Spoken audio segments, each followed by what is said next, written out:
Okay, interesting little tutorial there. Since when do you have this many patron stabs? The Tasty Claw Inn is my favorite spot in the village, clean, warm, and smelling of fresh fruits. It's slow in the daytime, but busy during evenings and rainfalls. My sister, Vita, works here first fabulous, the innkeep. I guess that's that up there? Okay. Nalia was excited to hear that Nalia, the gargoyle slayer, was moving to our village. A farmer who ended up being a famous mercenary, living among the Richwood, but now she's just a shadow.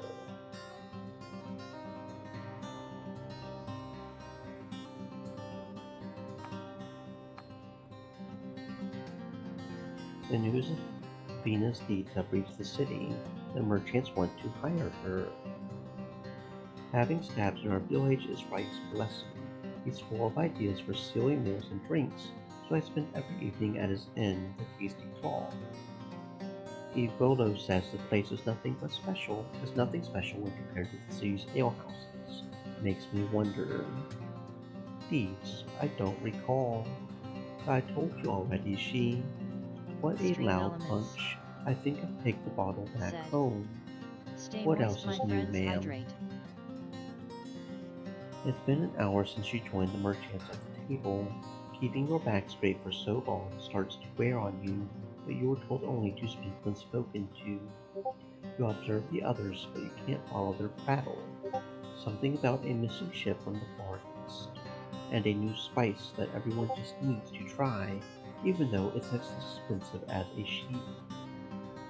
They summarized how you defeated these trolls from last autumn right at the start, but since then they've pretty much been ignoring you. Okay. There's absolutely no um, guide for the different endings. So this may be interesting.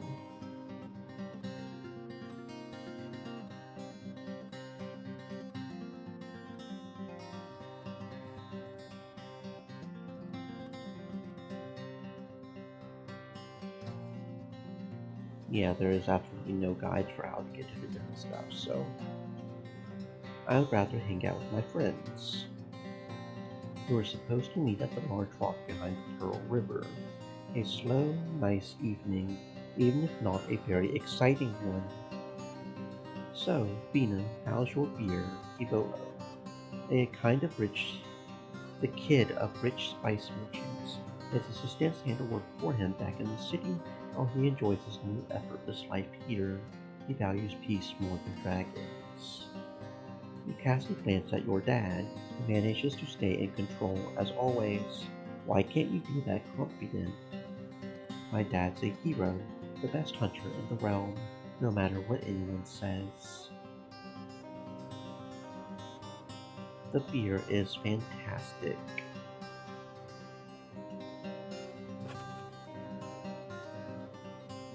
It's lovely, thank you. Enjoy it while you can. Won't find a honey ale this delicious once you leave home. Lacerda. Our mayor keeps her calm no matter what's going on. She's a good friend to my father, though they usually talk about work, trade, and work, or their plans for the next season. She was raised in Windy Meadow and spent over a decade in the city, working as a clerk for the Merchant Guild. You'll find many fine drinks in the city, though. Meads, liquors run from overseas. Without Argentia, I would be out of wine already. Veritas offers everything one may desire. Veritas. Alehouses, meads, spices, music, acrobats, gambling, fancy clothes, bright nights. It's a different world. To be honest, you're the only soul here who craves it. Lavina will have time to experience much more than a few drinks. Your girl has potential, Latro. She follows in your footsteps. Kind words, but you would struggle to find a hunter who could match her talent, and she's not even 20. Leading the trolls into the swamp was quite a plan. Our fable put together a song about her bravery. Ever since I started assisting my father, Fable and I have been drifting apart, but we used to spend a lot of time together as kids. He always had some scary or funny stories for us, and used to say he saw them in his dreams. Our Fable, you've grown quite comfortable with your new home. Maybe. Anyway, let's not jump ahead. Nothing's been decided yet. But it's a great opportunity. Don't you want to leave the nest, darling? I don't know. She'll think about it after you tell us your offer. Argentia knows the details, but from what I've heard, the Gildan Virtus can reward Venus' talents generously. It's not that intricate. We can always find a job for a gifted warrior. Argentia, the richest merchant to visit Windy Meadow, she leads caravans through the woods, fighting beasts with the magic of wind and light. She's offered me a job in the city. What kind of job? You would start as a guard at a store, or maybe a warehouse. Learn more about the city, then become my personal defender. Prove yourself, and once I get the chance, I'll whisper your name to the larger players. All you need is strength and ambition. Keep going the extra mile, and you'll end up as a commander, or overseeing our caravans and ships. You could work as a roadwarden for a year or 5 too. A life of wealth and adventure, then a quick retirement, especially if you were to join the guild as an investor. As you can see, such a life has treated us fairly well. Don't tell me it's not a tempting opportunity. But the village has everything I need. Windy Meadow's a peaceful place. There's food, mead, and work to do. Why would I leave all this behind? One day you may wake up and realize that you're bored. that you crave more than your home has to offer. Journeys, mead, friendships. Better hope it won't be too late for you already. I used to be in exactly the same position, you know? A young sorceress, appreciated for her talent, with many open doors. I kept asking myself, what do I really want? And I found the answer. I wanted it all the best things that coin can buy. I spent each free moment mastering the spells of wind and light, working with adventures, dealing with beasts. Once I came to the city, I had a reputation to my name, and I knew my worth. I reached for the very top, assisting the guild's caravans, taking the most dangerous routes, until I could look the guildmasters in the eyes and demand what I wanted, and they couldn't refuse. The sounds of a trader luring someone into taking a deal. How I don't miss it.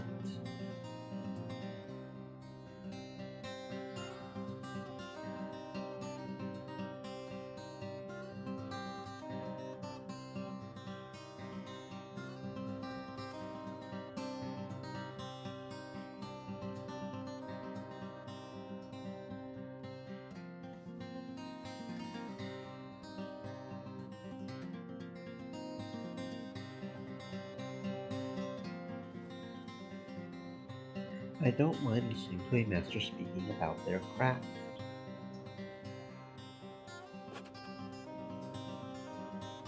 Some city folk hate their home. Ebola moved here, right? To rest from the noise and stench. And he's rich. I'm the exception, not the rule. If I were in your position, I would not only refuse this invitation, I would also hide my spear in a basement and drop this hunting disease altogether. I would rather be a farmer.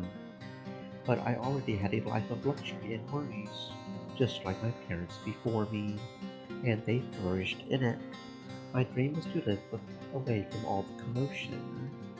I'm lucky to get a chance to do so. Most people won't. But you are not a quiet, frightened weakling like I was when I was your age. You can handle living in Virtus. Don't be so dramatic. Living behind the city walls is much easier than in the countryside. At least our food doesn't try to eat us first.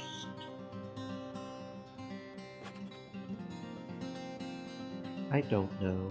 Our mom is sick. Dad's our very last hunter. Victus needs my help with Mira. And once autumn comes, and the undead show up, what then? Preeti's a master of crossbows and traps. It hurts me to see how her illness keeps her in bed. It's been 3 years already, and she may never be strong enough to return to the wilderness. My older brother never wanted to be a hunter, but the training he got from our parents allowed him to become a village guard. Now he's Evolo's defender, moving forward despite the troubles he's gone through. Victus's daughter, my niece. She's been a slave for a few months now. I used to love wandering around the walk with her, telling her about the woods. She looked so silly with my dagger in her small hands. We won't be left to ourselves. The merchants know our value. The soldiers from the city are a capable bunch. Your mom and I can rely on your brothers and sisters. I hate to think about checking the tribes without your aid, but don't burn your future for our sake. Your mother wouldn't forgive herself. Listen to the others, little wolf. The right guides the brave. I'm glad that Dad finds comfort in his talk with priests, but I struggle to pray. Whenever I close my eyes, I think of Victus and Mira and Mom. Argentia, you're going to visit us again in 15 days, am I right? With the wedding supplies. Looks like it. I won't be traveling in this direction again until the end of summer.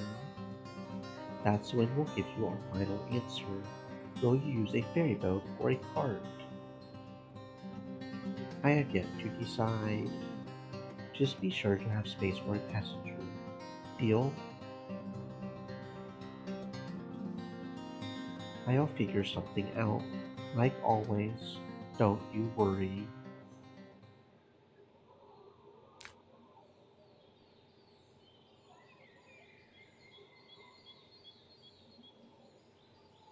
I'm a patient soul, but we're going to discuss your future sooner or later, pup.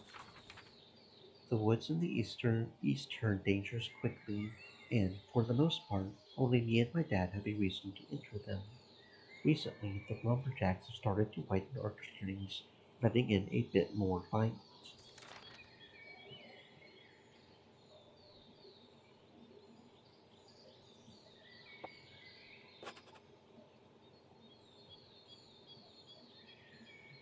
I need time to think, that's all. There's no rush.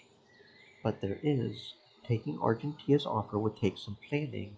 You'll need new clothes, a traveling chest, a blanket, and we should visit your cousins. That's another 1 day trip.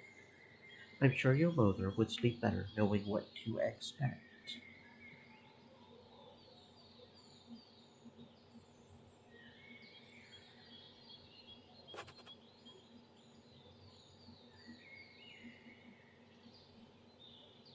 I don't know what I want. That's the problem. You don't need to know to make a good choice. The knot you used here ain't right. Once you lose control of the spearhead, the beast will break your neck in an instant. Just use the one I taught you, little wolf.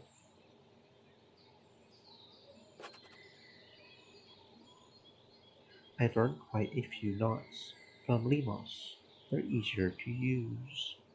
Before he started using nets, traps, and fishing rods to catch food in the rivers, he was using spears and bows to hunt for saurians and large fish. His skill has been weakened ever since he lost his foot, but his new methods turned out to be more efficient anyway. Fishermen ain't real hunters. Don't put yourself in danger. I've been roaming these woods for 20 years. You can trust me, or at least consult me first. I don't like that knot. It's thick, takes too many steps. Bandits would cut it with a single swipe. Spears are for hunters, not soldiers. You want to face bandits, start training with a bow or a mace. You're too old for a sword anyway. I'm too tired out to carry our prey now. Let's have a talk. What about the scavengers? The runners will catch the scent soon. And yet it's so quiet here. It may be spring, and we should have at least seen a few larger beasts by now. You want us to stay here for long? I've got plans for the evening. Do you now? Well, then I guess you're just too busy. But since I've got your attention, don't be like that. I always listen to you. Let's discuss what's going on. The trolls. When did they show up? First days of autumn. That's when old Salvia warned me that they never stop their hunt. She's a wise and selfish herbalist. Every 10 days the village prepares gift baskets for her, and we sometimes bring her fresh meals as well. She may not be too kind, but she's irreplaceable. I hope Eudocia does her best learning her craft, and she can turn the land into a wasteland. I'm glad you remember. The way you took care of them was impressive, don't get me wrong, but now I've grown more and more convinced that even that was too late. They changed the forest already. Last year we used to simply leave the house and look for wild game. Now we're forced to set traps, use bait, look for rats and squirrels. At least there are more hares around, but the larger creatures were either caught or chased away by the trolls. Well, fewer beasts means more rats and birds, so fewer mushrooms, nuts, fruits, and flies. And Limos told me there are more fish in the stream. Everything connects. You know where I'm going with this. We lack game, so there ain't a place for me in the village. I should leave. Would it hurt you to focus on something other than yourself for a bit? Though it's true that we ought to leave the animals alone for at least a year. The forest needs another breath. But what about our forest garden? Should we open it to the predators? I had a talk with Eudycia. We'll limit ourselves to starving them instead of killing them. The garden is crucial for us, more important than any wild game. But we ate some armed numbskulls. A good hunter can do many things, and Lacerta would allow us to join the guards for a few seasons. I won't spend my days sitting in the inn. We're going to be fine. There's one more obstacle, but that's enough loitering around. Let's pull out our boar while it's still sunny. It's a tiresome task. The ropes are secured to one of the trees, stopping the boar from falling. To pull it out, you have to fight for every inch. Holy shit, it's heavy. Language. Still, it's all muscle. A fine beast to end our current path with. Will it taste good after smoking? I ain't sure. Boar meat can be treacherous. Now let's pray. Of, of course. Praise be to the right for the years we received, for the walls that guard us, for our strong limbs and sharp senses, and the gentle weather. We humbly welcome the taste of your creation.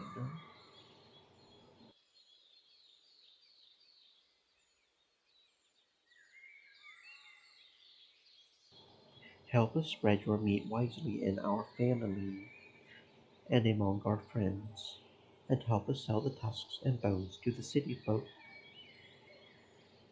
We'll share what you give us with Bates, your servant, to prove to you that we're ready to leave everything behind, if such is your will.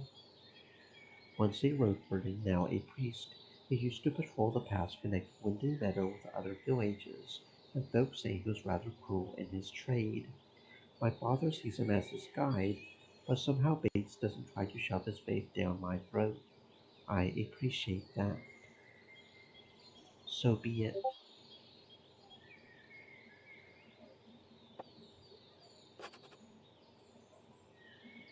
So be it. I wish I could pray as gracefully as the priests. Shameful being a soul of simple words. Don't worry, it's about having an honest heart, right? I guess. But remember how my father started to forget words and names once his hair got gray, until he lost the gift of speech. Our family ought to squeeze out everything we can here we get. Now, before we head back home, take a look here. A smooth stick with blood on its end. It's a spear. A goblin found a thin branch and sharpened it with a rock. After all, no undead have a reason to attack a wild beast, and no other creature would wield a weapon in combat. It came here to stab the boar. Touch the blood. It's fresh.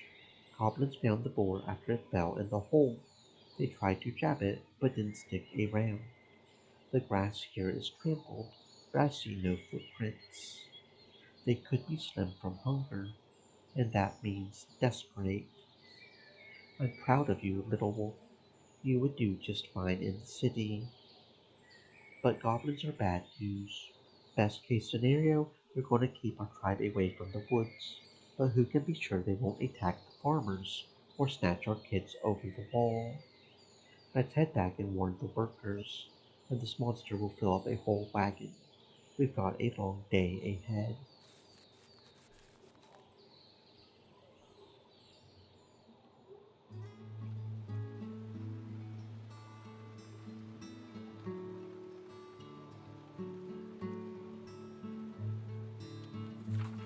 I come to the square whenever anything unusual occurs, or there's nothing better to do, so quite often. The third, maybe the second largest game we've ever caught. Wonder how it got here. Good thing you didn't have to fight it. My youngest sister. People gossip about her antics, but when I'm with her, she's thoughtful and quiet. She wants to be a huntress, but for some reason I'm the one she keeps asking for advice. She should spend more time with our dad. We wouldn't attack it even if we got the chance, not without old Salvia's blinding dust. But Dad used to fight such monsters when I was still little. Because Mom was at his side, she would hit a charging beast right in the eye. She'll show you once she starts walking again. What's all this about a goblin tribe you failed? Just the marks and footprints. Vic has told me they're just big, cunning monkeys. To me, they're small, furry people on paws. Can they be lured into a trap, or will you scare them away like you did with the trolls? Dad's got a plan. He knows what he's doing. Are you? Will you get rid of them before you leave us?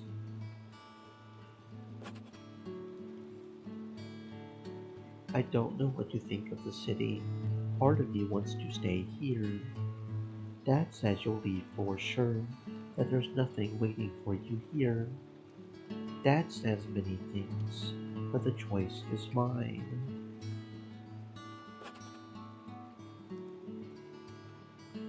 Don't worry, I'll protect you. We'll find a way to get rid of them. I ain't afraid. Wanna help you. The tribe's going to stand together. We lack magic, yet we're able to outsmart the trolls. We can handle some goblins. I ain't going to leave you. I would visit you each spring. Always thought you would be here to see me on my first hunt.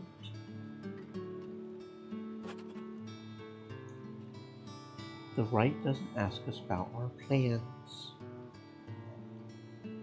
Goblins, gargoyles, dragons won't hide in the stronghold like some old lady, no matter what's coming for us. I'm a better fighter than most folks here. A spear woman. A spear girl, maybe. Still, it ain't your call. Dad or Lacerda will ask you once they need your help. But I'm ready to fight. Just need a chance to prove it.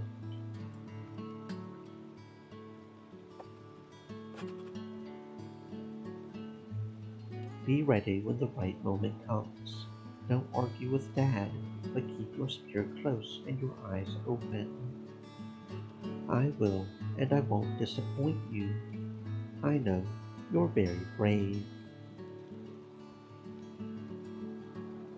I'm happy for you, you know. How come? You've got this job offer, and you're gonna be rich. I don't even know what I want. Being rich doesn't mean much to me, I think, but all the merchants say Burgess is a busy place, with soft beds, all sorts of food, and drinks, and colors, and loud streets, and all those bars and acrobats. And with the meadow, it's always the same. Oats with milk, some same cider, cold winters, no music, no young men to have a walk with. I'd like to have a taste of the city for a season or two, but to spend years there? I don't know. Distant grass is always greener. Can't you take the job and bail after you get sick of it? Would be wrong.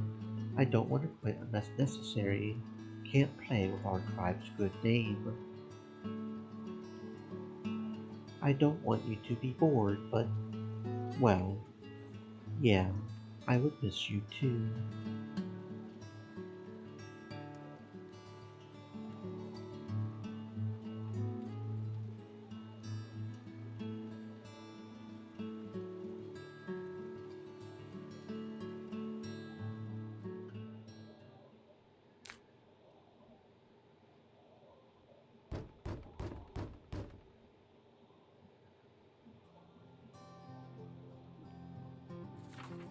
The stronghold's a few decades old, but it's the safest spot in the village. It would take a dragon or a unicorn to get through its walls. Muffled voices reach you from inside. Darling, check what they want. While my dad and I roam the woods, the city soldiers patrol our walls and look after the stronghold. Her Aga enjoys chatting with our neighbors. It's the first village she's ever visited. Why me? Just open the door. I ain't a recruit. A guard, born and raised in our village. She's a tough warrior, my favorite training partner. She doesn't like to admit that she helped me trick the trolls into leaving our woods, mainly because she wet herself when one of them almost caught her. Still, she was by my side to the very end. Are you sure you want to argue with us after you dropped your helmet in the river? Answer the bloody door before we cut your pay for the equipment you've borrowed from us. While my dad and I roam the woods, the city soldiers patrol our walls and look after the stronghold. Ain't Brackus's first job, but he doesn't talk about himself much. Hello, gals. Something wrong? Not sure yet, but we should talk. Tell me you don't need me to look for that lost ring again. Our dad. We're here in Latro's name. He's examining the forest right now. Come, we've got time for you. Vina and Hostia, right? That's us. I expect the mayor has briefed you already.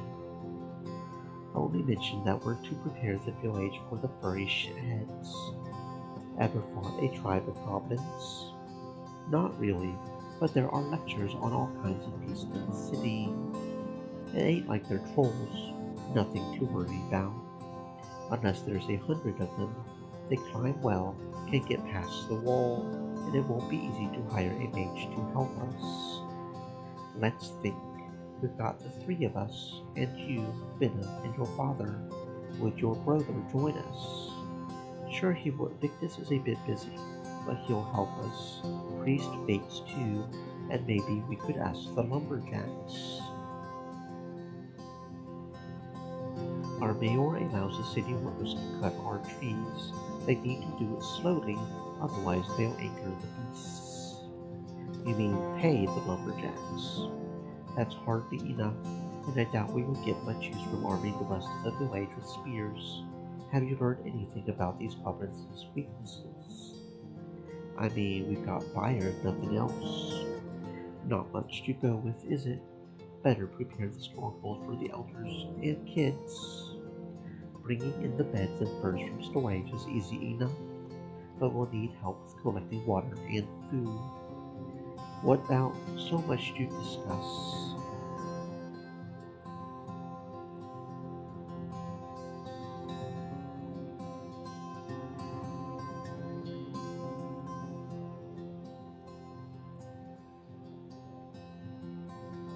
Especially if we were to mobilize our neighbors. The mayor wouldn't skim on a few more shields, would she? We're in for a boring afternoon. Let's grab some chairs.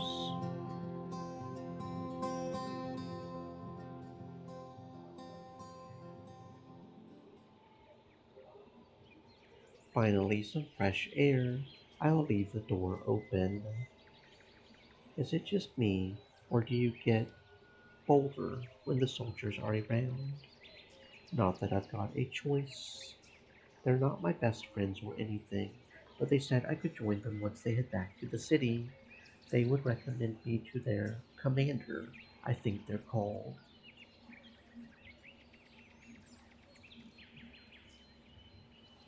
Hello?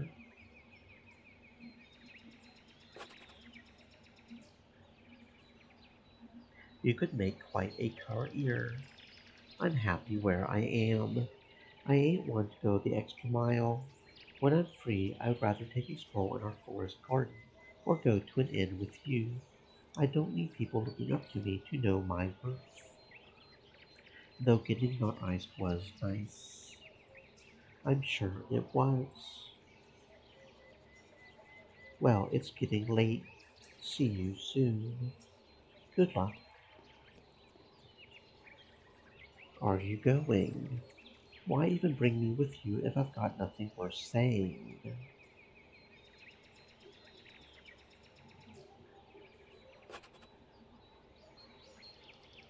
It's no time for games. You passed on our message to the mayor, didn't you? We used your help.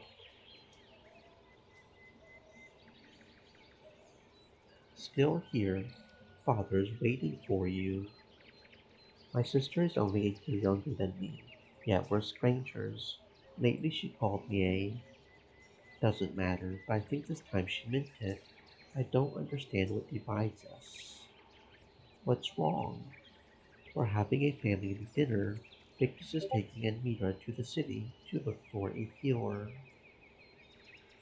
Old Salvia can't help her. That's what Victus said. I'm sorry, pet. Any news about the goblins? Kind of, but let it go for now. We shouldn't burden Victus with this. Dad found them. How many? At least 30. They've settled in a cave, not that far from here. We're screwed. And what about you? No work today? Stabulus can survive for a few hours on his own. I need some rest anyway. I had to prepare the entire dinner for you too.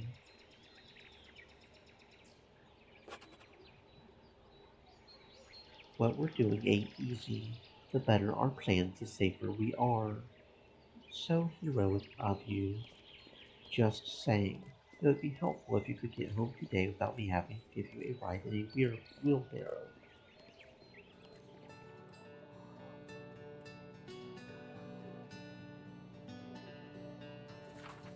When I was still little, my parents sold all their possessions to build their new house from bricks instead of wood or wattle.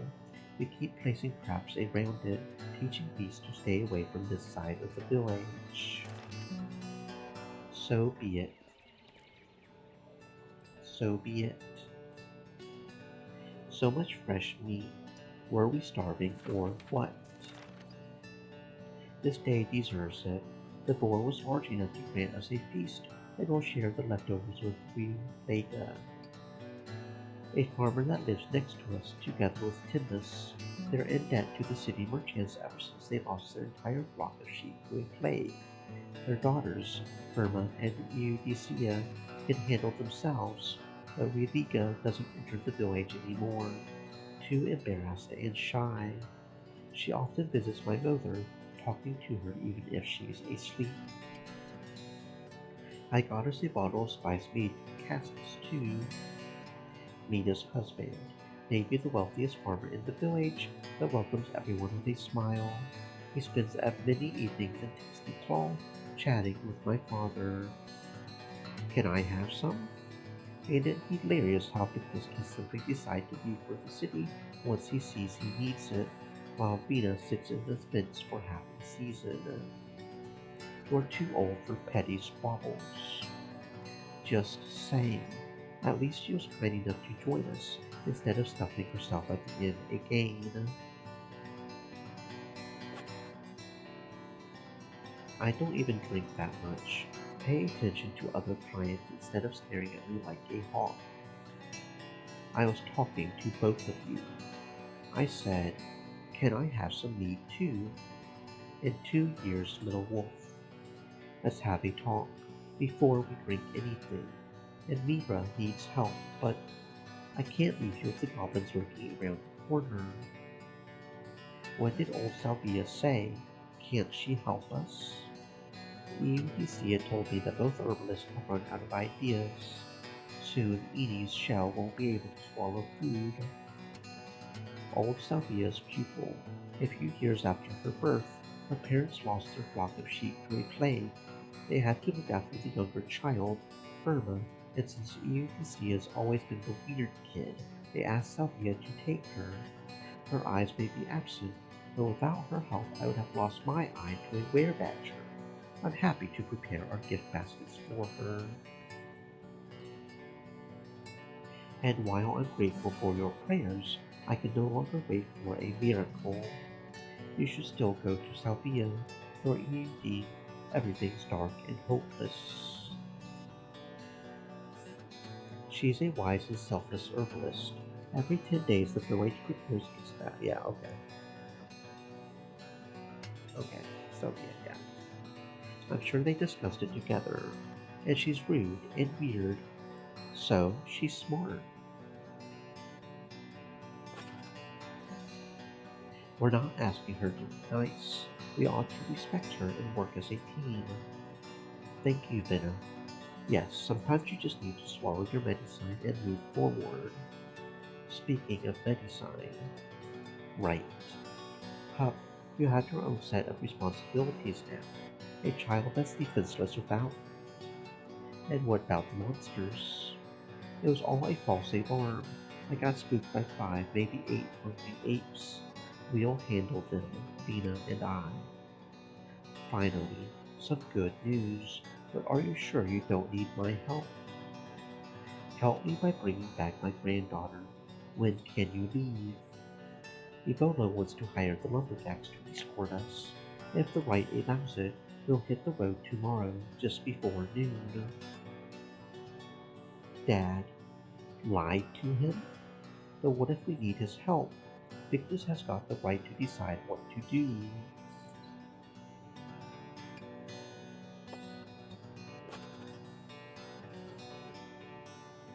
Check out a few alehouses for me. Just ask for new mercenary friends. Myself, I would rather visit the Grand Temple. But return soon, before the flowers fade away. I will make a crown for Amy. Don't I deserve a cute crown too? Earn it by bringing me some sweets. Just eat a spoonful of honey. Boring.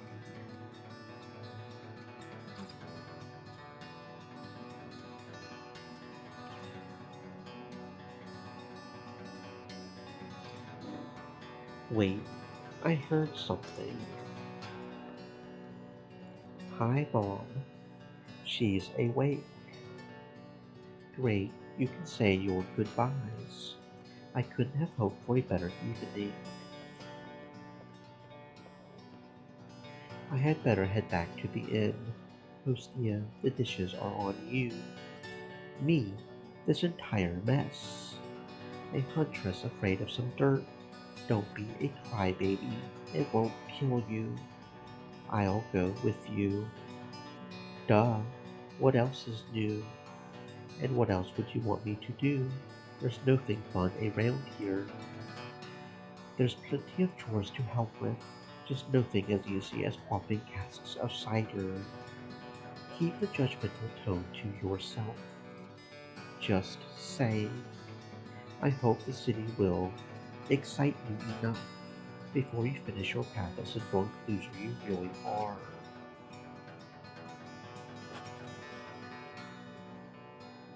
I will make sure there are no beasts outside. Fine, I'll grab my bag. Bye, Hostia.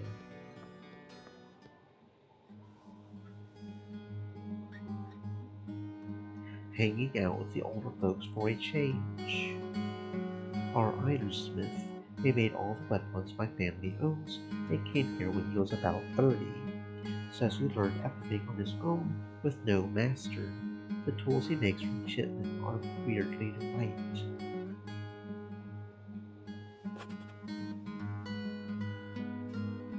Was drinking with the merchants just the other day. Our little Vina, a serious adult now. Before he started using nets, okay. Yeah, he was okay. And when did I have the time to be a kid? When did you fell your first prey? 6 years ago, I hit an otter with my slingshot. A nimble beast. Yeah, used to have quite the aim back when I had 2 healthy eyes.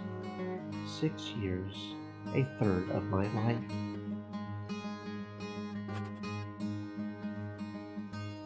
My friends are preparing for the worst. The goblins may come any day now. Does it happen often around here? Goblin attacks. Goblins, or any other monsters. The trolls ate one of Arrakis' sheep not so long ago.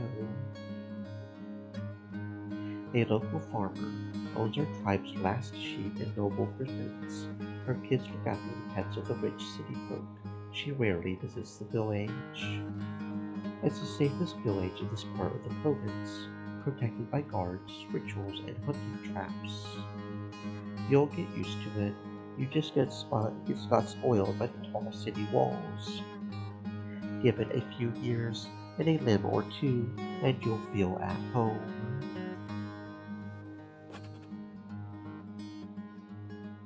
Stabs here is about my age, by the way. Judging by your harsh scratches, you could be 5 years ahead of me.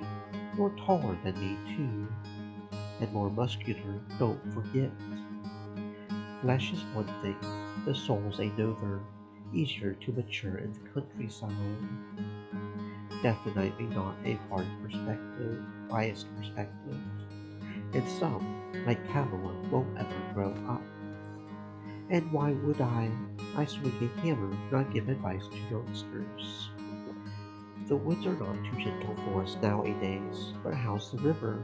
Any chance at a good catch I could use for soup? Don't expect any grand tales from me. The older I get, the fewer risks I take. It's all nets and fishing rods now. No spears, or clubs, or saurian bait. You try to pay attention for a while, but hearing the same old tale again makes your thoughts drift away, too.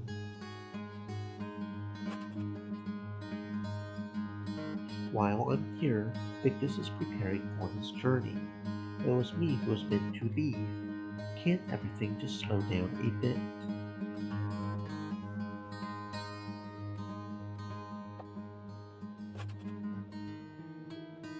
Seeing Dad act like that to keep his son safe, I didn't know he had it in him.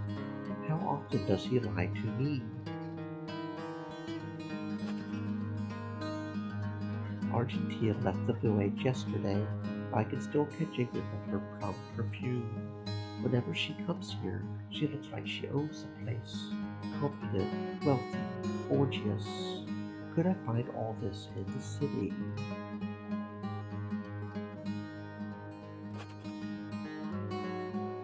My spear is sharp, but I should check my flint knife. I should be able to handle a few goblins, right? Dad knows what he's doing.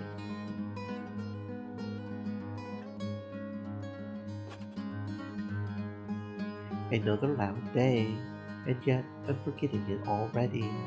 All these little changes are happening around me while I'm drifting along.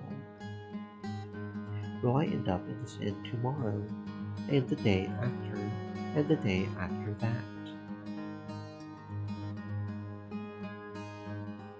Her head is already resting on a cotton pillow all the way in the city. We were talking about this discussion we had at the UD today.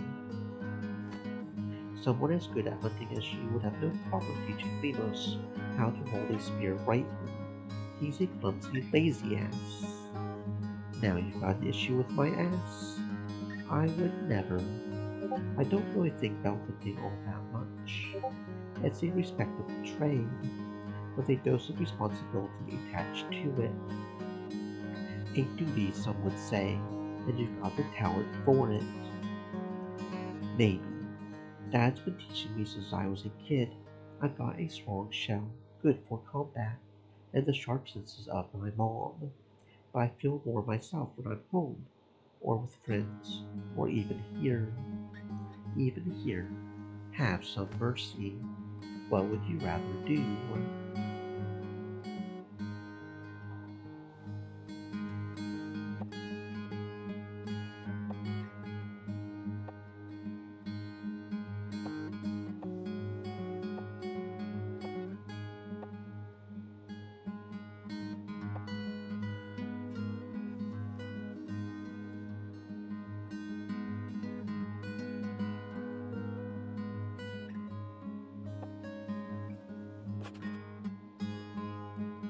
Thinking about taking the job in the guild, even if it turns out that I'm to stand in the corner and look at the shopper's hands. It's gotta be safer than it is now. And you could get a new home there, start a family, easily. Can't tell the future. Too bad that old Salvia doesn't know how to leave the clowns. Had no such choices to bother with back in my youth. Windy Meadow needed food, and we ran out of things to forage for. So I started to chase after the meat from the rivers. And when I was a kid, my home village needed someone to fix tools for them. I played around until I got pretty good at it. No one really asked me if I liked it, but I very much did. How about you, Snaps? Why did you leave the city's wealth behind? One can't run an inn there without joining a guild, and I would rather keep the coins my parents left me after breaking their backs at the building sites for 30 years. Thank you. There are no monsters in the city, right? No wrath of the herds. The more threatened the animals feel, the more desperate they get. They can even join forces to strike down human settlements. Every few years we hear stories of a noble tribe that was overrun by wild beasts, but it doesn't happen all around here often. We're pretty close to the city walls. There are the gargoyles from time to time and the creatures underground, but I get what you mean. The truth is there's no air in purchase. Every inch belongs to someone. Each item has its worth stated in writing. Any step you take is seen. Sure, there are no robbers, just a few pickpockets, but the office, officials leave you with hardly anything. You would be close to the merchants, so you would get a bit more space.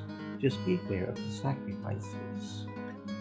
I guess if living in the city was pure delight, everyone would try to live there. Those fancy pants may act all high and mighty, but they need our hands more than we need their poems and elixirs. But we do need their soldiers and rogues. Nuh-uh. Or even if we do, will our children need them? Our grandchildren? In one lifetime we've seen the plague and the southern invasion.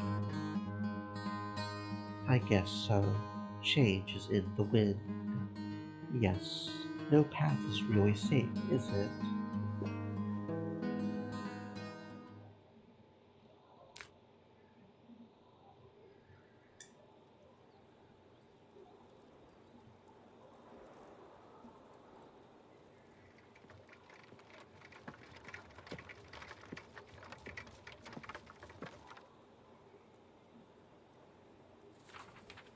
The road to Birches sticks close to the Pearl River and is somewhat well kept.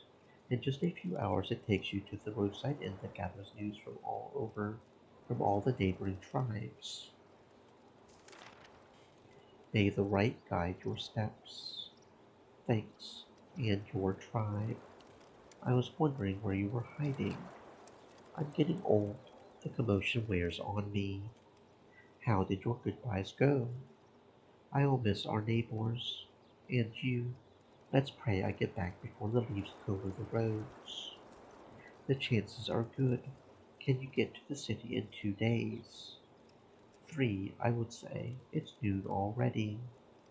You're taking a heavy pouch with you, so I'm sure you'll find a mage in no time. Who knows? Maybe you'll be back in 10 days. Well, it's not impossible.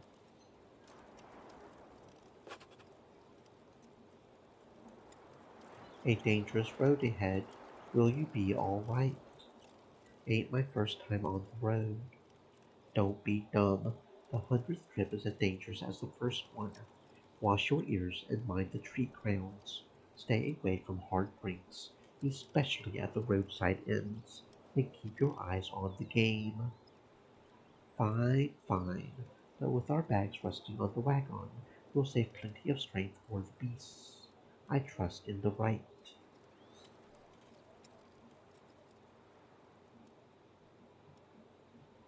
Keep an eye on that pouch of yours. 10 people told me that newcomers are the juiciest bites for pickpockets. Yeah, I ain't looking forward to the ends, but I'll get in touch with Evono's family. They may have a room for me, or some work that allow me to stay in a safe haven.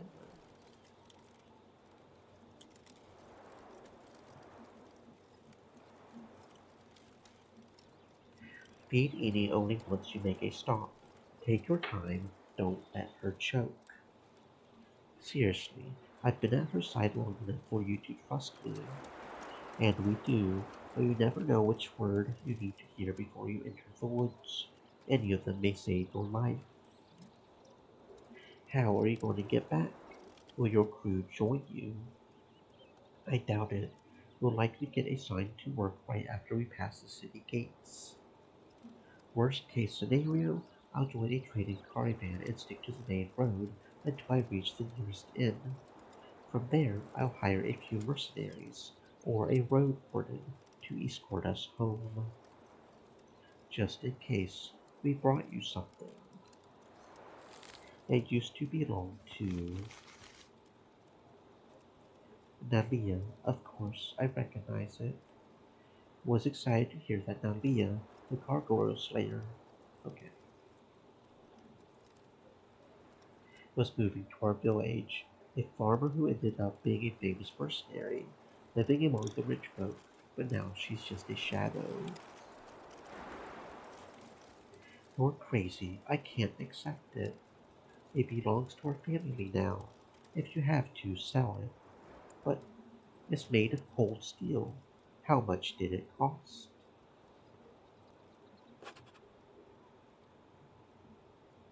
Nabia will get a large meal for a day from us for as long as she's our neighbor. She didn't ask for dragons. If you want to pay us back, look for a few mercenaries at the inn. Pay them to protect our village. Maybe hire a spellcaster. I guess I don't have a choice. You're wasting time. The creatures of the night won't wait for you. That's right. I'll pray for all of you. Tell Mom I love her. Come back safe and tell her yourself.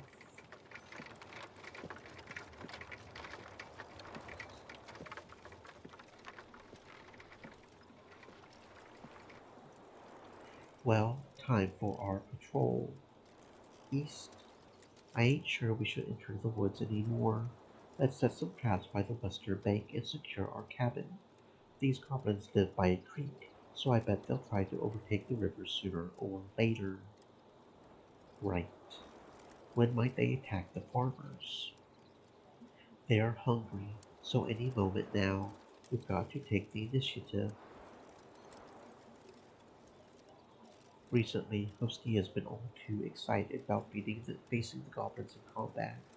You shouldn't throw such ideas at her. She ain't ready.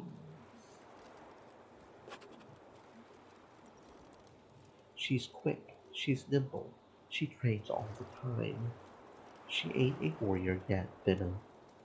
Goblin's limbs are all muscle and could tear her to pieces. Yeah, she could jump around them, but what then? Crush their skulls with a training stick. Think of the dogs when she refused to eat at all. It affected her shout. Give her the time she needs to heal.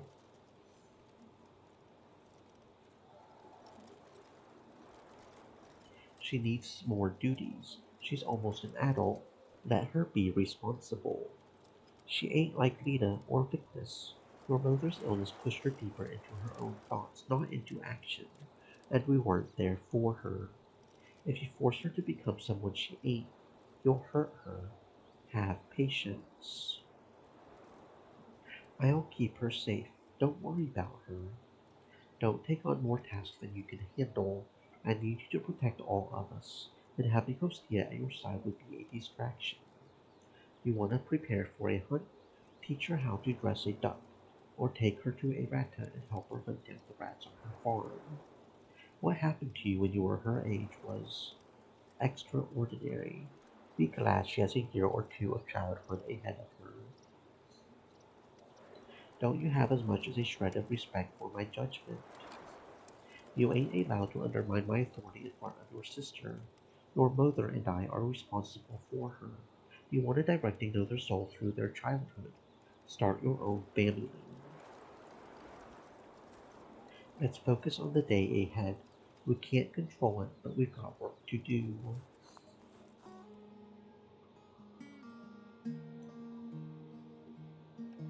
So now we want more beasts to reach our village.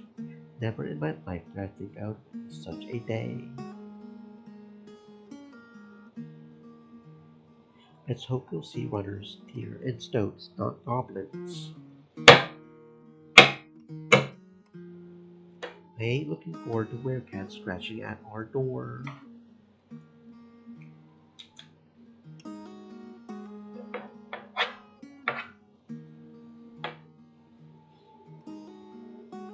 We've got more hands to set up traps now. I guess I'd rather take cats than Howards.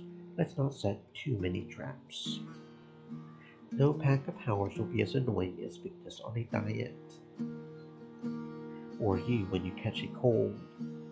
He sends his love, by the way.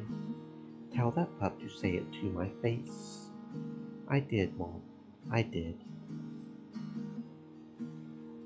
You've been arguing with your father a lot these last few days. Did Lita tell on me? He came to me, asked me for advice. The great monster slayer doesn't have all the answers. What a day. Be gentle. Being the sole parent is harsh on him, and he hates to admit his shortcomings. As a kid, he wasn't allowed to make mistakes. Over and over again, people told him he ought to be a hero. And now I can't make any mistakes myself. It's not your fault. You and your dad fight the same sickness. The curse of doubt, of expectations. But you're not on your own, like I've always said. I know. A strong tribe is a united tribe. I'm glad the tales of your elders have stuck with you. Don't call yourself that. You don't even have wrinkles, unlike Dad. Such youth. All I've got left are the long naps and the brief hours when I have the strength to speak. If my condition doesn't finish me off, boredom will. We may still find a cure. I'm sorry. Didn't want to sound so grim. You and your sisters are a gift. I never met my mother, and I wish I could have been by your side. But you're brave beyond belief. The right has truly blessed us. Come on, don't make me blush. I'm just happy, that's all. What's wrong?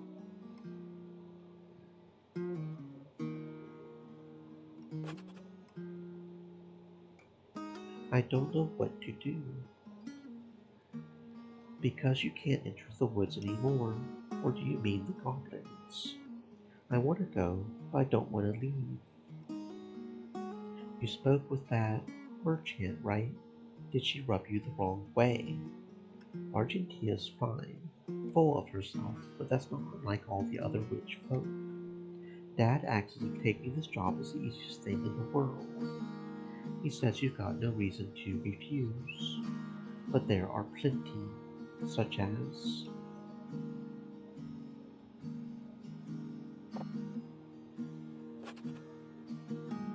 all of you guys and my friends, and Tasty Claw, and our forest. Of course, Pup. Leaving my village wasn't easy either. It brought its share of pain. I loved my tribe. What made you leave? I craved the change, to meet so many people, live just next to a wide river, sell my pelts and tusks to the city folk, and get to taste wine. And above all else, I wanted to be with your father. I have so many memories, all of them tied to our home. How could it be different if you've never traveled?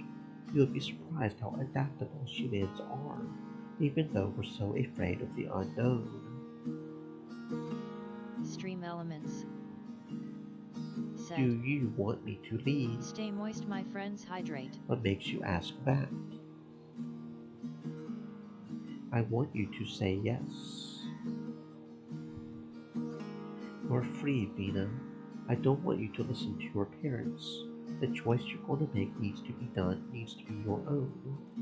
Leaving will weaken what ties you to this place. Some days you won't think about us at all, but if you stay, you may never touch the life you've dreamed of. A mournful fate all the same.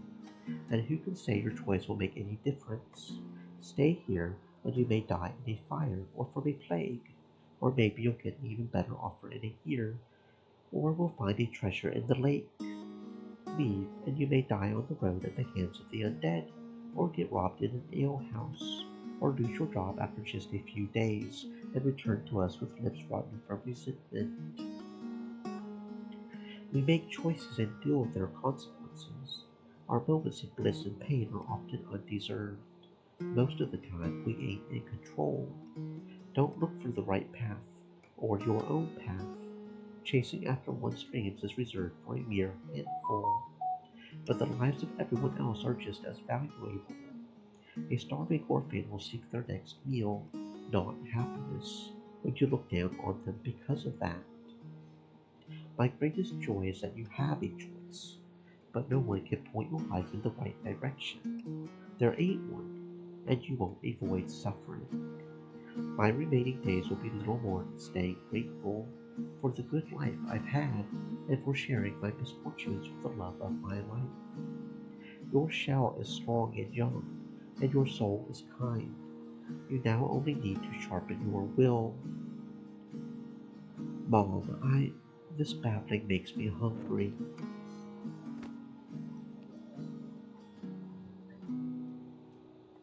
The bread is different, but I like it.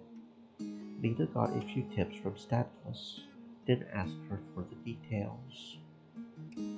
One thing I don't long for is cooking. Having you girls in the kitchen is truly a blessing.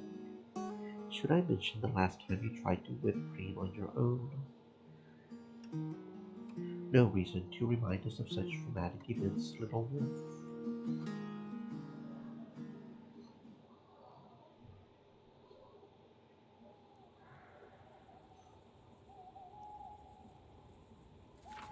This cabin is older than me and smells like it. It used to be a shelter for travelers and hunters, but is now used only by the foragers to find those caught in a surprise rainfall. All right, now we're ready. I don't know. It doesn't feel that safe. I didn't see any lights or burned wood at the goblin camp. I would bet 10 dinners they won't set this cabin on fire. Let's put trust in these walls.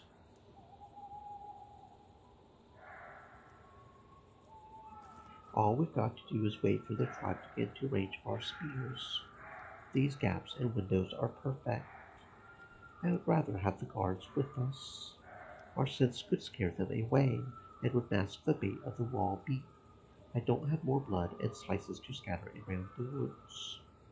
We can't kill all of them on our own, obviously. Let's just wound some of the smaller ones and throw a few torches at the largest beast. Then run to the river to put out the fire, and we'll know not to approach the humans around here. Should I light up more torches then? Let's avoid the unnecessary smoke and fire. So all we can do is sit still and wait. The joyful life of a hunter. Damn, this straw is soaked. No wonder it smells so bad. Yeah, it's more of a dump than a shelter. We should rebuild it next spring. If we can still cut any trees in the east without angering the herds. The lumberjacks have left quite a clearing. Good point. Couldn't you have skipped sprinkling yourself with the lilac oils today? The trap would work better if we were odorless. You said we might come here. I was ready to spend time with my friends just in case. Maybe learn how to drink cider without sniffing each other. Now you've made the goblins' lives easier.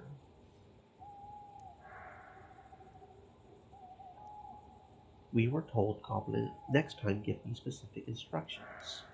You know I use lilac oils all the time, and soap rather than ash. You want me to stay away from them for a few days? Tell me so. I could use help with organizing things around here. Some planning on your side wouldn't hurt. Don't they rely more on their eyes than their noses? Let's not follow Navia's advice so blindly. She's an old drunk.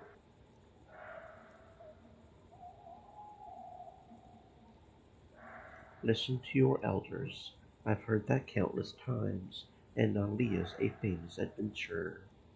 Her path has clearly led her to a dark place. Who knows if her wits are still with her? Well, whatever. I can't predict every situation. We're taking risks, and I'll make a mistake sooner or later. Deal with it. Yeah, I guess. Doesn't mean you have to tempt fate, pup.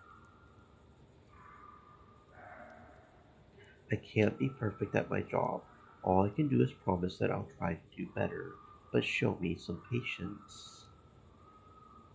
Fine. I guess that's all I can ask for. The stench of our bait is strong. It's a safe bet that blood will be shed tonight. Are you afraid? Are you? Why are you? No doubt. With every passing year I get more scars. My hands grow stiffer, and my back hurts more after a day of work. I guess you are old for a hunter. You're right about that. So how strong can a goblin get? Enough to burst in?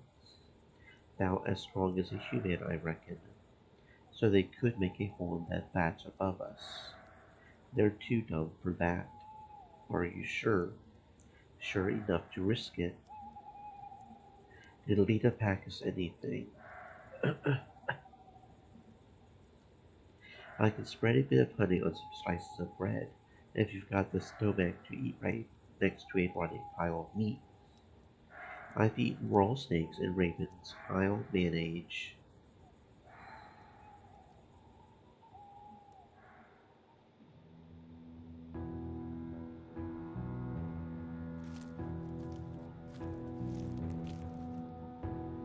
Dad?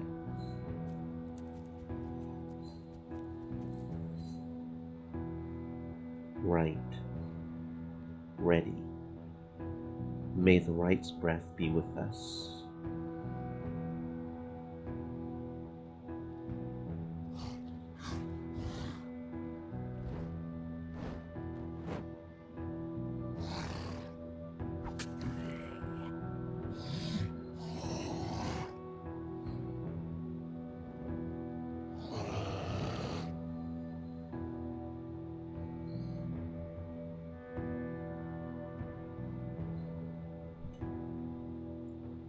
Is that?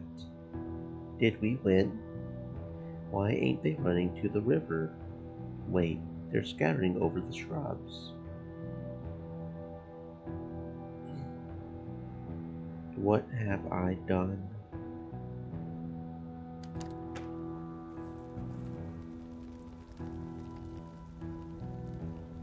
It's spreading everywhere. Run to the village, wake up everyone you can. I need to rescue Salvia.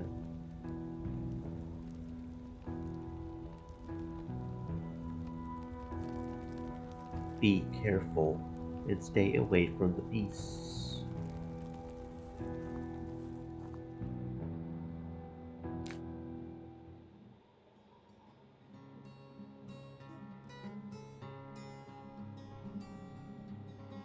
And we can't forage no more, and there are no mages to protect us. Half of the folks who could fight the monsters have fled to the city. In times of crisis like now, our inn serves as a house of gatherings. No one fled anywhere. They had to leave, that's all. This is your last warning, Kelor. You won't interrupt me another time. Friends, we're all tired and angry, but don't let your emotions take over. Be the sunbeam among the foliage, remember?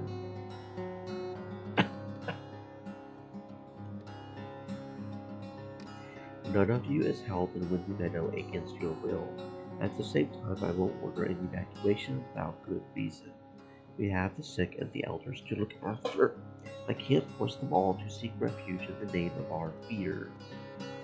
Indeed, a rash choice would turn us into beggars and vagabonds.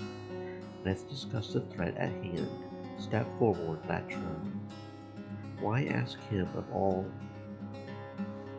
Forget it. You and Benna have killed a bunch of the goblins already. Are they even a threat? I can't say how many of them were taken by the fire, but judging by the number I've seen roaming around the woods in the last few hours, I reckon the remaining ones will seek revenge. Can we stop them? and they're dumb enough to storm our walls. And what if the wrath of the herds follows suit? Then there's a blessing in disguise, though. The trolls had already devoured dozens of local predators to the point that we need to cease all hunting for a year or so. That's a risky gamble to take.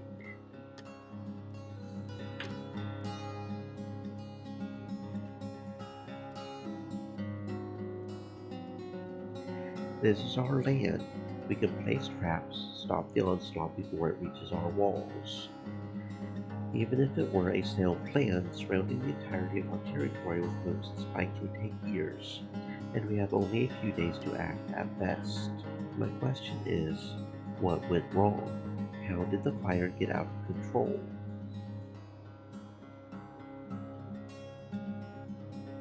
I think Errata has something to say.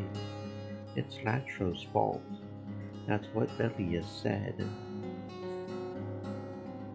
To be specific, I simply stated that Latro made a mistake. Care to elaborate? Well, he had no good reason to assume that these specific goblins were familiar with rivers or ponds.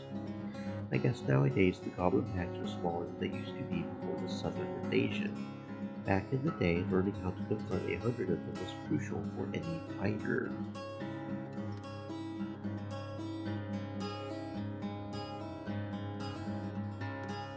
Each goblin pack, or tribe, if you insist, is different. They ought to be observed, studied, outsmarted. Before combat, we used to plan our steps for days. A bit late to spread the seeds of knowledge, wouldn't you say? But just an old drunk, am I not? Natural told me everything was under control. That's why I sold my sword in the first place. This isn't the right time to get digging out old grudges. Now, Leo, once the meeting is over, could you spend some time sharing your insight with us? Better prepare some decent snacks. Meanwhile, the rest of us should gather anything of value we have left and secure it in the warehouse. Whoever lives outside of the palisade needs to be moved to the stronghold. The guards will help you. We'll do our best right after the meeting. I'm afraid there's one more thing we need to discuss. Please join us, Errata. Latro, Errata has decided not to seek retribution against you. We all knew that Lana had little time left. She used to babysit Lita, Victus, and me whenever our parents left for a month. The warmest and most cheerful soul I've ever met, but didn't help her overcome her illness. However, the wounds you carved in our tribe can't be forgiven. Are you ready to hear the council's judgment? I am. Mayor, we're going to trade your trophies for seeds and sapling from the neighboring villages, if not for our own sake, then for the generation that is to come after us. As Lyserna describes the burden of Latro's mistake, from Salvia's bird hunt to the threat of starvation sneaking up on your tribe like a fog, your father becomes smaller with every word. You try to pay attention, but each moment lasts for an eternity. You think of your mother, resting through her darkest days with the scarce luxury she has earned, and which she's now going to lose.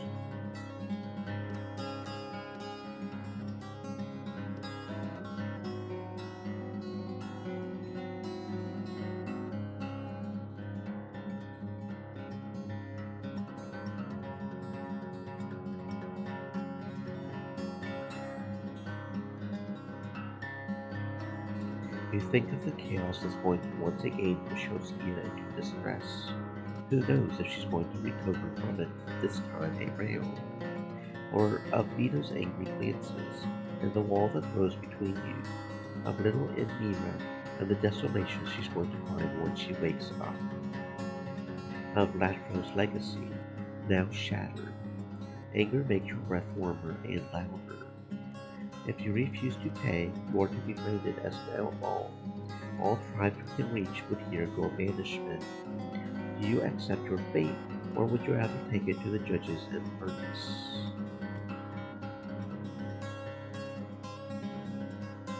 I accept. Of course, your fate shall not be shared by your family. We'll do our best to provide for Stia and Preeti. We're all in this together. I'm sorry. I'm so sorry. Errata invites you all to participate in Lena's passing rites. We'll gather at the cemetery once you all secure your possessions.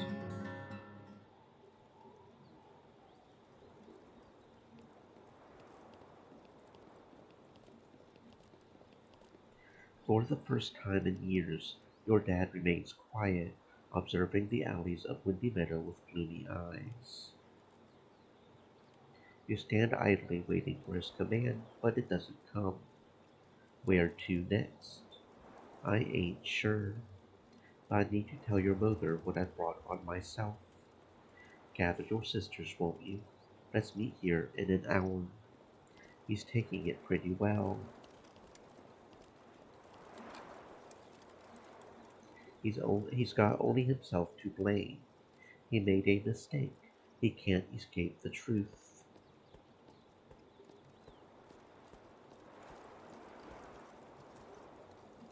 It's not like he would allow himself to cry about it. How are you, Bina?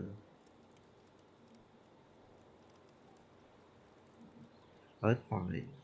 I see. One thing is for sure, your family knows how to take a hit. Unfortunately. Yeah. The tablets say, our souls are not that of a tiger or a dragon or a troll. We endure together and die as one. Anyone in your place would feel lost. If you need someone to listen to you without judgment, thanks. I know where to find you. This village is so small you can just shout out my name. See you in the evening. We'll fight shoulder to shoulder, your spear, my sickle sword. Having the right simply tell me what to do. Or is it a trap? Why is it so hard to pick a direction for myself?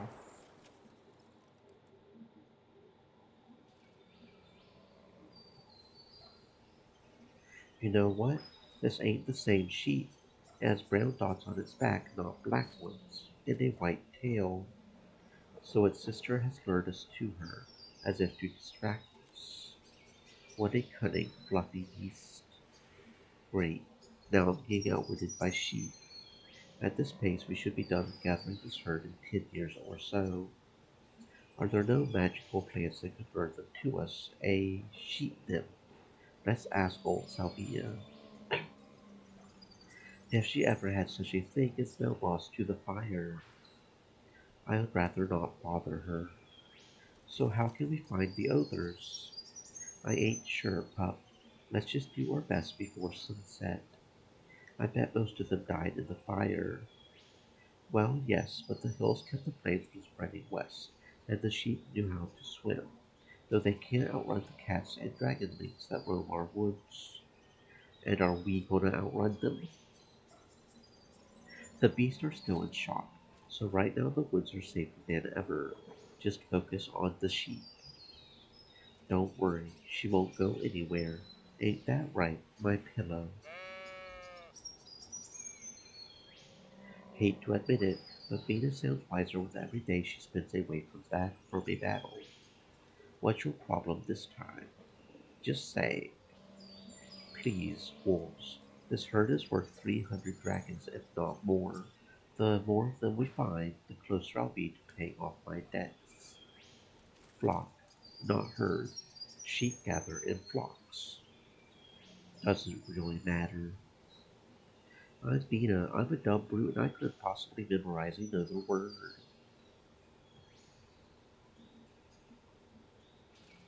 Lena, I swear, is it too much to ask for a moment of silence? Sorry, father. See, I'm helping. The beast is under my charm, as tame as a lamb. It's saving strength for later. Avoid its bite. Dad, I see a ravenous griffin. Let it go. It doesn't need our protection. It may be afraid and turn hostile if we were to approach it. It ran away. Father, I'm going to marry Stabulus. He'll support me throughout my carpenter training. Once I start earning dragon bones, I'm going to help you. I won't let you struggle by yourself. And I guess I don't have any say in this matter. Sorry, this time I don't need your guidance. Then let me be the first one to congratulate you. I won't doubt your judgment. You and Stabulus are so cute together. I knew you were scheming something. Thanks. We're planning great things. And who knows, maybe Benna could chip in as well if she decides to work for the merchants. But for now, I'm sure I'll be fine even on my own. I'll try, but sending Monet through beasts and robbers is tricky. Better to treat my share as a bonus. Wise words, pup. What matters most is that we'll face our obstacles as a family beat. Thank you both. Your mother keeps saying that all of her daughters are the right's blessing, and I couldn't agree with her more. Time to move. Let's prepare to take the sheep away from here.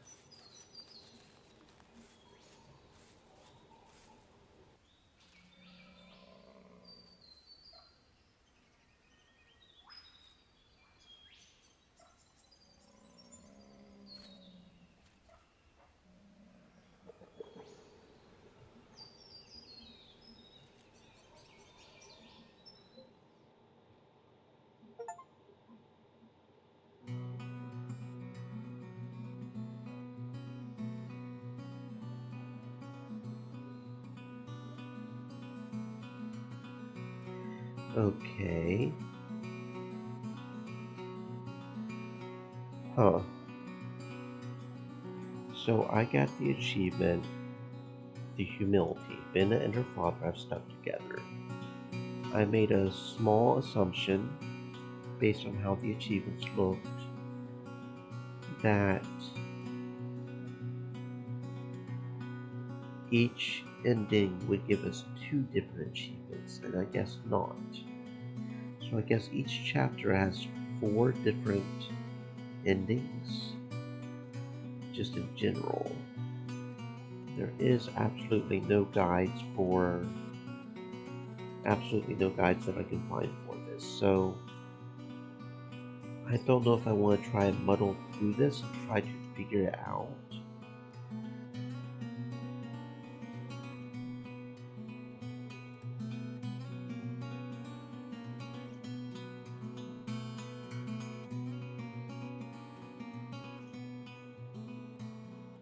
I'm not sure. I'm not sure. Hostia but we stay together this time. I also don't know if it'll have an effect on these. I don't think it would. I don't know.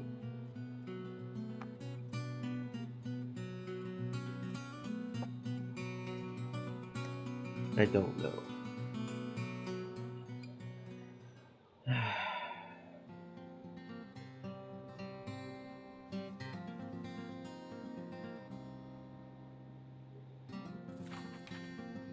Okay, so that's nice.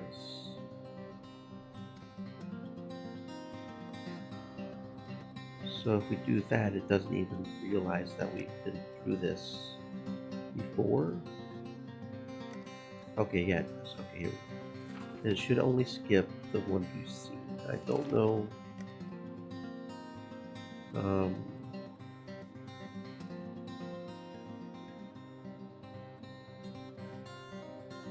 yeah, because we don't have this turned on.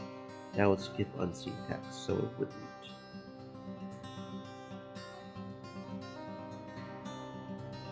Okay.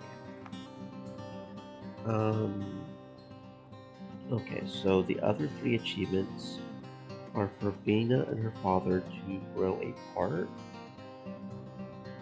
See, the main reason I thought Bina would be 2 for 1 especially is because either she stays in Windy Meadow or she doesn't, right? I have no idea if she even stayed in Windy Meadow just then or not. Um, hmm, okay. Probably arguing more would have done that. Um,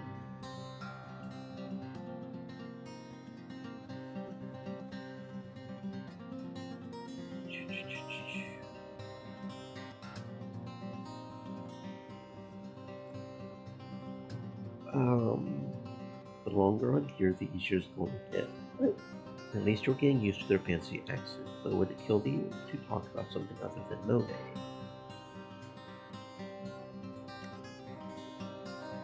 Um, the beer is fantastic.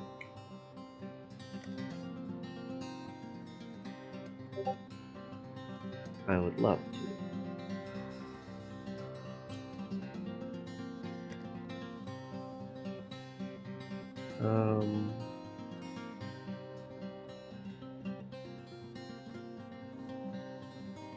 I heard that living in the city could be rough.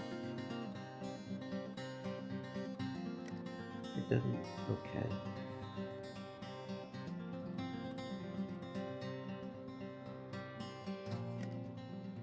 I'm assuming it's not skipping through anything we haven't seen yet, because that's what it says in the settings, is to not skip unseen text. So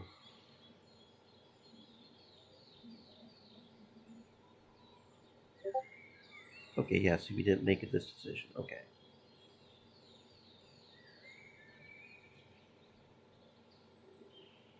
Okay.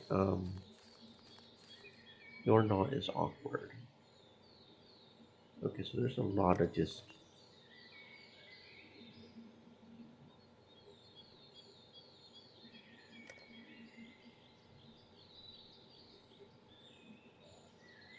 Um,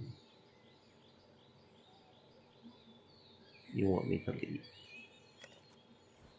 I'm comboing trying to leave Winded Meadow and getting Father angry. So we'll stay quiet. We won't do the little prayer thing. Um, each of us has a different path. Priests need hunters and farmers to feed them. Though to be fair, Biggs ain't a mere offer leader locked in a room with the rights tablets. Not many hides could stop the swing of his sickle sword. So a few more dialogue lines, but it doesn't seem like it changes a whole lot.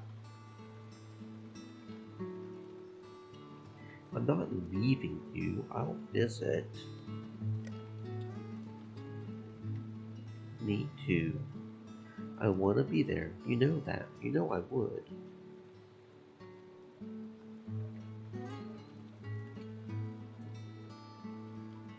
Goblins, gargoyles, dragons won't hide in stronghold like some old lady, no matter what's coming for us.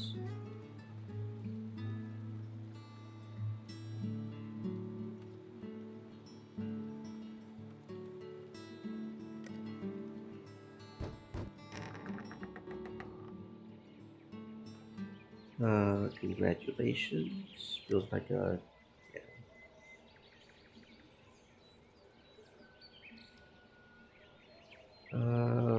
We had no time to waste.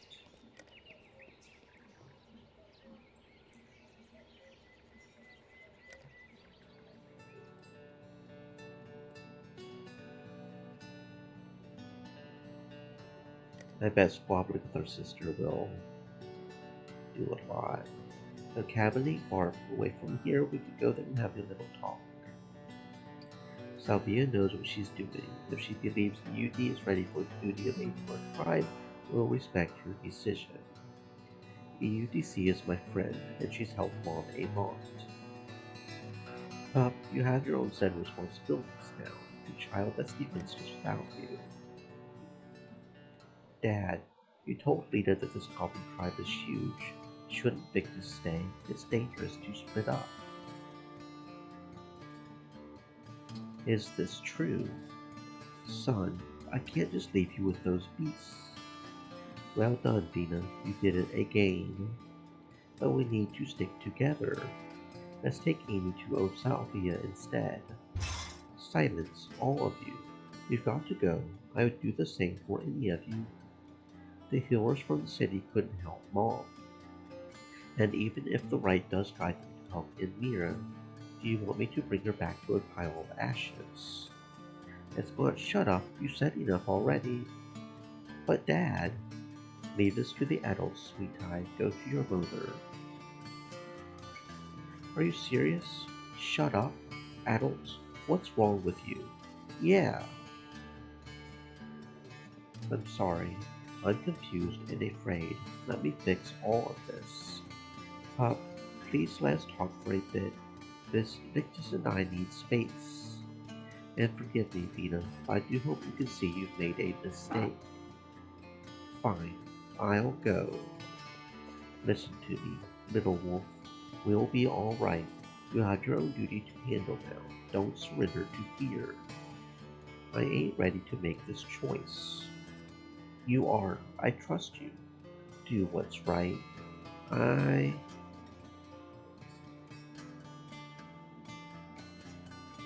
Time for us to head to the inn, sis.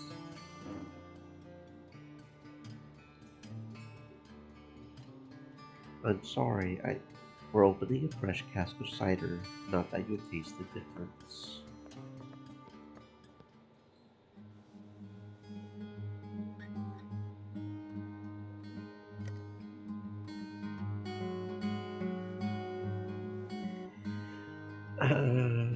Dude.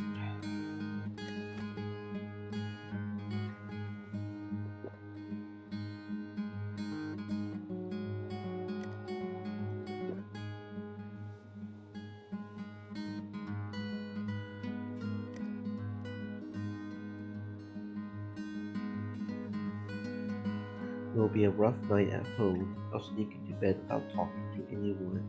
I need to rest. My olive Vita is going to give me that look.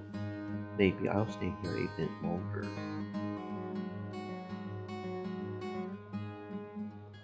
While I'm here, Victus is preparing for his journey. It was me who was meant to leave. Can't everything just slow down a bit?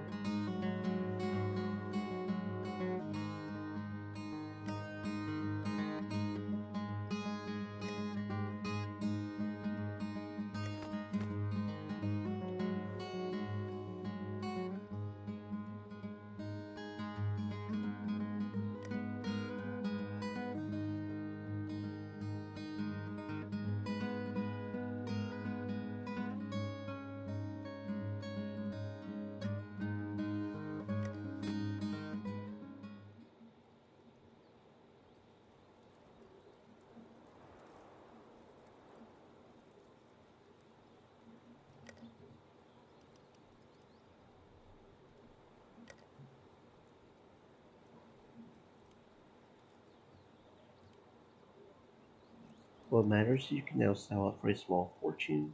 Just don't swing it around at the alehouse. It'll buy you a safe bed and the help of the best healer the province has to offer.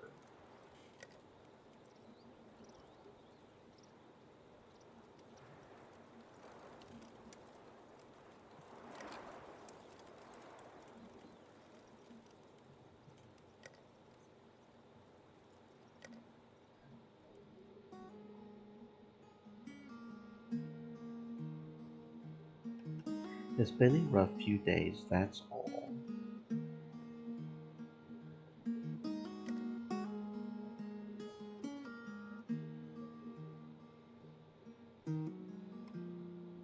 Not so long ago I faced trolls, and now we've got goblins in a cave. What's going to come next? You don't have to stay with us to help us.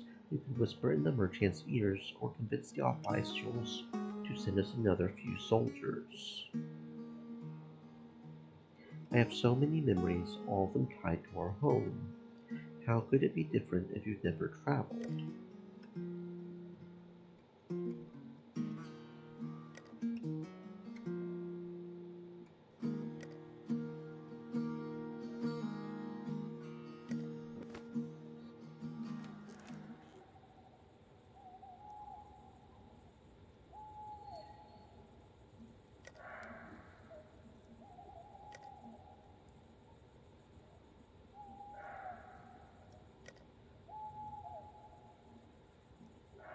If you say so.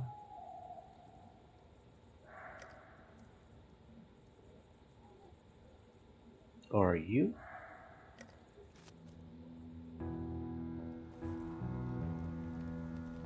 Be careful.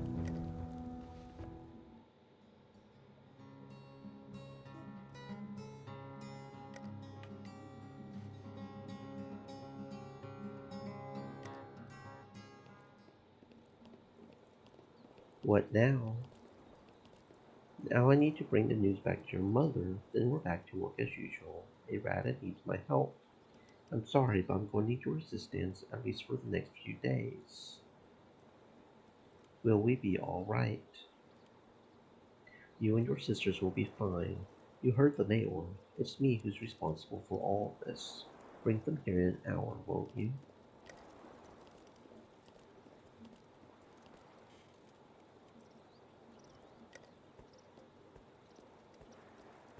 I wait for others to act first. Even my fight with the trolls sort of just happened.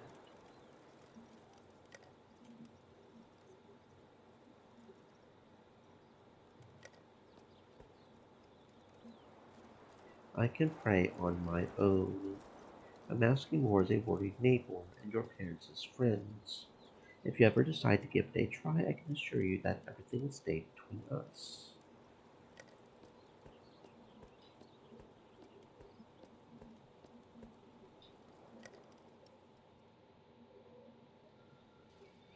You're just asking for trouble, aren't you? Can you be quiet for a moment? I'm trying to work here. Thank you. I can't handle this right now.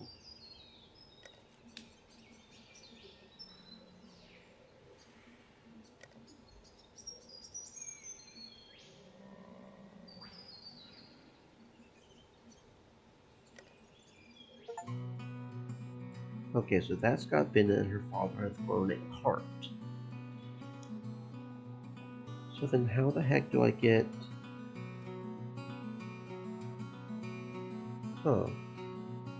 Or maybe we have to play each chapter another time? And each segment has different endings? Like, each chapter has... I don't know. It's not saying whether or not she's staying in Windy Meadow or not. I feel like I did all the things that would trigger for going either one way, but it's not saying if we stayed or went.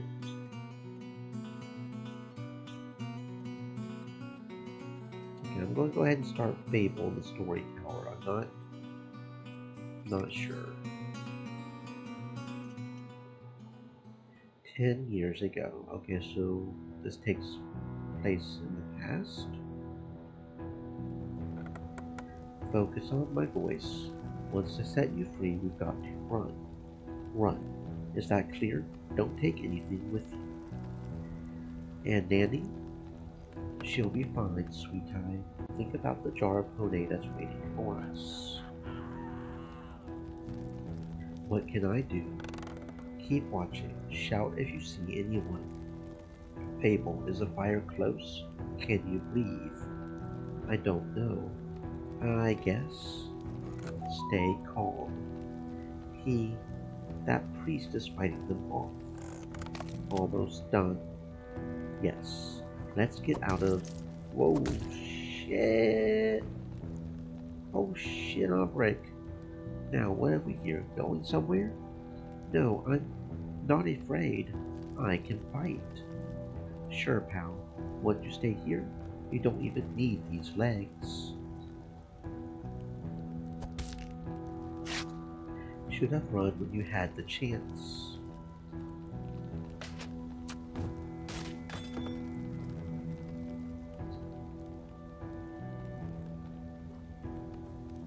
Kid, still with us? I could use a guide.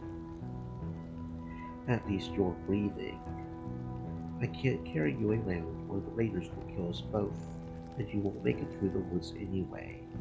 A wingless crow can't defend its eggs, say the tablets. Though, how does it end? but I would still try to do so.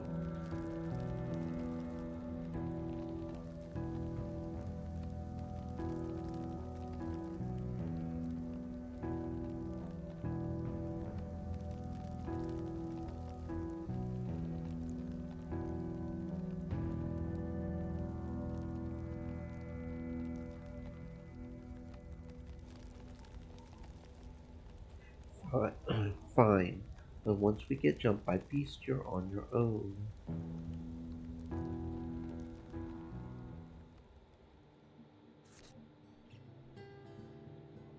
And it changes the day tablet too, depending on the character. That's kind of cool.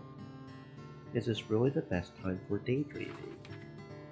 The house of Aunt Navia and the newest building in the village. When asked why she would insist on placing it outside of the village walls, she said she would rather deal with the monsters than listen to all the squabbling.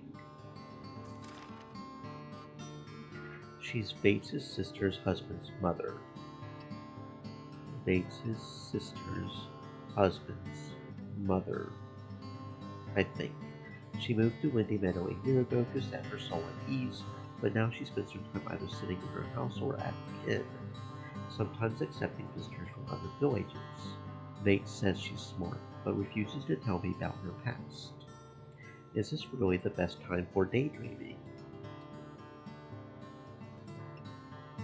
I was thinking about Little Oak. I wish my parents could see me now, next to an old manuscript and a wax tablet. The village of my tribe, destroyed 10 years ago by a band of robbers and slave hunters. I carry memories of my parents' home and a few alleys, but without Bates' stories I wouldn't know much about the place. From what I've learned, it used to sell eggs, feathers, and things made of wicker. Your uncle says that you've always been a smart kid. I'm sure your kid had high hopes for you. A servant of the right, my foster father.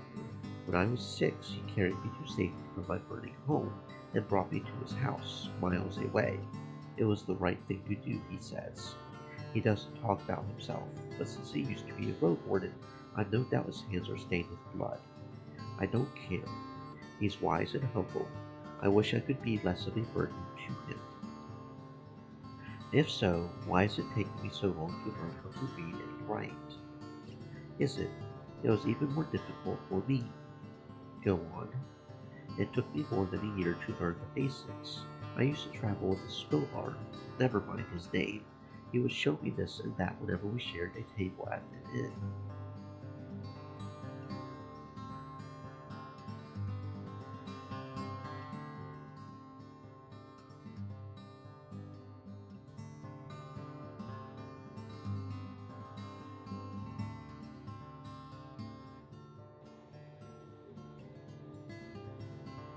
A year-long journey.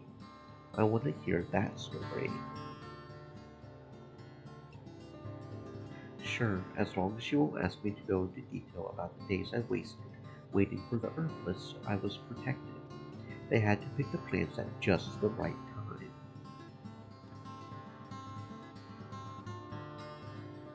Can we study outside? It's so dark in here, my eyelids get heavy. We could, but we won't. Why? Maybe just tell me why. Your eyes are young, and we can grab a few candles, but if this manuscript falls into the mud, many of its pages will go to waste. No one reads outside. Let's enjoy what we have. I'm sorry.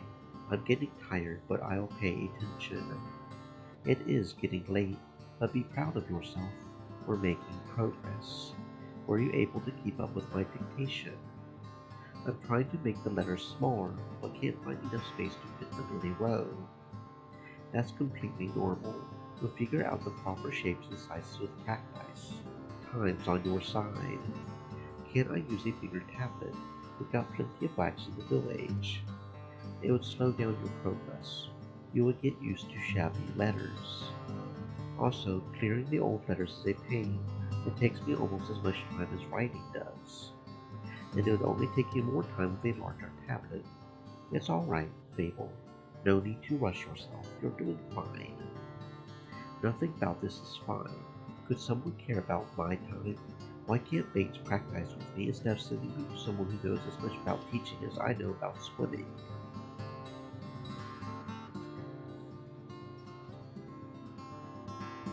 Anything else? You may be young, but I would advise you to temper your tongue.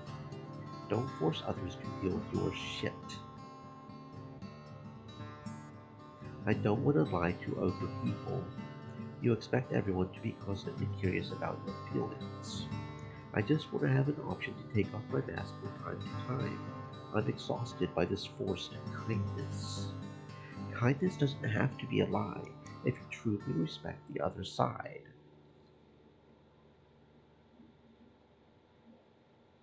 Bards use their hearts to perform.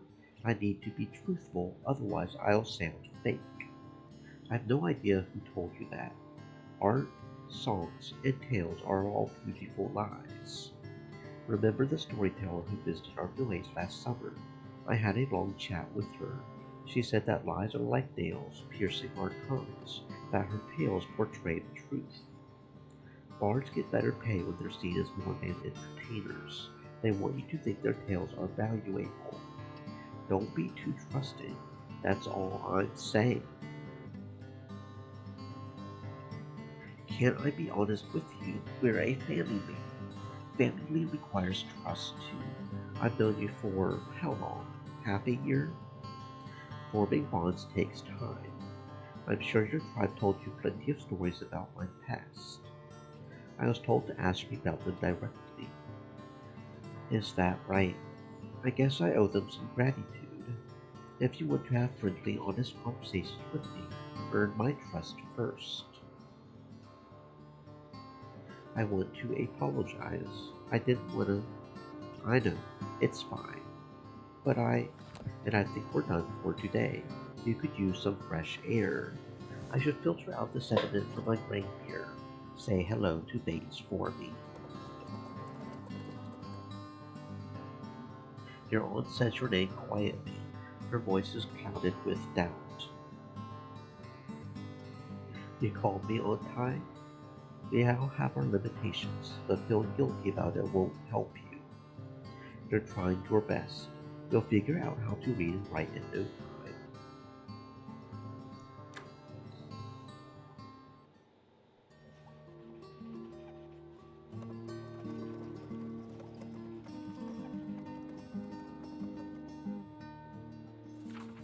The tasty claw in. Stabby may be my friend, but he rewards me for my work fairly. I'm too young to taste harder things, but the drunken patrons are the best audience for my stories. I was still a child when he moved here 4 years ago, but we quickly started to spend plenty of time together. Cavlor, the blacksmith, said that me and Stabby are like brothers. He enjoys listening to people, so it was wise of him to open the tasty claw. Everyone likes him, even though he's a stranger. Hi there, enough studying for today? Yeah, I know the lesson, I know the headache. I warned you, even in Burtis almost no one reads. Bates took me to Burtis only once. We had to join an orange car van of perchance, and after 3 days the place gave me a headache. There are thousands of people there, so many scents, and so much noise. I couldn't hear my own thoughts. No wonder people there are to be busy all the time. Reading manuscripts will help me learn more stories, and about stories, and about taking notes. Yet even for a bard, it's quite a rare skill. Most storytellers repeat what they've heard from one another, only pretending they know what they're talking about. Trust me, I would know. But having no legs, I'll see fewer things, face fewer adventures. I need to rely on knowledge to even the odds. Only if you're determined to stay on this path. I am, for now. But since you mentioned it, have you spoken with Lita? I sure did. She's not going to work at the inn for much longer. She's planning to spend some time learning with the carpenters. What carpenters? There may be no masters in the village, but Castus, Cavil, and Sulcus all know this, and that is enough for her to get started. A local farmer and a beekeeper married to Meadows. Judging by the tales he shares, he has siblings and cousins in every village in the province. I help him with various tasks, but not with the tools. A simple, decent soul who spent his life practicing his craft. He used to help even the poorest farmers, asking for nothing in return, but now mainly does tasks for the rich folks from other villages. From what I've seen as I was cleaning his workshop, he's not too well off himself. A farmer, a Ratka's husband. He doesn't spend much time in the village, but always takes part in the tribe's prayers. But she'll have to travel to another tribe in a year or two, maybe even to the city. That sucks. Yeah, but she's got talent in her hands, and will return here after her apprenticeship. For now, I need to find a noble kind soul for hire. And you still think it should be me? Indeed, I will teach you everything I know about running an inn. Want to start coming in the evenings? That's nice and all, but don't be silly. I can't bring folks mugs of ale or stand up to the drunks.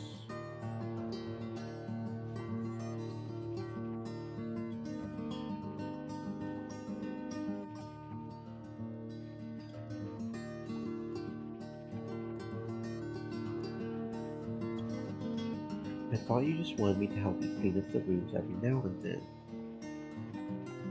Have some mercy. You want to be a part of the imagination this small? If you were to run your own inn one day, hire someone to move the tables for you. And in the meantime, you would keep the place spinning. Take care of the planning, counting letters and busy work.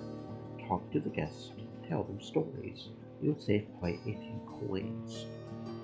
Keep the place spinning. You get that from the city? Don't judge me. I had to learn a whole bunch of old sayings from your tribe, too. Nevertheless, I can't spend my days studying, reading, writing, playing the flute, and doing chores, then end up here each evening. I've got my limits, and I need to get ahead of all the other traveling talkers. Working in an inn, you'd hear more stories than you could store in your school, both from distant lands and from the people struggling with day-to-day problems. We would gather news, jokes, and rewards from the entire province.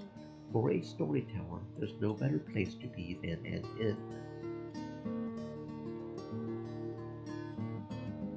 Simple stories from the common folk will cut it. I need to do my best to master my craft as soon as I can. So you think it's an either or? Yeah, I can't learn two trades at once. For me, it's better to make a simple song an entire tribe could dance to than to put together a masterful tale that would get lost among some rich man's manuscripts, locked in a chest like a pretty jewel. But you've got to be your own soul, of course. Think about it for a few days, will you? I need to hire someone right away, before Ivodo's wedding. The sooner you decide, the better.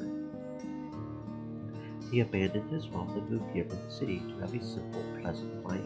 Must be weird to have everything, and to do whatever you want. Are you going somewhere? Soon. I need to wipe the tables and sweep the floor. So, Elias's sword. I'm not going to ask her to let me hold it. It's her favorite toy. What do you mean? You know, she waggles it around, or polishes it. She doesn't even seem to not ice it. Why do you keep nagging me about it? About a sword made of cold steel. I want to hold it, of course. I want you to break the ice for me. What's this cold steel? Some sort of magic that darkened the blade? I'm not sure. A rare alloy from the growing mountains, I think. People say it stays sharp for generations, and is lighter than a stick. I bet those are all lies. It used to be the most famous blade in Virtus. Now Leah's invented to officials for parades and such. For dragon bones, of course. One of the paintings I have was meant to portray a semi-large weapon. I don't think it's very accurate. Why does my aunt even have it? She'd find it in an old treasury. We want to read ancient scrolls when you have legends within reach of your fingertips. So share a legend with me, Stabby. I don't know all the details, and I have to visit a rat before the evening, buy a sheep from her.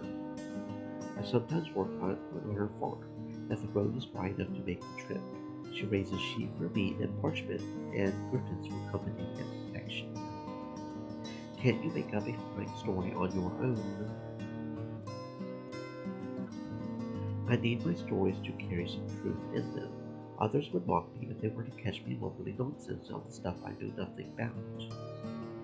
Who cares? Just say you made it all up. Give people a bit of fun. I don't think it would work in the long run. You would be surprised.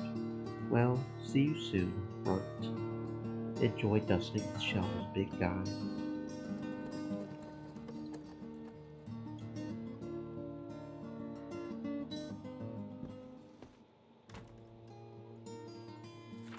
The house of Bates, my guardian, and the place where our tribe gathers to pray and listen to the teachings of the Bright's tablets. We live inside every spring and summer, then we move back to the village in autumn. They close the doors entirely during the winter season. Despite the spells and traps, there's too many beasts around. I'm back, and I was just leaving. Would you like a sandwich? Thanks. I hate cooking while I'm hungry. We're out of fish. I'll bring another one in the evening. That's fine.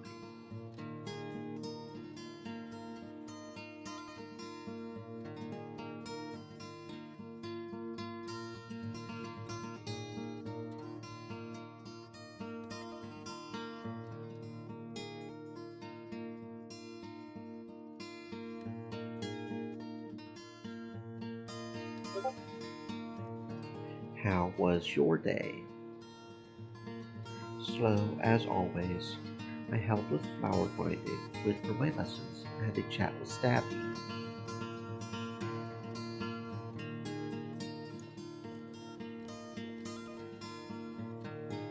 Could you organize our clothes? Check them for bugs. They're getting all rumpled in the closet. Sure. Are you heading for the cemetery? No, I have a few tough conversations ahead of me. Victus says he's trapped. Irada feels helpless, hopeless. Ethel needs some advice tied to his savings. I don't know what that's all about. While I want to make up stories, Victus lives one as a tragic hero. He's always been so kind and patient, even to me, and I used to babysit his daughter. Now I can't hold back my tears when I see him at her. Oh well, I'll be back in a couple of hours. Good luck. I almost forgot. Castus could use help with candles the day after tomorrow. Great. Aunt Nalia will be busy that day. I can take some extra work. Such a simple job will earn you a dragon, but you'll get some apples and honey. That's fine with me. Can't fill up a snowman with bones, am I right? I'll let them know. Have fun cooking.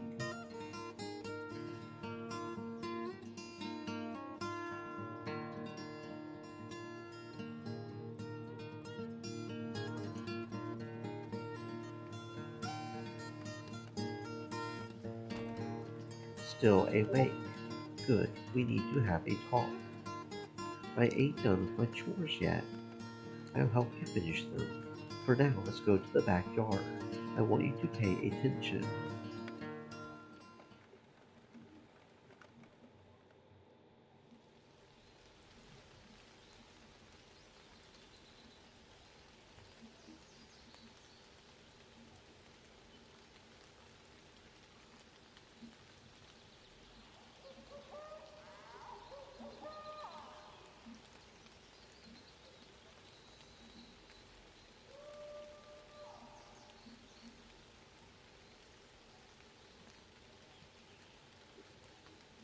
Did something happen? I went to see Nalia. She told me about your doubts. And, and apparently you're mad at me. You mentioned that I should be your teacher.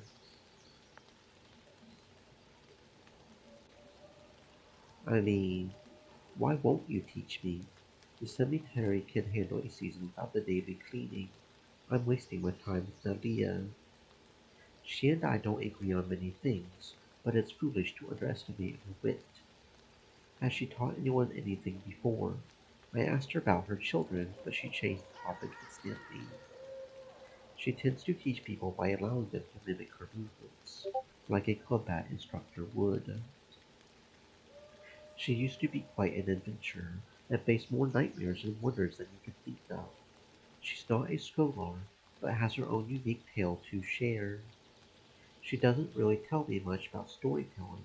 She's all about writing in the language of the tablets, the language used for the ancient manuscripts, used by priests and scholars, but not by regular folks. Thanks to the time I spent in a priest's house, I've got an ear for it. I talked with her about it. I think you're going to enjoy your next lesson. Be open to what she tries to show you. Don't grow too attached to my thoughts on things. The world is much larger than what I can tell you about it. I don't think she's all that interested in the rite and their teachings. One thing's for sure, seeing how long Wright's tablets are, I'll never run out of stories to read. Listening to Bates's teachings, I'm happy I can see wisdom in them. While it crushes my heart, it's even better for you. You're ready to listen to different perspectives, figure out your own truths. All eyes are blind, but a fresh pair reveals new truths, say the tablets. I'm worried about her. A soul her age shouldn't spend their days shut in a house. She lives so close, but is still a stranger in our tribe. Can you blame me for using the opportunity to have her spend more time with one of our brightest? I guess it's good that she talks to someone, though she thinks she's paying off her debt to you. Good. There ain't many stories about helping out lonely elders, but in the eyes of the right it's no less important than facing the largest trolls. Let's keep this conversation between us. Nabia is cranky enough as it is. Right. I'll sit here for a few more moments. The sky looks lovely tonight.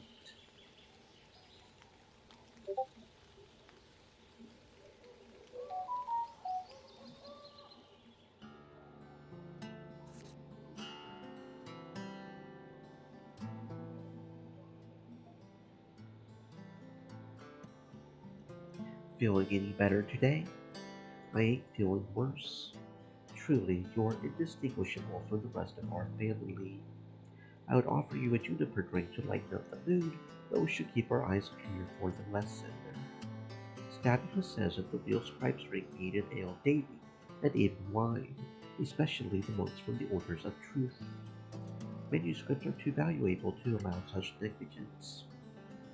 Not the ones I have, of course, but most codices reach prices comparable to those of weapons and hands of magic, or to chitin armor. No monk would be allowed to bring a chalice of wine into the scriptorium. I've guarded 2 or 3 monasteries. I would know. Don't listen to any piece of gossip thrown at you by an innkeep, even one as trustworthy as stabs. And now let's get to work. This time I've cleared all the tablets.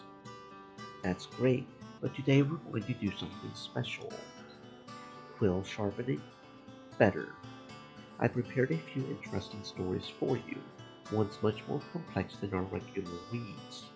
I'd like you to read one out loud, and then we'll have a bit of a discussion. Where did you get them?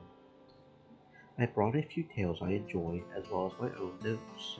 I've gathered some of them from bards and travelers, and others from various manuscripts. Your dad wants me to share them with you.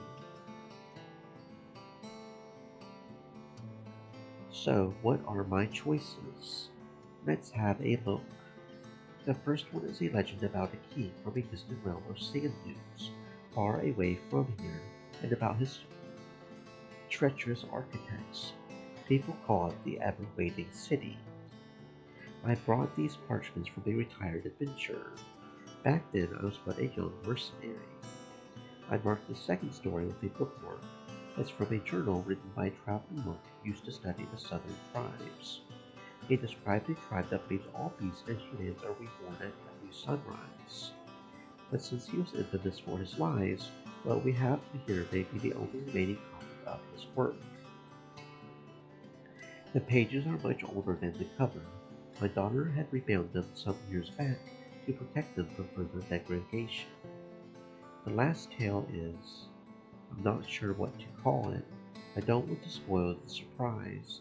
It's about a rich man who lived alone in the woods until he met a rather mysterious spirit. I heard this tale on a roadside inn during a freezing winter. I was supposed to copy it to parchment, but I've never found the right moment. Go ahead, pick one. Now I'm intrigued. I want to know what happened to this lonely man. Here you go. This happened before the woods gave way to the 10 cities, before the fire overran the growing mountains, and before humans learned how to write on sheepskin.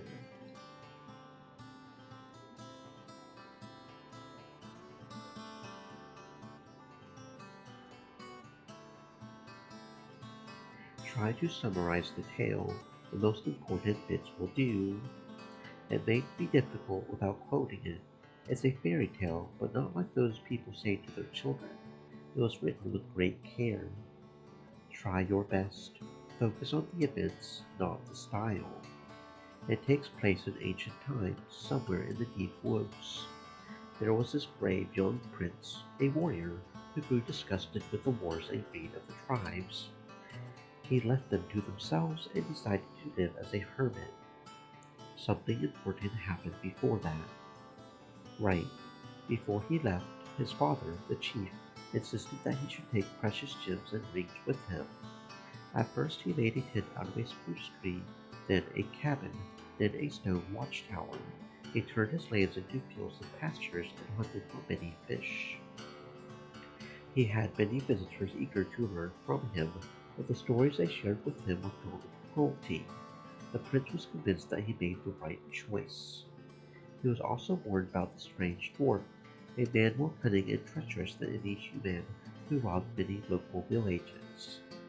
Time went by and the short, sturdy man indeed approached the watchtower. While he looked like the dwarf, he was kind and witty, and seemed to be interested only in having a friendly chat. He claimed to be a traveling sage who had made a camp in a nearby cave. He wanted to exchange tales, memories, and rumors.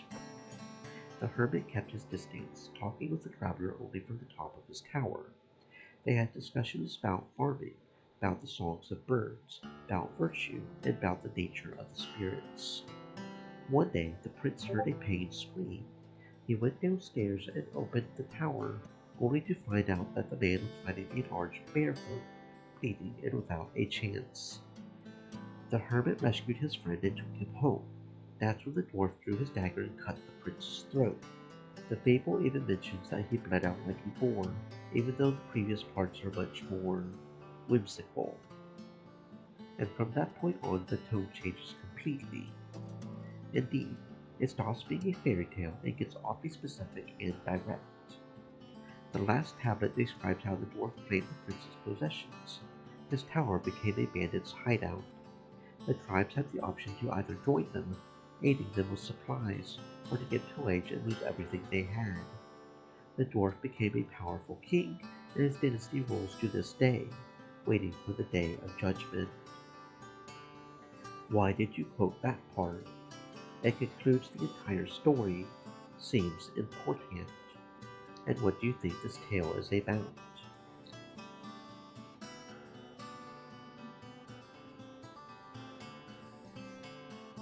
It's similar to those be nice no matter what stories, but this ending is completely twisted.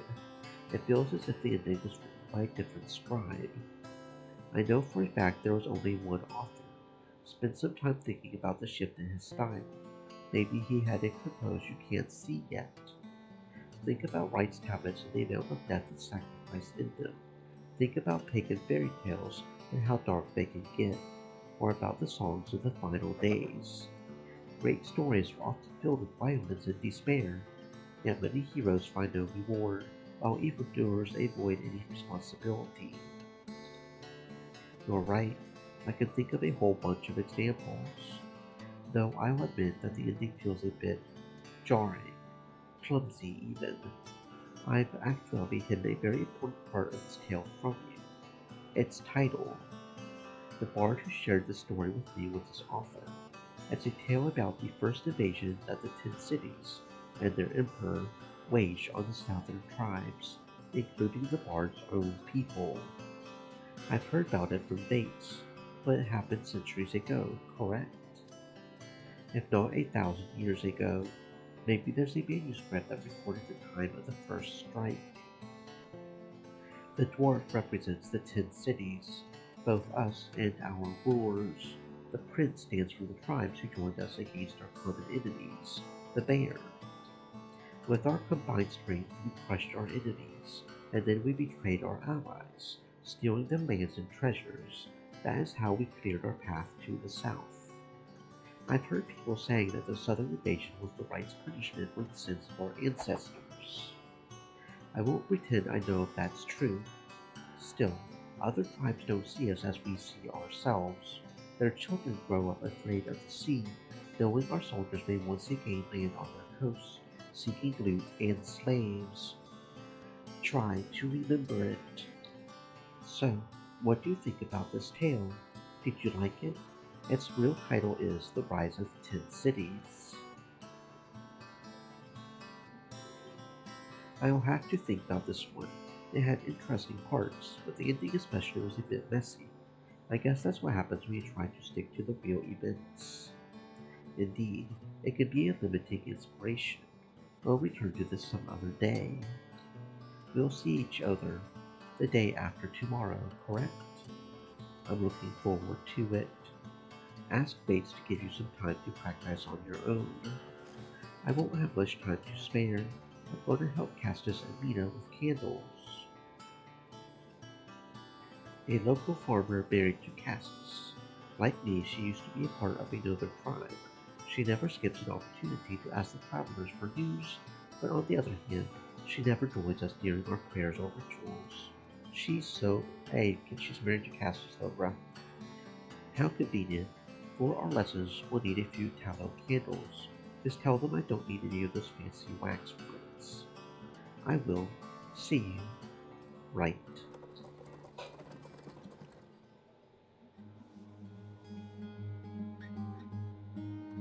Spent the whole day either locked in the stronghold or warning folks about the goblins.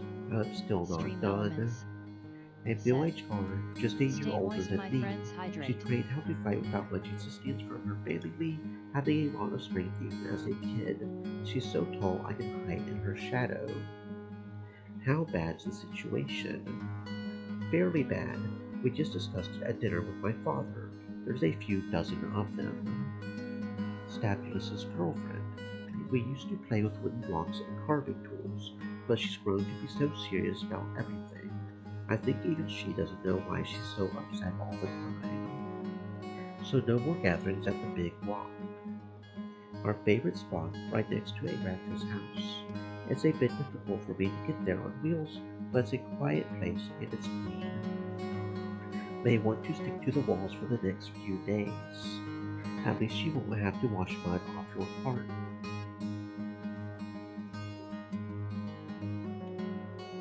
If everything goes right, I'll take on much riskier tasks in the future as a bard, travels, crossbows, beast sightings. You may be the bravest of us all, despite your small shell. I've still got a few years to grow. Most bards stay as far away from combat as they can anyway, as long as they can see what's going on. Wouldn't it be easier for you to stick to Merchants and learn the stories there? You could pay the adventurers for their tales, as if they know what's interesting about them. All they talk about are the beasts, bandits, coins, treasures. Nothing about how they feel, who they met, the harshness of their journey, how they changed over the seasons. So you mean they talk about the good stuff? I mean always the same stuff.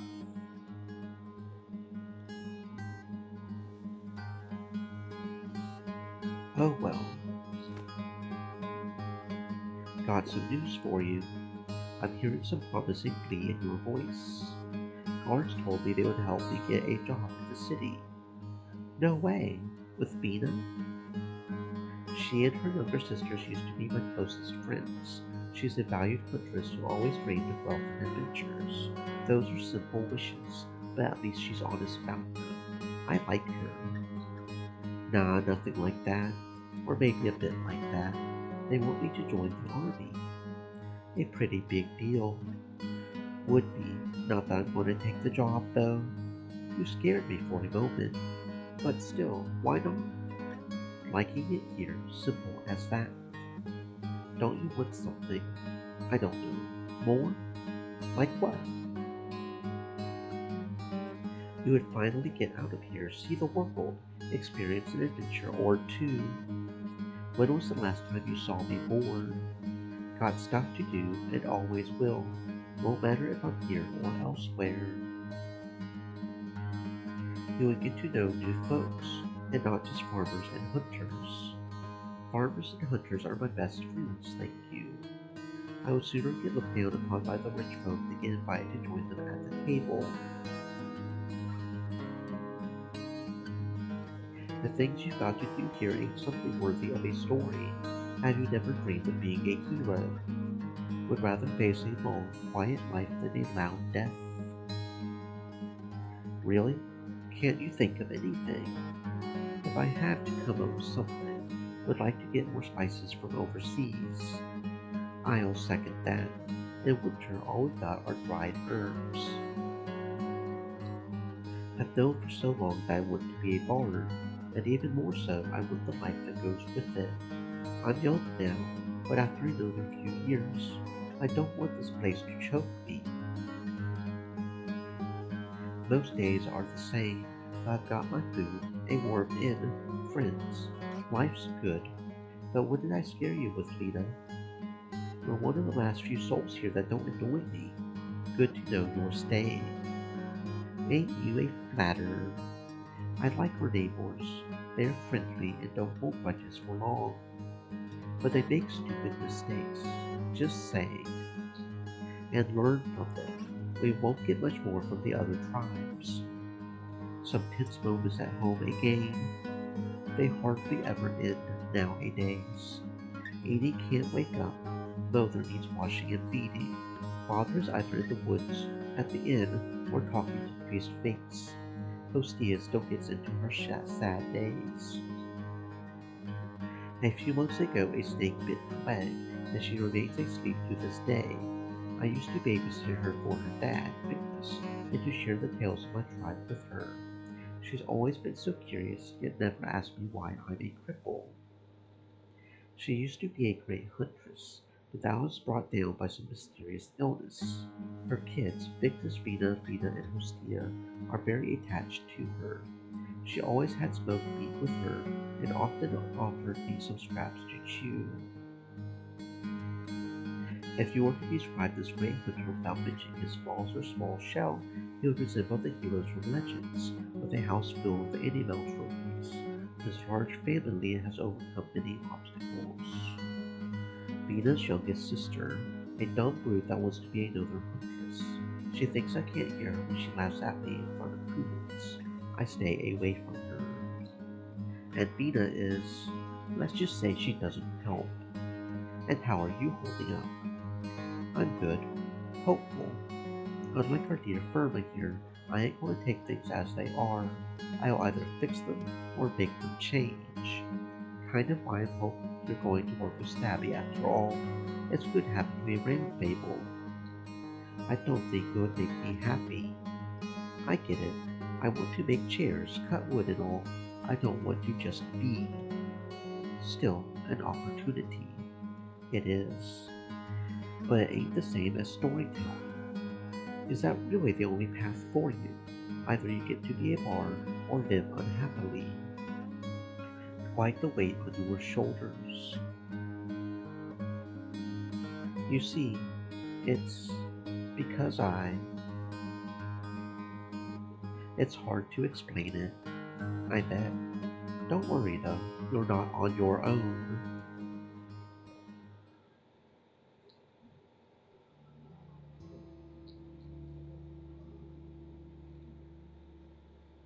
They're back again, but you know the relief won't last.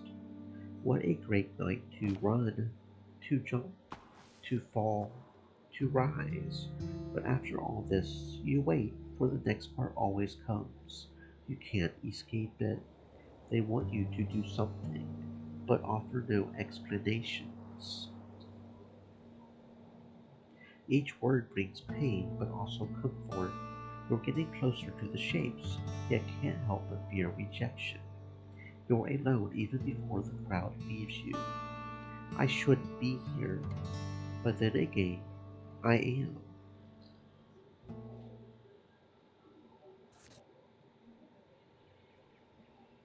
I wonder if it's always going to have 3 days. If I remember right, the first part had 3 days, right? It'd be kind of interesting if each part is always 3 days. Ever since the first settlers built their small hamlet around an apple tree, they have made sure to have its offspring growing in this very spot. I rest in its shadow on sunny days, observing my neighbors. Fable. I was just hoping to see you. Hello, neighbor, picking up the supplies. The tribe trusts the mayor to lead them. Thanks to her, we get what we need from the city, both from trade and taxes. In times of crisis, she never loses her head, and while she always consults with fates, they rarely agree on anything. Just a bag of ropes and 2 trout from Meadows.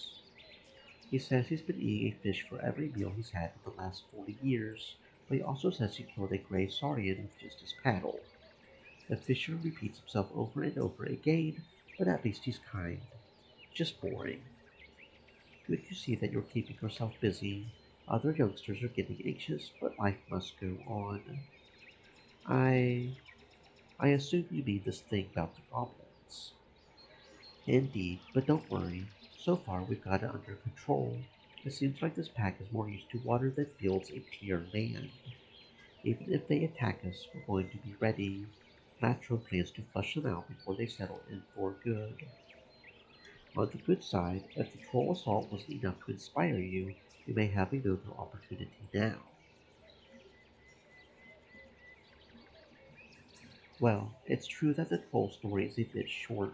It could use a few more details, like another chapter. Why not just spice it up a bit? I don't know. Doesn't feel right to lie like that. Well, I should change my boots and examine the walls. I wish you both good luck.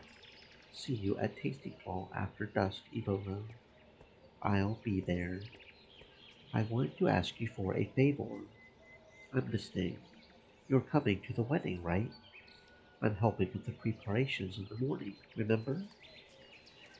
Just wanted to be sure. The problem is we won't have much entertainment. The harp player we were counting on broke his arm on his last job. I ain't that good with my flute. The tunes I play assist my stories. They won't do much for the dancers. That's what I've heard, but your dad told me you're a pretty decent storyteller. He did. Would you like to perform for maybe half an hour for our guests? It's still more than 10 days away. You'll have time to prepare yourself. And this is a paying gig, correct? Obviously, but this time you'd earn yourself a dragon bone, not just food scraps. This is quite the opportunity. My friends whisper to many ears in Burgess.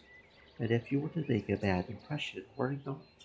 Those pricks don't expect anything of worth to come from such a tiny village. Aside from food, maybe. Relax and do your best.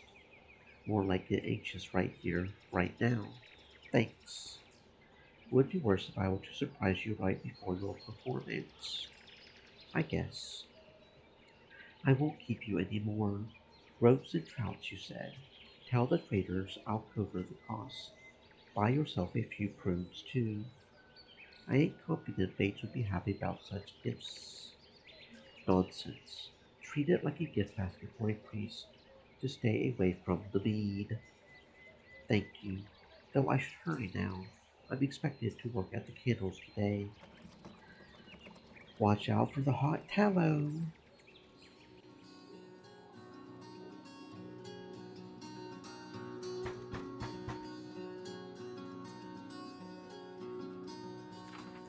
Castus and Mina may be the richest farmers in the village, but they're also expected to chip in on our tax duties more than the others. They paid for the watchtowers placed around the village.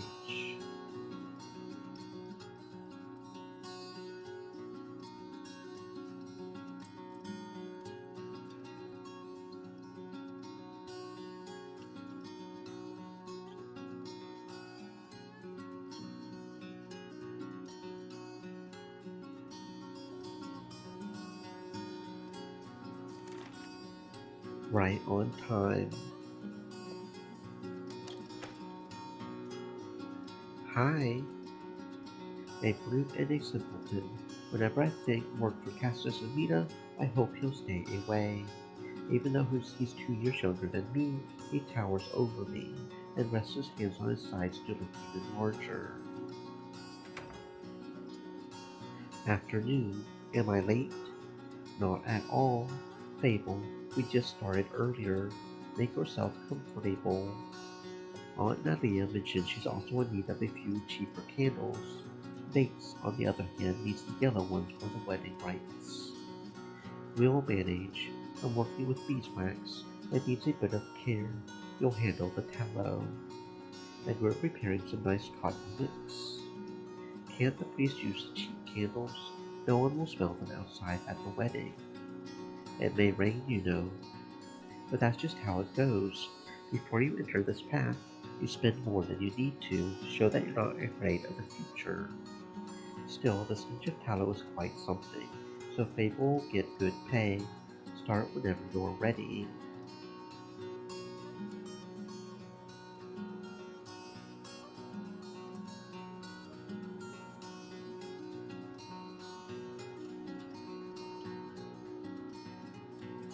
How are the book lessons going?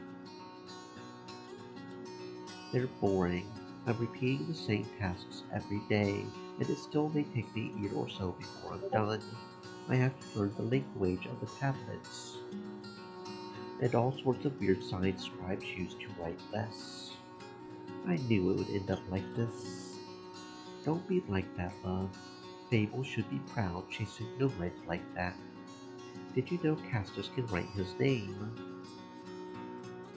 You mentioned it at the start of winter. Oh, right.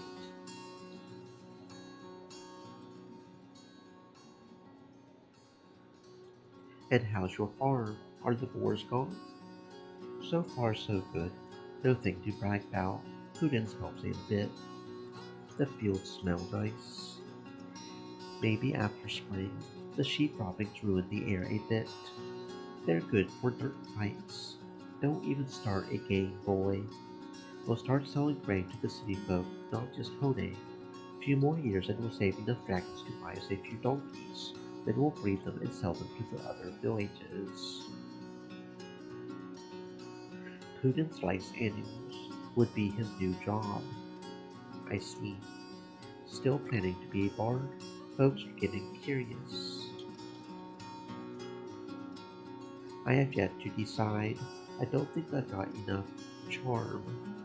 Come on now, your stories ain't half bad. Thanks, but most of them don't belong to me. I just repeat older tales. Ain't that what being a bard is all about? Gathering stories, making them stay with us. I hope not. I would be happy to listen to a story. Now, that would be fun. Candles are boring. I can't promise anything, but I'll do my best. I'm completely unprepared. I guess I have to improvise. Now let me think. Our tale starts in little did she know how she would miss those lazy days, but she was forced to leave by the hooded figures came out of nowhere. After a long journey, the hero had to oppose the great enemy, a monster. The earth trembled beneath his paws. To save everyone, the hero had to face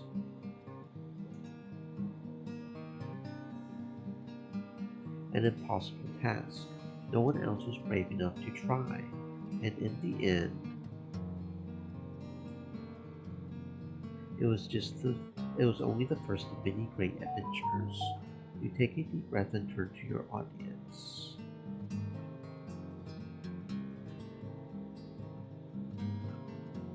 It didn't really happen, right? No, I made it all up. Knew it. Doesn't matter. We had fun, right? Good job, Fable. Just fun, but I tried my best. Not sure what to say. Heard better stories, heard worse. I had a good time. 'Twas all right. It would be a great bard, I'm sure. Almost done here. We're getting short on cotton after all. Work went fast today, thanks to our brave storyteller. For the final set of wicks, let's put some hemp to use. Come, Pudens, I'll show you how.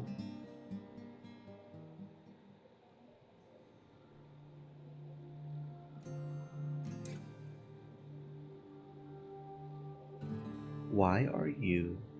I said wake up and get dressed. I'll grab us a few things from upstairs. I... Alright. It's so bright. Is this... Fire! Bandits! Possible. I haven't been outside yet. Stay focused. We've got to help the others. Exactly. Just stay with me. I've got your back. If everything's lost, we'll regroup here and leave to warn the other tribes. I'll prepare us for the journey. Now follow me.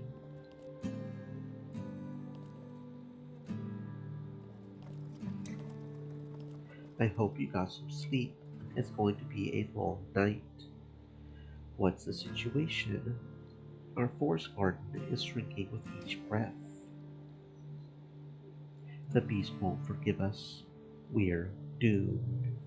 The wrath of the herds occurs anytime humans take more than nature can endure. Then the animals join forces to strike back, slaughtering any tribe they can reach. That's why we grow with caution, cutting trees and clearing the path sparingly. What about Salvia and Eudi? Is Aratus' family safe? Putin says old Salvia is a witch, but Bates told me to never repeat such a thing. She's a herbalist, that's all, he said, and took care of you when you lost your legs. People don't talk about her much, often saying our forest garden ain't as safe as it looks. Old Salvia is training her as our next herbalist. Every 5 days she walks around Windy Meadow and asks everyone how they're feeling, even though she doesn't take much pleasure in talking with us. Bates holds her in high regard and tells me to ignore her grimaces. Dad's with them. He'll keep them safe. We ought to focus on the village. Let's gather all the buckets we have at our disposal and choke the flames before they reach our side of the river. Why ain't Nalia here? Anyone seen her? I knocked at her door. She told me to leave her alone. Fable, go check on her and bring her to the inn, just in case. And what if she refuses? You know how stubborn she gets. Then try to keep her safe. Keep the door locked. The animals could come at any moment now.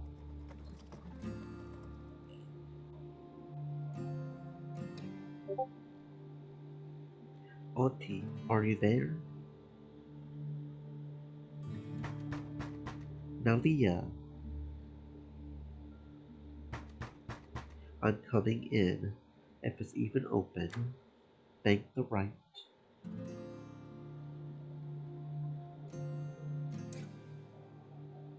A plum tincture.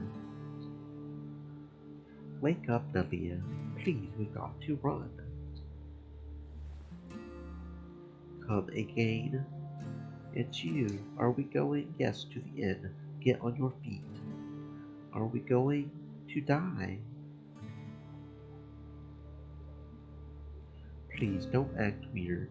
Stay with me. We've got to leave. Help me help you. I can't help Farah. I can't help anyone. Her son or grandson, I think.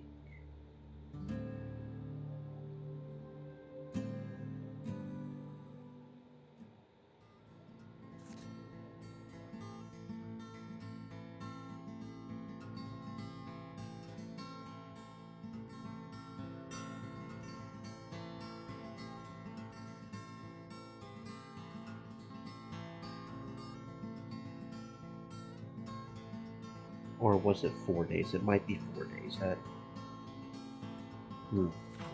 There's a scent of smoke on the wind. Oh yeah, so you look at that, but it's this whole side of the map, east of the west of the river.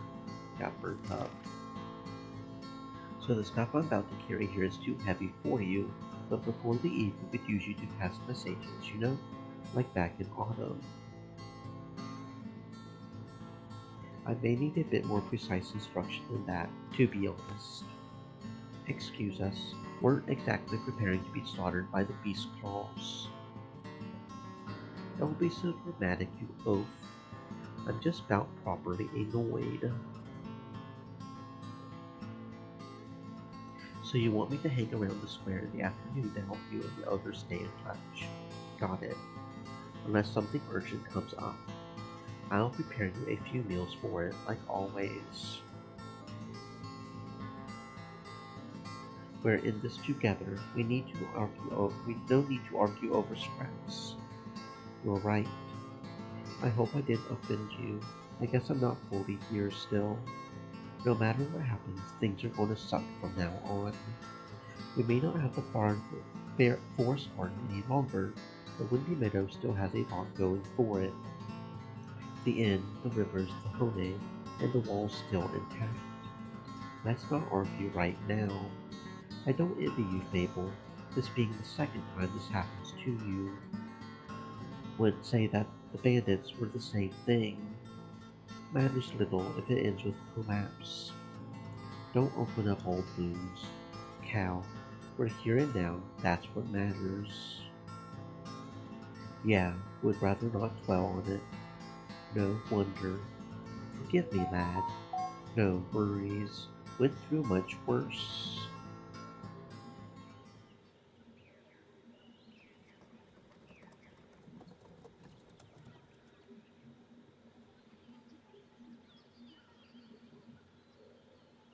Was I supposed to bring the training tools with me?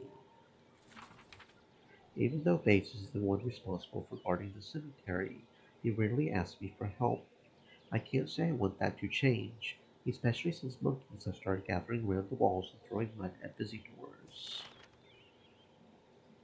We ain't here to work, but since we don't have time to take our walks anymore, I was hoping to have a chat with you. And a cemetery. The dead take their wisdom with them, but we ought to find its remnants. Such as, I don't know, but folks enjoy these inspired aphorisms. They sure are flexible, conveniently so, especially for a barn. You invited me for an extra lesson about stories. Anything can be a story. Kind of an empty phrase. True, but the fire has made me think about the stories we leave behind. If something were to happen to me, there would be no one to take care of our rights. Lacerda would have to hire a priest from Burgess. From the United Church. Exactly, and they would have no reason to uphold our customs. Do you like Windy Meadow? I like some people here. I like some places. At least we don't struggle and the walls ain't our prison. I guess that's something. You've experienced enough awful things. I'm glad it hasn't crushed your soul.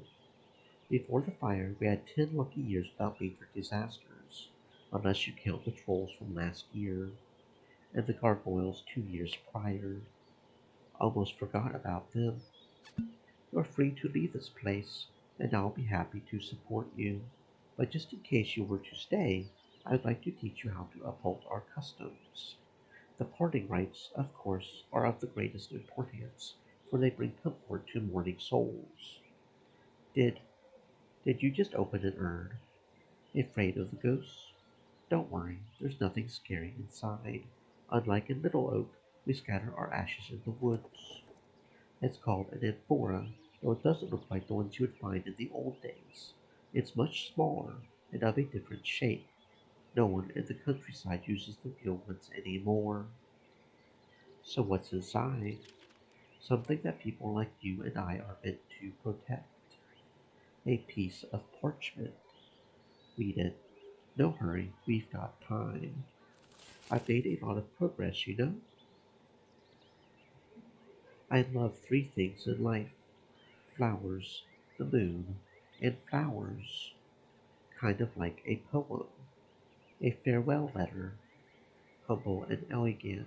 Like most priests of the fellowships, I encourage our neighbors to keep their practices modest and contemplative. I remember the cemetery you showed me in the city. It had all these statues and trinkets carved in dragon bones. They had to hire guards to keep an eye on those treasures. That's right, the temple wardens.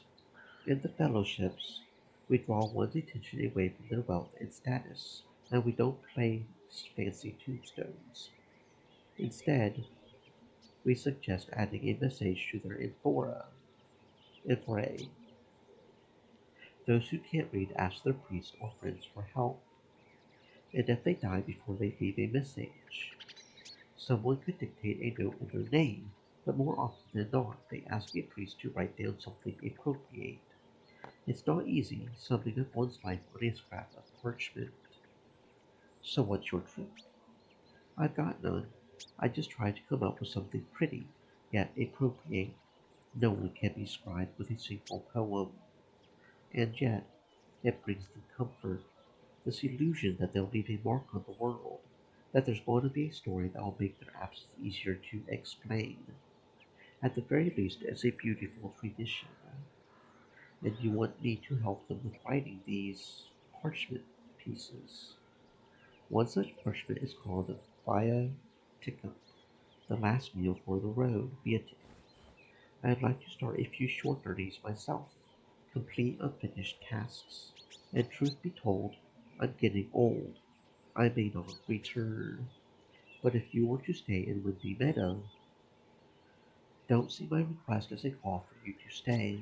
I'm only asking you to learn how to handle some of my responsibilities, just in case. I can't sell false hope to folks. I want my stories to be based on truth. I would rather let the next priest take care of such duties. Then I guess we're done here. Go ahead and prepare for your lessons. Better bring Nalia a few fruits. I will. See you later.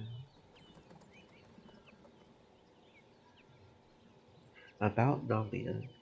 Is it true she's been drinking more and more? If the monsters won't get her, the poison will. I don't believe we can just ask her to stop. It may be better for you to avoid this topic in front of her.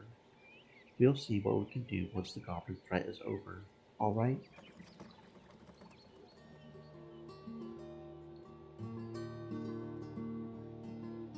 I've got apples in my backpack.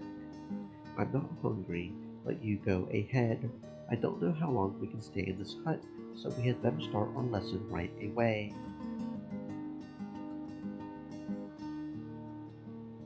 Can't we do anything to help with the preparations outside? The monsters may come here any moment now. I could carry the smaller packages to the warehouse and you. Well, and I'm old. Your arms may be strong, but you won't be able to lift a crate or a barrel. Some days, people like you and I need to stay out of everyone's way and hide inside the stronghold while others risk their lives. Pray for mercy with the children. One day, your pride will put others in danger. What's happening right now isn't about you or me. We're small parts of the tribe and will help them the way they need us to. Let's lower our voices a bit. My head is aching.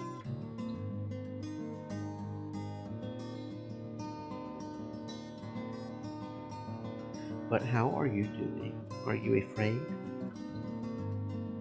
I sometimes feel like I've already lost everything I had back in Little Oak. I still have nightmares, but they don't wake me up. The fear of doom is just another day for me. I guess being an observer rather than a part of your new tribe serves you well. Yeah, as is written in the tablets, I've pulled the blade of loss. Have you? Not exactly. I don't think it's as much under our control as you think. Wait, where's your sword? On its way to purchase. It had been gathering dust for over a decade, and I sold it right before I learned I may still need it. But there's no point in judging my decision now that the world has changed. It was the right call. and I'm already used to such jokes of fate. Keeping my blade here, like an old trinket, it was a waste. 2 days ago we read a story. Feels more like 10 days, doesn't it? I want us to get back to it. We're going to improve it. Excuse me? You need to learn which parts work for you the best. A part isn't meant to simply repeat the stories of the past. You need to broaden them up, adjust them to your own needs. Take from the story only what you can use. The rest, either change or discard. We're going to make something new out of it. But I thought that bards are meant to memorize everything. The singing ones, sure. The rhyming and fixed structure helps them with that. But as a storyteller, you can change details on the spot, react to the crowd, shock them, or move to a new topic. Unlike singers, you'll have freedom of voice, time, and gesture. Use it to your advantage. We were reading The Rise of the Ten Cities, though you didn't know its title back then. Which part of the story would you change first? But it should stay true to its message. I shouldn't just change a story. It meant something to someone, and I should keep it as it is. Your honesty will matter to the people asking you for tales. The best you can hope for is that you'll get paid well enough to reach another place and get more work. Once you leave, your ideas will either fade away or shift into new stories. That's the truth of it. What's the problem? I'm lost. Remember how I went to make candles? Not really. I tried my best to tell the others something interesting, but they weren't moved or annoyed or curious. They had nothing to say, as if we were gossiping at the end. They, I don't know, didn't care. I bet they've forgotten about it already. And you're probably right. In my fantasies, people are crying, laughing, debating about my stories. But once I get a chance, I'm met with a polite shrug. Your stories aren't to blame. They're decent, but a bard shouldn't be just a jar of tales. People want a performer. Yes, a complex, honest tale may change one's life, but you'll be lucky to earn yourself a loaf of bread with it. A dancer with a lute can spout out lines about cute girls wrinkling in crowd and leave with a heavy purse, as well as admiration. Will no one listen to what I have to say? Some will, but that's not the point. The real question is if you're ready to make enough compromises to live on what you want to do. So you want me to both stay true to who I am and be someone others want me to be. At least until you earn enough of a reputation to let you do your own thing. Use gestures to your advantage. Modulate your voice. Shout, gasp, cry. Act. Draw attention. Play your flute. Improvise when things don't go your way. Offer honey before both and after the medicine. Others won't care about your message unless you earn it. What would you do if you were me? I trained in combat and was lucky and fierce enough to get rich and find myself a safe, comfortable home. I never strove to be an artist, so how can I give you advice? The bards of the southern tribes spend from 6 to 20 years memorizing poems, mastering music, juggling, and so on. Some of them are seen as priests or learn simple spells from their masters. I saw a few acrobats in the city. There's no way I can mimic them. Then don't. Find your own way to give others what they want. But if you think you can survive on your imagination alone, you need to squash your pride. Otherwise, stay true to yourself, but pay the price. Find yourself some safe work. You don't have to be a bard to come up with new tales. I don't know what to do anymore. I only know what I want. Can we just practice writing for now? Of course, dear. I think I'll have a cup of yogurt. Ooh, yogurt. I love tasty yogurt. Can I have some tasty yogurt? I bet you've heard that used to be known as the Gargoyle Slayer. Want me to tell you the real story? Okay, so are there 4 days on each one? I might have misremembered, but yeah, I think it was the fourth day on Vina. Because the third day was when things went up, and then we did have that extra day after. Okay, so what I'm guessing right now is each beginning chapter, right here, Vina, Fable, and this one, has two different endings. And then maybe depending on on the choices we do there, will affect this one. And this one has one of two different endings for each of these three characters, if that makes sense. Based on what we do here, it adds up. So this chapter with the unknown probably has like, let's see, because it'll be two, so we would have 6 achievements to each. Each of these would have 2 achievements. Either you grow apart or you don't. Either you value honesty or you value renown. And the Eudycia is anger. Yeah, anger. Either Eudycia gets angry or she doesn't. And then here is where the other 6 come in. Maybe. Maybe. We'll see. Let's go see Eudycia.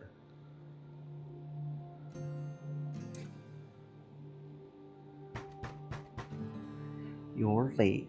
I'm preparing my sleeping herbs. Apologies. EUD refused to leave the house. I'm surprised she kept her eyes closed all the way here. We sort of had to give her a cup of apple wine, just enough to make her fall asleep. I see. Come inside, let her rest in warmth. We followed what you said. I've got no clue what's wrong with her. Is she cursed? Don't be silly. Cursed by who? The fairies? Better tell me what you've not missed. We gave her some dyed dough to play with, but she got bored. Mercury? Or is it Mercury? Yeah, Mercury, I think. I don't know, like right away? She keeps using the same old toys over and over again. She ignores other children and avoids looking in our eyes. She's so quiet. Did she understand the old proverbs I had mentioned? Not even after I explained them to her. Also, the thing you told me about moving her bed to another corner. She was fretful, cried, yelled at me. It all fits.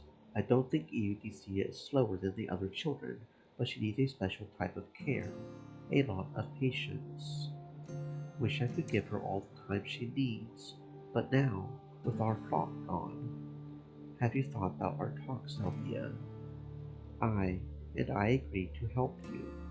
I'll raise her as my pupil. I can't believe we're even asking. I thought we would face all these struggles together as a family. Got a condition. Pay Firma as much attention as she needs. She's a good kid, but ain't ready for this wound. The girls need to stay in touch. And if I ever hear that you serve her wine to make her fall asleep, I'm going to smack you so hard you won't need to brush your teeth anymore. Now figure out what you're going to tell her once she wakes up. She ain't going to like it.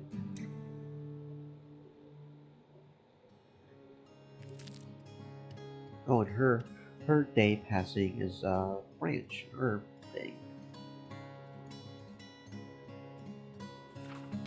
My home, Salvia's hut. We're surrounded by the forest garden, but every now and then some animals come near, searching for food. That's why we're responsible for the rituals that scare off the beasts, or at the very least make them kinder. Good to see the bomb working. Any issues with it? Nah. Son of Castus and Meta, a bit of a mama's boy, but when his parents ain't around, he keeps getting into trouble. Your help's priceless. She moved here to marry Castus when I was 10 and gave birth to Prudence only 3 months later. She hasn't escaped judging glances and words, despite Salvia's efforts to make others accept her. She's grown distant from our tribe, yet visits our hut often and helps us spread bees in the forest garden. The wounds were light, but let Prudence rest for a few more days. Life's too short to spend it in bed. Better that than a pyre.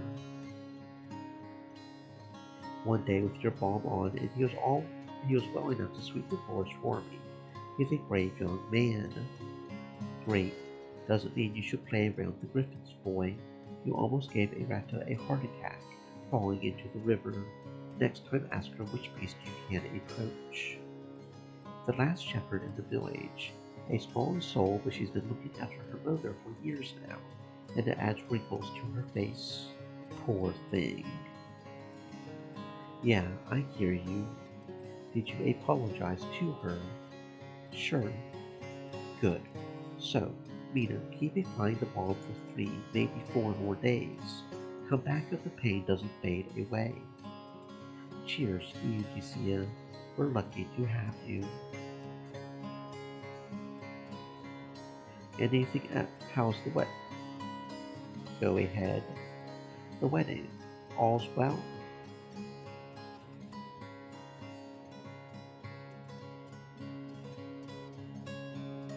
Evolo's handling most things.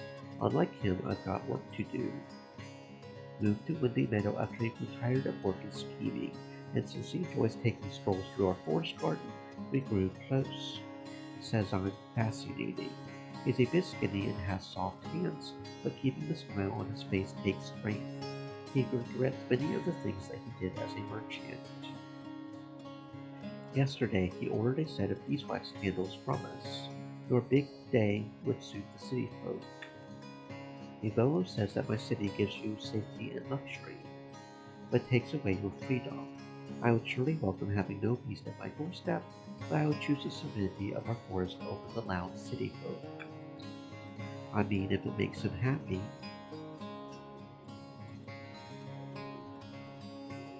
Actually, need to prepare a few things before I head out. Should join the field workers anyway. Once again, thank you. Yep, cheers. And say hello to Salvia for us. Have a nice day. Almost forgot. Going to see your parents today. Want me to tell them anything?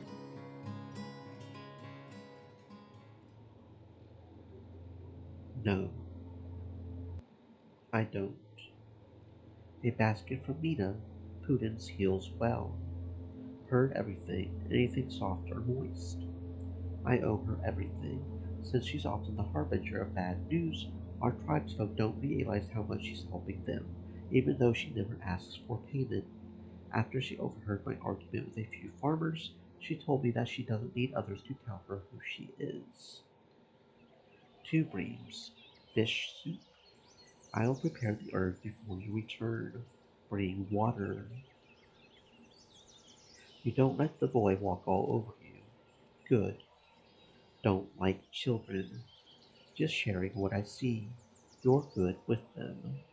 Didn't ask. Is it so late already? Bring a yellow onion for the soup, if there are any left. Sure.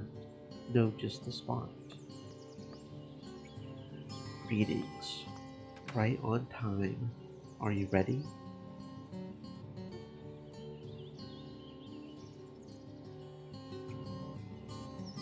Remind me to look for yellow onions. As if you ever actually need me to bring these things up. Easier for me to relax knowing I don't have to remember everything. I'm happy to be of service then.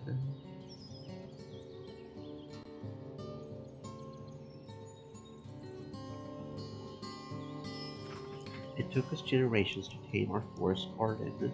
It provides us with mushrooms, eggs, fruits, greens, herbs, and sticks. And best of all, I can wander around it for half a day, left only to my own thoughts. Want me to do anything? It's fine. Need to act with care. You know how precise my fingers are, and gentle. It's more about technique than anything. I can teach you how to handle mushrooms, but right now I need them to keep their spores inside. I thought you were supposed to let them spread around, make them grow. Our garden can't protect itself. These mushrooms would ruin the soil if they were to get out of hand. So they're like a walnut tree. Who taught you that? Not the spice traders. You learned these things standing behind the counter. One day you carried me the description of how to scratch cats. Another, how to load a ballista. Must be exhausting. Talking with people, that was the best part of the job. The only good part, actually. But how did you know who to trust? Gossip and nonsense spread fast, and folks cling on to decades-old spells, no matter if they work or not. I sought other voices. Most clients had no reason to lie to me. Wouldn't offer my trust to others so easily. It's hard to build bridges without talking to others. I like people, that's all. And I like some of them. I was hoping you could use a bit of a stronger word.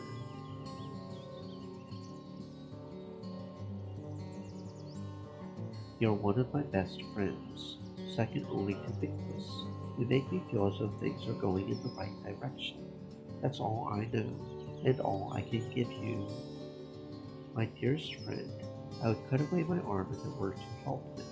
His wife died in labor, his daughter has been asleep for 3 months, and after his recent clash with a bear wolf, he won't be able to have another child.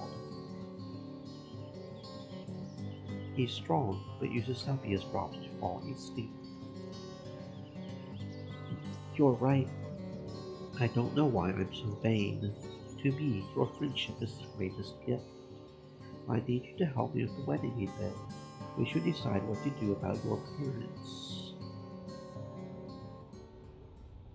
You've had time to think this through. You may regret pushing them away. Holding family together is difficult for all of us, but not in this space again. You know I'll support your decision, whatever it may be. Old Salvia can fulfill your parents' duties during the wedding. We don't have to invite them. Don't call her that, and give me just a few more days. I don't want to make this call for you, but soon I'll have no other choice. Let's talk about this later. If we are to share our path, remember that your actions affect me as well. Stop pushing me. On our path, you've got to accept me the way I am. I need time to think these things through. Can't fix my heart with a potion. I'm sorry. I want to be patient, but I can't be the only one who looks for compromises. You mad at me? What? No, no, I'm not.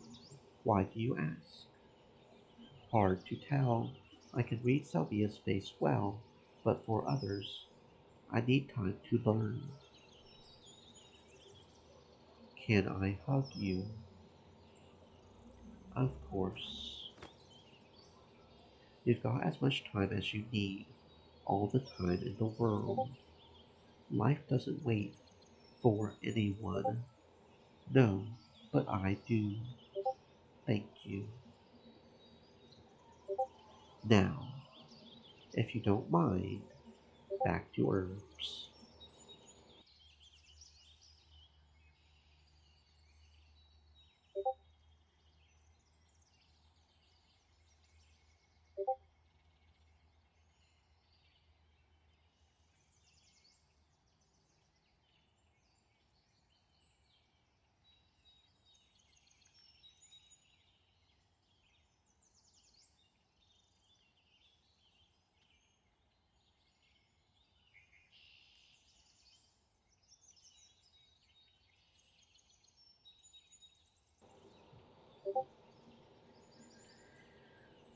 Need to forage for a bit before I head home.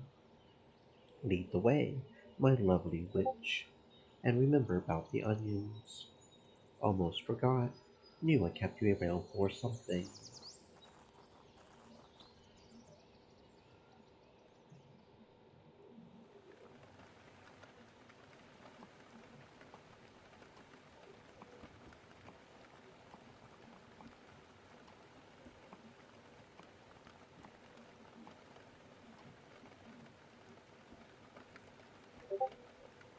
One evening, just like this one, my teacher tried a game.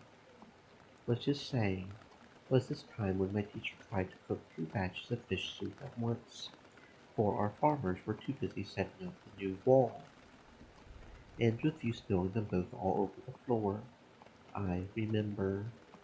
And how about the day I opened the cage of the duck your neighbors brought me for dinner? I know, I know.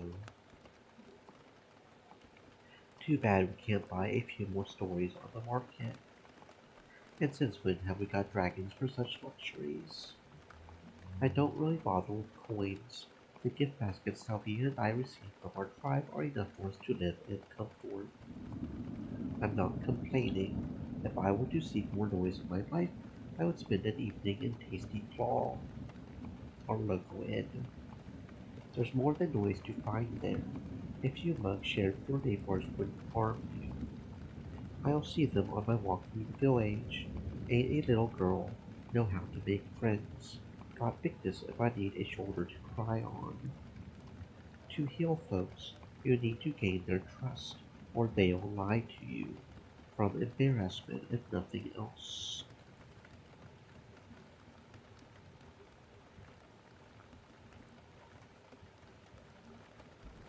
You hardly ever leave the house, yet everyone trusts you. You know that ain't true.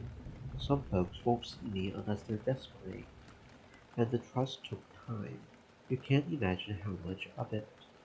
Been healing them for 3 generations. Crack nights with the fourth one still around.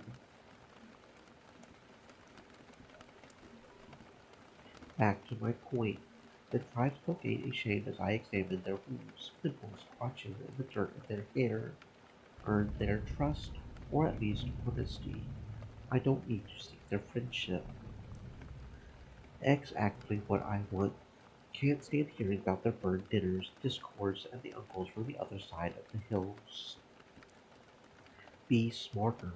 The things they share may be of great importance. Gossip helps us understand their illnesses. But more importantly, you don't want them to see you as a stranger. And why's that? You ain't old. So what? Listen to what the folks say when an herbalist my age locks themselves in a cabin. She's lived so close to the trees that she needs no human help. She's seen it all. Her days seek not. The simpler answers escape them. That my back aches, that my legs are weak, but you're suspicious to them. Dangerous, some would say. Weird, at best. They ain't wrong. Ask Timus and Relega. You're greater than the hurt you carry. But stay tethered to your past, and the anger will control you, even after you have come to regret it.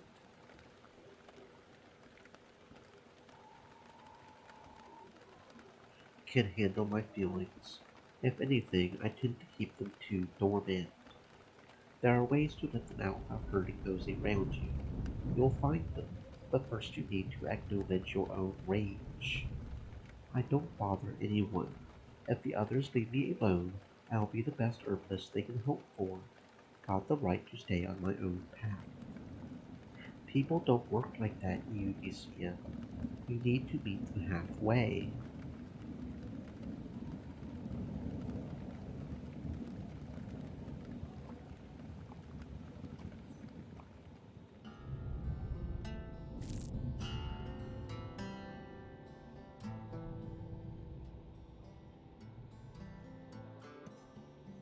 And be sure to look into the well. Might have been just a dream, but let's not risk it. I'll do my best. Try to clean up a bit.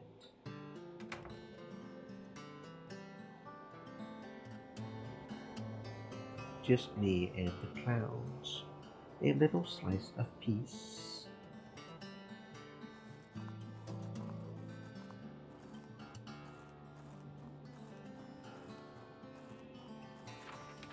Erratus farm is placed here as the last line of defense against monsters. If a beast is hungry enough to endure all the spells Spells spreading around our forest garden. It's better for it to steal a sheep than to hunt for our neighbors. Well, good morning, Edie. You could be a farmer waking up this early. The last shepherd in the village, a strong soul, and she's been looking after her mother for years now, and it adds wrinkles to her face. Poor thing. Hello, hello. Well, I could look after the chickens. You say that now, but wait until they get scared by a marten. Then it's nothing but combing the tree crowns for them all morning. I would rather get me some pigeons.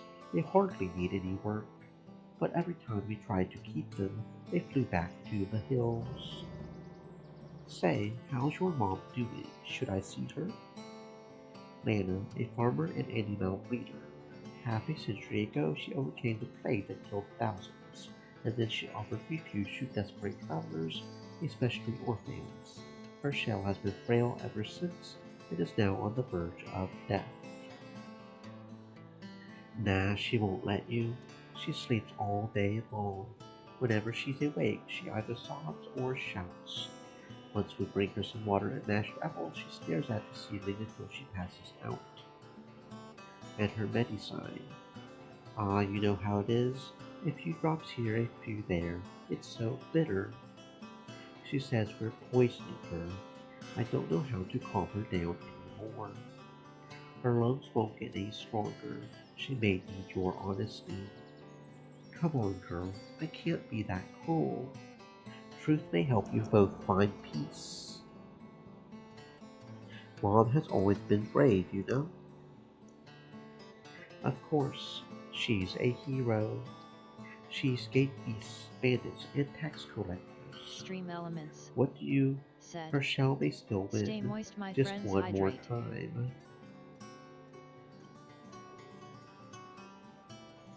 You're right.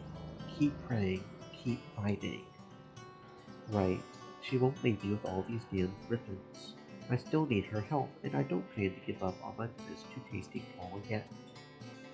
I'm sure Stabulus wants to see you there as often as possible. Well, time to go. Stay strong, Erata. You as well. You as well.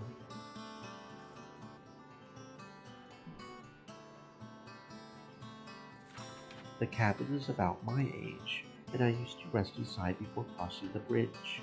Now my days are too short to let me waste time like that. Hey, anyone inside? Guess I'm alone.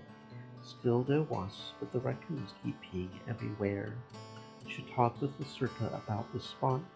Has no human scent. Sooner or later a bear will move in. Our Mayor does her job and doesn't bother our neighbors. I never know what to say to her. Got ties to the merchants and always knows the right thing to say. But ever since she was chosen to lead us, there's been more and more travelers reaching our village. I don't like how people keep talking more and more about dragon bones. Why do we even keep this place around? Abrada's kids are in the city. She's got enough space and rooms for our guards and hunters. And I'll also have a room to spare once Salvia should keep the shelter around, maybe for a year or two.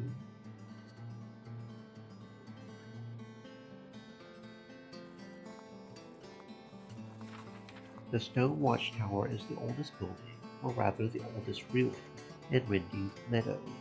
Every kid in the village gets scolded at least once for climbing to its top. How many centuries need to pass before the tribe figured out a recipe for fish that would go well with cider? I'm sick of matching it with beer. And how many centuries before you learn how to remove every fish bone for me? Hey, that is really difficult. Fish have tiny bones. It is almost impossible to get them all out. Trying to kill me, Lizardhead.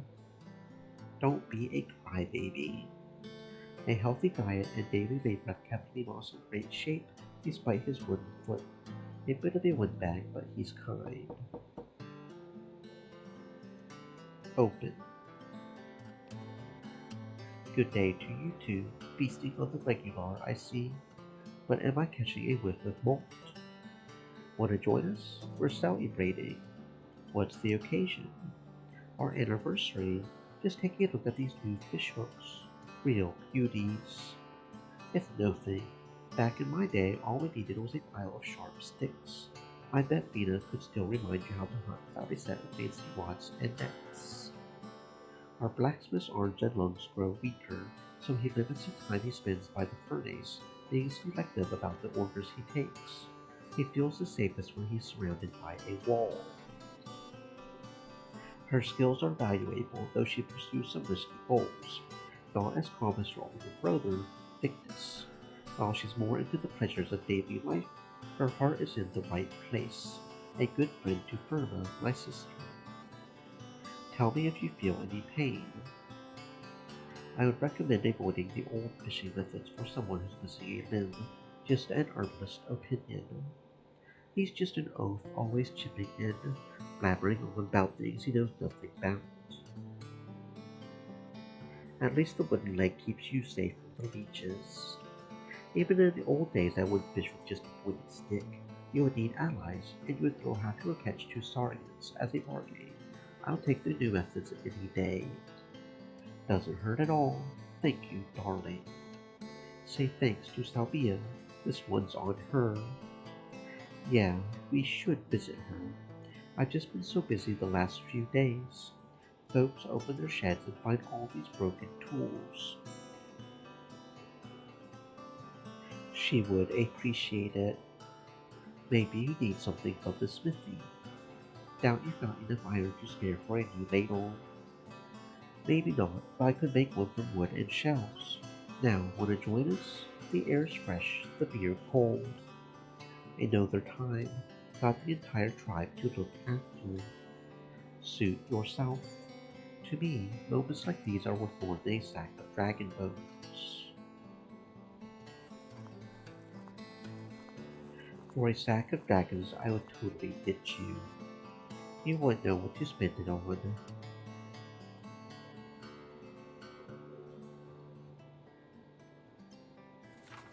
Victus and his wife were expected to have a large family, like his parents, so they secured a spot in this large house. But now, he'll have to share the space with a younger couple. Is there anything else we can try? I'll get you any ingredient you need, even from the darkest woods. We've tried everything that's in our power. I'm so sorry. You want me to leave her like this, in eternal sleep? We can't allow it. Her shell grows weaker by the day. We're lucky Indira can't still swallow water and food. The bite of a venomous snake put her into a 3-month sleep. No balm or potion has helped her, even though Salvia did her best. Once the bed sores appear, she's going to wither in pain. Is there anything I can do? Don't you have a secret magic potion or a powder touched by the spirits? I'll pay you, no matter how much you want. Look at me talking nonsense. The last thing I can think of is taking her to the city. Not that many herbalists there, but there are scholars, alchemists, mages. They'll ask you for a pile of dragons. Evomo, he offered to lend me as many bones as I need. I'll worry about that later. He feels safe with you around. You deserve his help. We paid those healers to help Mom, and they left us with a lighter purse, nothing else. A huntress and a mother, always polite and eager to follow Salvia's advice. While we can't cure her, we're trying to make her comfortable. Sad to see someone as strong unable to use her powers and no edge. Can Edie even endure such a journey? You know I can't promise you that, but no mage would waste their time traveling here. They'll stay behind their stone walls unless someone drags them out of there. I've also heard these rumors. Something about goblins approaching the village. You know anything about this? Goblins. Dad found the paw prints. If they were to attack the village, my sword could save lives. He's a talented hunter, but has had his share of poor judgment behind him. Helps me keep our forest garden free of predators.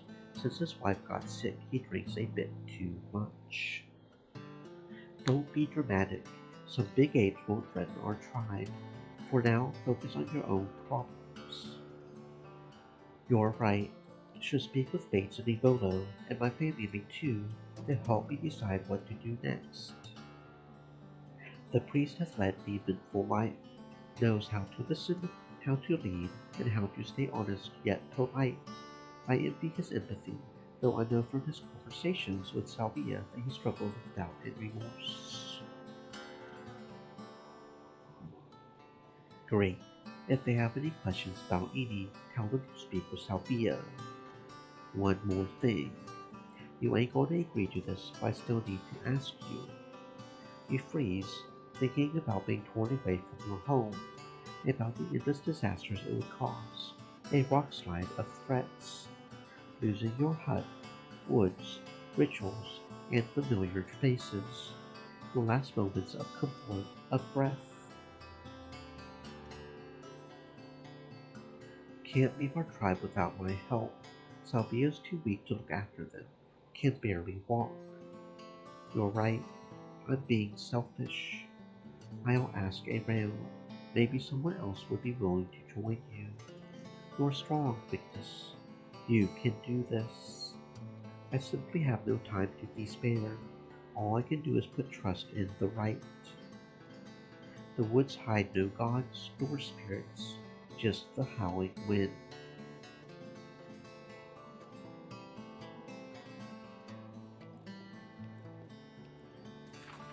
Surrounded by the walls and buildings, the big apple tree looks like a prisoner here.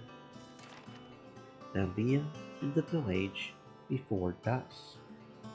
An old monk with a difficult past and a chest filled out with dragon bones. She never asks Salvia or me for help. Not my problem.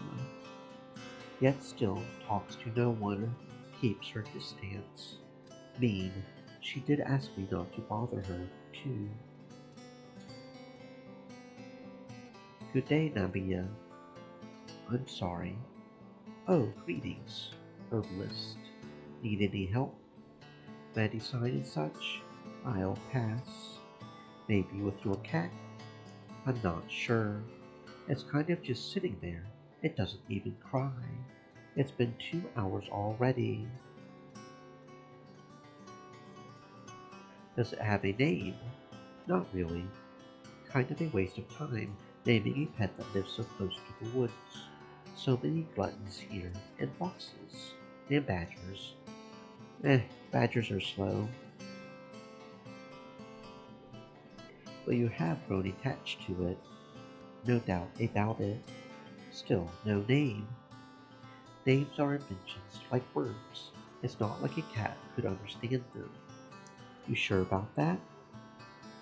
No. The tree's short though, the cat can just jump down. It's afraid of cobblestone. It's used to the views of the forest, and to having the lower branches to support it. Makes sense. Human hands carve rather unusual landscapes. Yet we can't outdo nature. Trust me, the things I've seen. But that's a long story. Plenty of strong arms around here, and ladders. We can take it out of the tree. I would rather give it some space. What for? Call it building trust. I'll let it ask me for help first.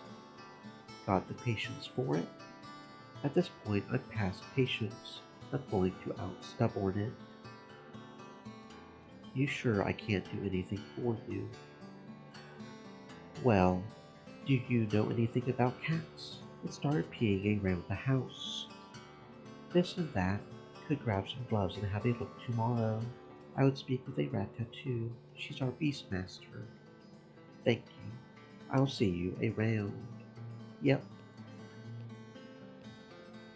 And now I feel 10 years older. Thanks, cat.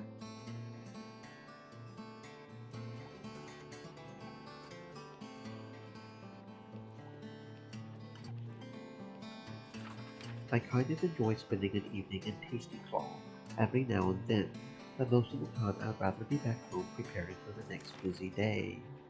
Any news? Hi, heard about the goblin thing. Better speak with the hunters. I don't think he realizes how much he's changed our village. The previous inn was a dirty dive, and its owner didn't care about the tribe's demands. After he had cracked his head against the stairs, we lacked a place of gatherings. Stabulus's tasty claw is a welcome spot, and the innkeep makes sure to seal the bottles before our neighbors get lost in them. I will. What do you have for me? Victus is thinking about leaving for the city with Mira. Someone may want to join them. Him leaving sucks. I'm sorry, Eudicia. Yeah, thanks. All good with you? All good, all good. Just need some time to think, is all.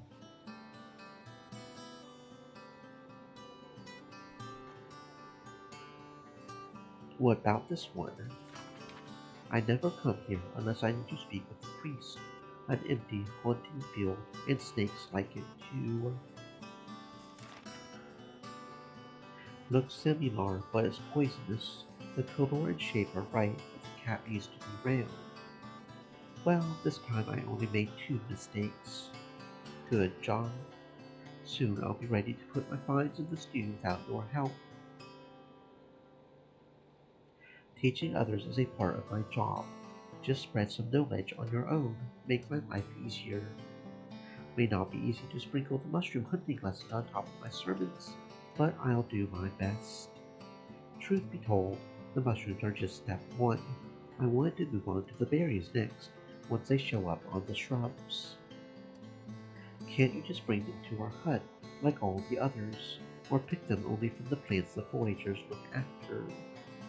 I guess it won't be much of a secret for long now, so I'm considering leaving, at least for a year.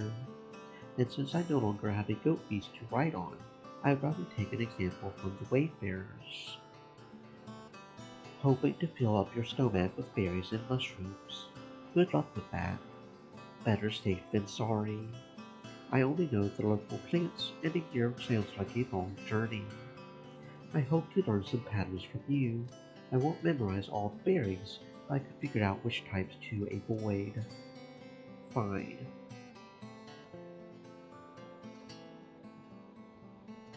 Why leave at all?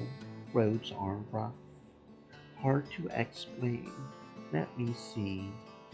There's this one village in the far west. It used to mean a lot to me, but more than a year now it's been weirdly quiet. No news, no more chants. And on my way there, I went to visit a few other spots I used to protect. See how they've changed. Let's call this one last patrol before the autumn of my life catches up with me. So you've got a death wish. Like the tablets say, her regret was what she chose, not what fell upon her. I'm trying to figure out how I feel. If I would rather risk my remaining years completing abandoned duties, making things right, or staying here, but swallowing the bitter truth about myself. But what this truth is, I'm not sure.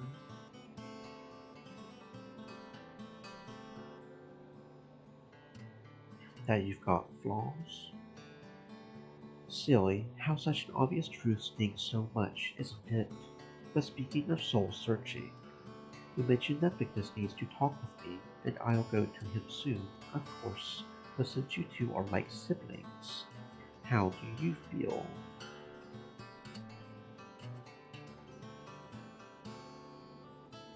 Not good, but can't ask Victus to stay. Right now, he needs my help, not the other way around. Let's not lose hope. No sermons, please. Not because of the right's promises, but because Victus has a strong soul and a shell trained in combat, because he's healthy, has a family and friends, because it's still early spring. You want me to draw hope from my wits. Since you don't pray, why not try this way?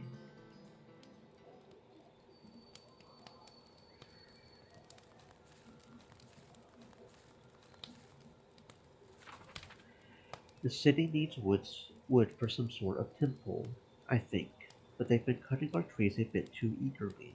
We should be fine, but can't afford other larger charge change in our rooms. Are my eyes playing tricks on me? The young witch has left her hideout. They were sent here by the Merchant Guild, and Salvia says one should never trust the city folk in the first place. They've been holding a grudge against me ever since I failed to save the lives of their comrades. One of them died from a collapsing tree, and one from fighting a furnace wolf. I've got two things to discuss. Shoot. My neighbors will offer you all a decent meal for a cartful of leftover branches. We need them for fire. We're lacking decent logs. We can only spare the twigs. Thought your supplying stabulous. He asked us first.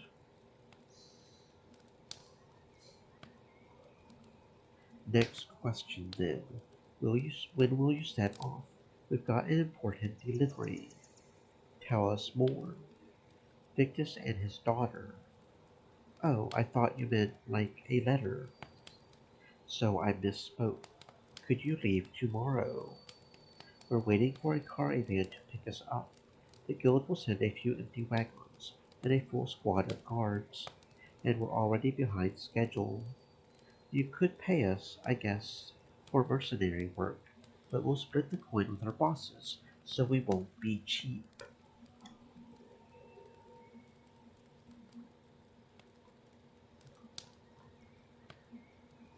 Discuss the price with Evolo. Should we go to Victus?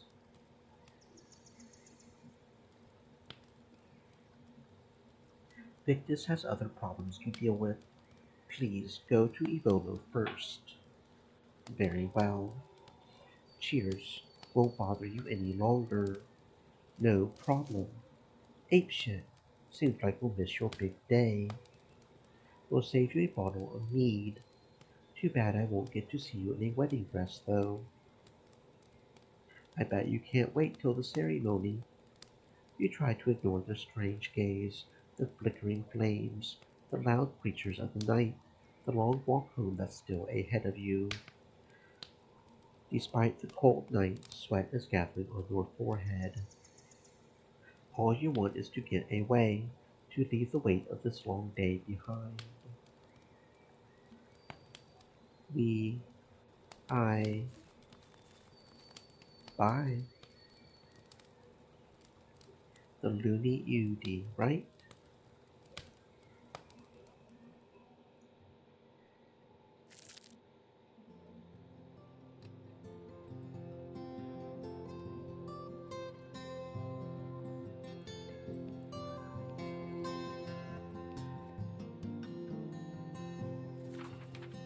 People gather at the square to chat or barter.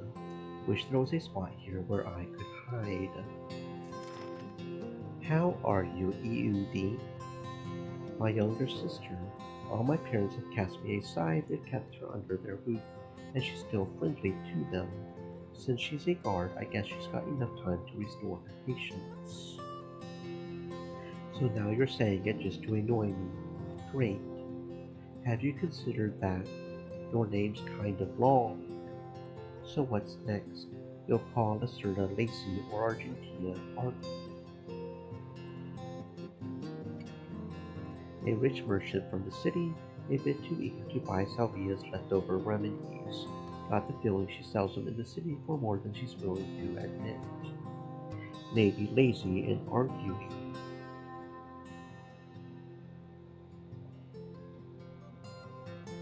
I'm bringing the herbs you gave me. The tisane. Can see it's been working. Yep, no acne. Remember to stay away from milk, but give some hard cheese a try. I've been missing it so much I would drink it anyway, pustules or no pustules, and I would lie to you about it. Your skin wouldn't outsmart anyone. How are you holding up? Could be better. Wish I spent more time with Victus this spring. This may be the last day I ever see him. Well, who knows if we'll make it till summer, anyway. with these goblins around. The spirits are testing our patience, or the right. Sure, don't know Victus all that well, but even I'm sad to see him leaving. You would like him. Everyone does. I guess some people are unhateable. Look who's talking. Last time that, what's his face, Aretha's son visited Windy Meadow, he kept asking me about you. Once I mentioned that you worked late hours, he looked at me as if I had broken his toy. Elan, I used to go out with him. First time I'm hearing about this. Good. He and I share some secrets. You know, shared enjoyment. Come on now. I see. He's married now, so keep that between us. Keeping secrets is the foundation of my job. I know, I know. And have you and Evolo? Don't even finish. But have you? How was it? What are you, 12? And what's the point of asking if you're going to assume that we have? Who else will talk with you about this?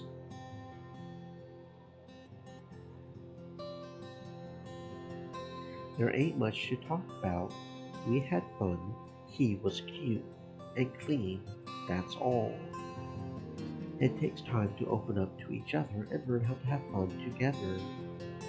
Tell that to all the spouses who asked Sophia if eating stallion would help them reignite their beds. Your friends are coming. Greetings, witch. We're sorry to interrupt. Duty calls.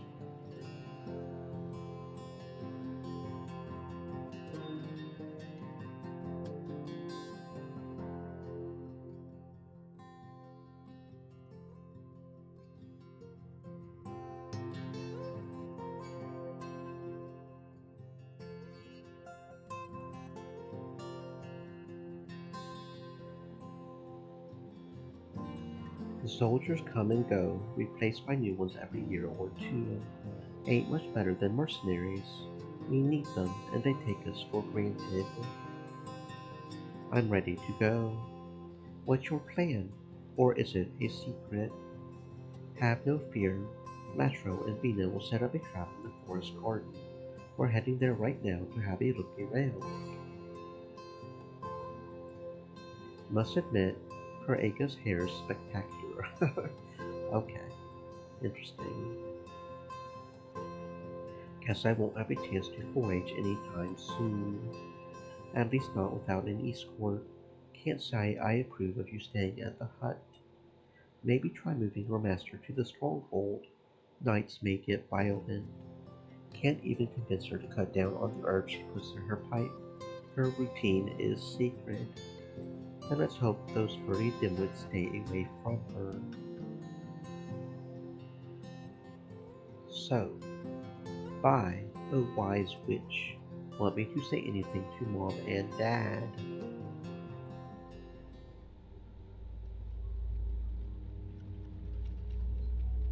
Thank you, but can't think of anything. Sure, see you soon.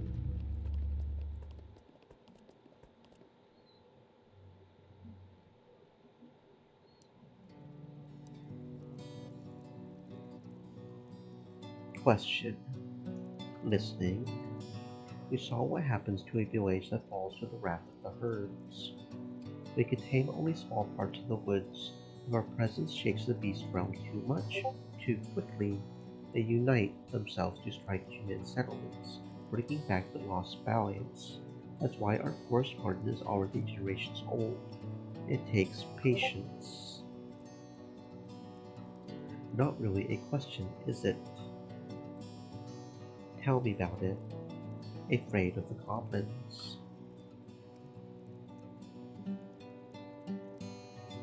Don't want to see the others get hurt. It's their call. They want to provoke the goblin tribe instead of waiting. They'll face the consequences of their judgment. But then it's you and me who will be tasked with patching them up. Where are those parents who try to stop two bullies from jumping at each other's throats?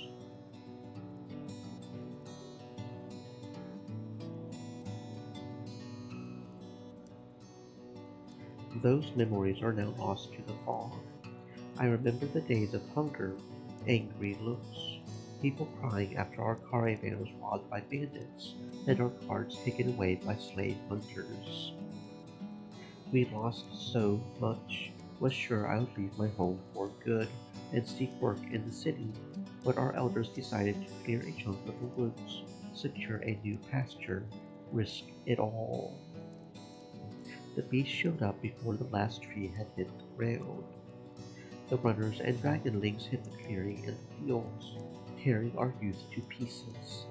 The unicorn led apes, bears, and boars, breaking through our wall with a single strike of its massive head, right into the elders and children. No one tried to fight them, and yet no one escaped. The roads were overwhelmed by saurians. I was lucky, if that's the right word. Me and my two cousins were spearfishing in the pond at the edge of the forest garden. There was no smoke, but the shouts reached us. Climbed the trees to watch the carnage, and left right away. We couldn't do anything. But the path to Burgess was far from safe.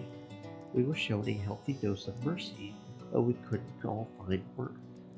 I was the only one with a healthy shell, so I joined a group of settlers and left Windy Meadow, though it had no name back then.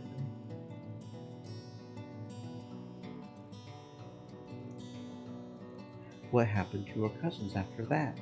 Have you ever got in touch with them? Merchants wrote messages for us on wax tablets from time to time. Sadly, my family never escaped poverty. The wounds they gained before we reached the city were like a chain. Their children managed to get out there, looked for adventure, and took on dangerous jobs. The cauldron we used as a gift from them. Think about your first tribe often. No. Can't recall their faces or names, just a few glimpses, my father's laughter, and the scent of the blooming pond. But they were decent folks, faced their struggles together, helped their poor. As a child, I was happy, when not hungry. Spearfishing, just one of the many things I tried as a girl, was meant to be a forager and a keeper of the forest garden. That's what convinced the settlers to take me with them. But for the first few years I did whatever they asked me to. We spent years living in small cabins, struggling to stay afloat. But there were some good days too. Who taught you about herbs? Healers from other villages. I knew this and that already, but after a few of us died from simple fevers, the others agreed to pay the tribes for the knowledge.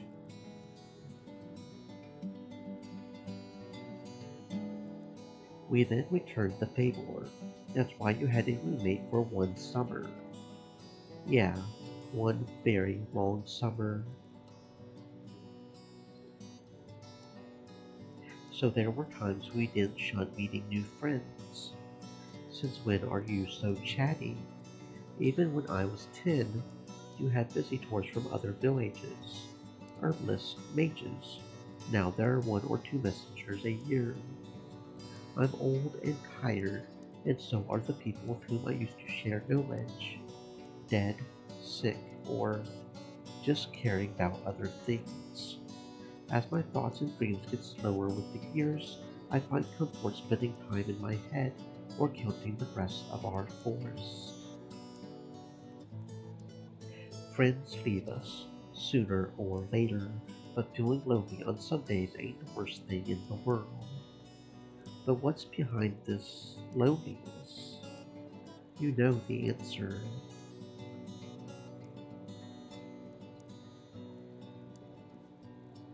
I'm the one who caused all this. I took away your last healthy years. Don't even want to hear that. Was lonely long before you were born. You lacked children or grandchildren, who could look after you. I had sons, twins. They were taken by the plague even before the war. Think for a moment.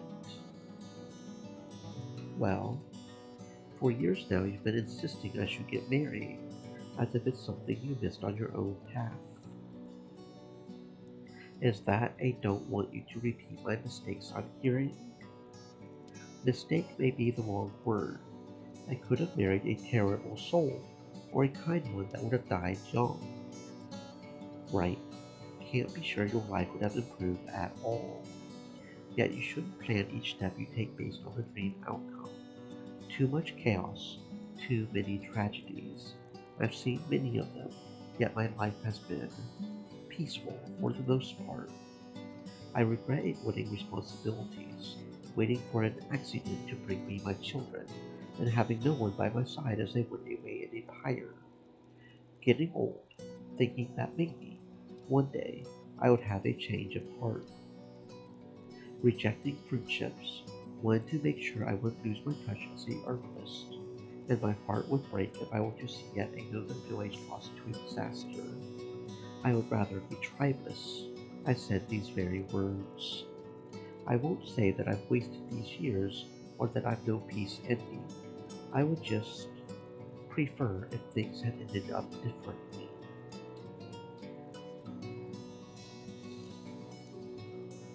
I don't love Evolo.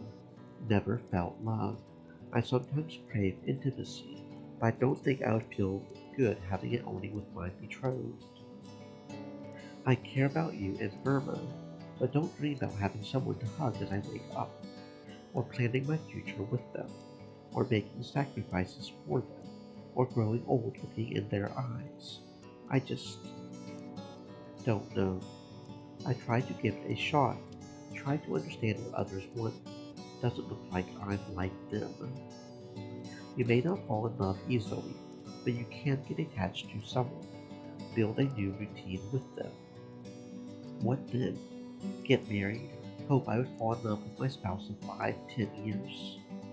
Don't have to love your spouse to build a happy life with them. Why did you agree to marry him?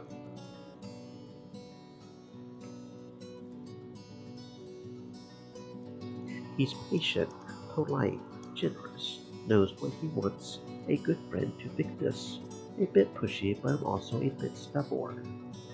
He's a kind soul, I.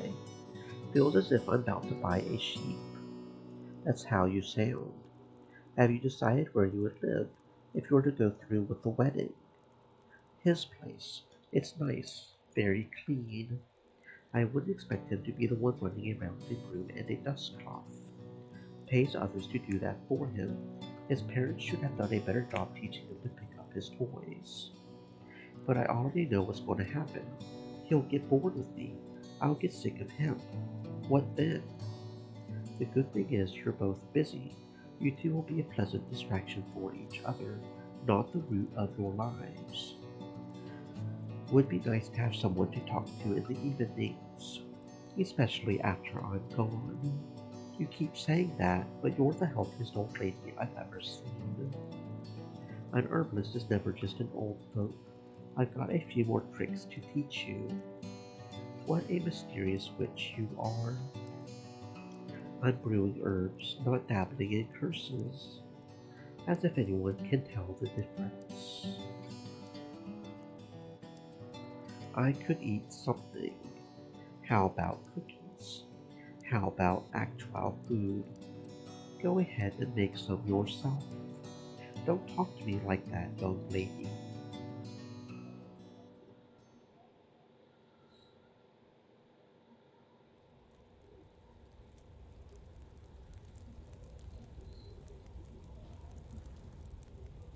What's going on? Wake up. Got to leave. Is it morning already? Fire. The forest is on fire. Is it here? Almost. Put on your robe. Latro's waiting. But the bombs. I'll grab what I can. Get dressed. I'll let the food burn. and we'll have time to pick spring herbs in the wild woods. Let's take the summer and autumn plants. Got used to our cauldron. It's used up, but it's always been there. Salvia used to have nothing. We can start anew. All these bombs, potions, powders, gone. Could carry a few essential jars, maybe some wound and fever remedies. As a kid, I used to open these just to smell the ground herbs until they got moldy.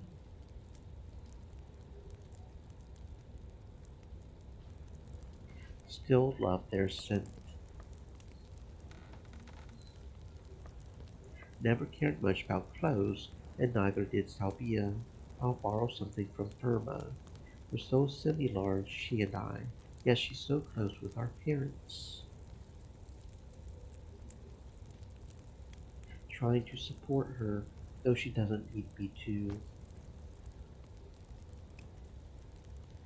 My treasures. I've mislaid each toy my parents brought here, but kept everything Sylvia made for me. I know every creak in this floor, every wood grain above my bed. Honeycomb, my darling. Good to see you, boy, but what happened? How's the village? Safe for now. It's it's all my fault. Are you hurt? Better to head out. A rat is waiting for us not far away from here. We may face some desperate beasts, so take your weapons. Maybe a sleeping powder or a burning elixir. I would rather take a few more jars of medicine, but so be it. Thank you. Forgive me. I thank the right for your warning, Latro. Wait until you hear the entire story. Is Lana with you?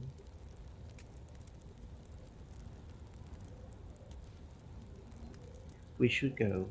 Now. Sulcus, a Ratha's husband, a farmer who would rather spend his time with noble griffins than with humans. Doesn't drink much, but spends many hours distilling unusual hard drinks, which we sometimes use for our remedies. The bridge is cut off by flames. They'll reach the sheepfold soon. We could set the sheep free, but they won't survive in the woods on their own. I'm afraid you're right. Me and my daughters will look for them. Let's open the gates. They can. They'll trample you. Stay out of the flock's way. Let's regroup by the large rock. We can call for our neighbors from there. What about the Saurians? They're too busy fleeing from the smoke, I bet.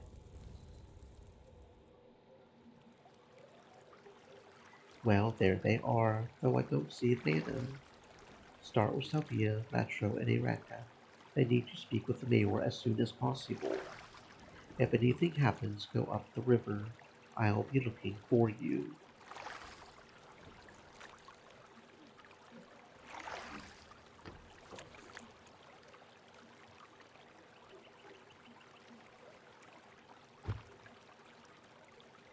Are you all right? My favorite gathering spot in the village is children. Could it be where we are to find our inn? Think I need a hug.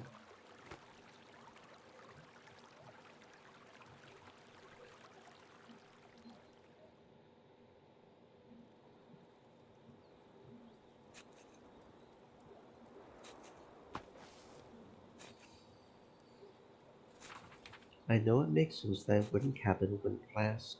I kind of assumed it would be here forever. 60 years of memories gone like a dry cloth. And what are you staring at? No goblins behind our backs. They won't be able to sneak up on us in this wasteland unless the mole rats get to us from below. I'll keep you safe. Just don't stain your perfect attire in a fierce battle trance. You could at least bring a sword instead of a knife. Who taught you how to fight? A true mistress of swords and words, hired by my parents. Her lessons were painful, but enlightening. All two of them. She then mentioned I'm a lost cause and declined to waste her time on me. But as long as I can help you get back to the boat, my pride won't suffer. And thank you, Salvia. I like my robe a lot. I ordered much lighter clothes for the wedding. For both of us. Perfect for the warm, late spring. You city folk are more vain than peafowl. I wish you could see some of our costume balls. They're atrocious. Would pay the entrance fee to watch Salvia dance. There's no fee. You need to be invited. Even better. Found it. Unscathed. Threat dismissed. A smile from the spirits. You said these herbs are rather common, but essential for Preeti and Nira, Parega, and others. All their lingering problems. Means you've got enough time to get in touch with other tribes and ask them for supplies. Congratulations then. We're in need of good news. But we're done here. All that's left is to ask some strong folks to search the rubble for iron scraps. The travels that await us are going to be a pain, not something my shell could endure. No neighbor of ours has a horse, right? Not really. I'll hire a messenger for you at the roadside inn in the north. He's already done some tasks for me.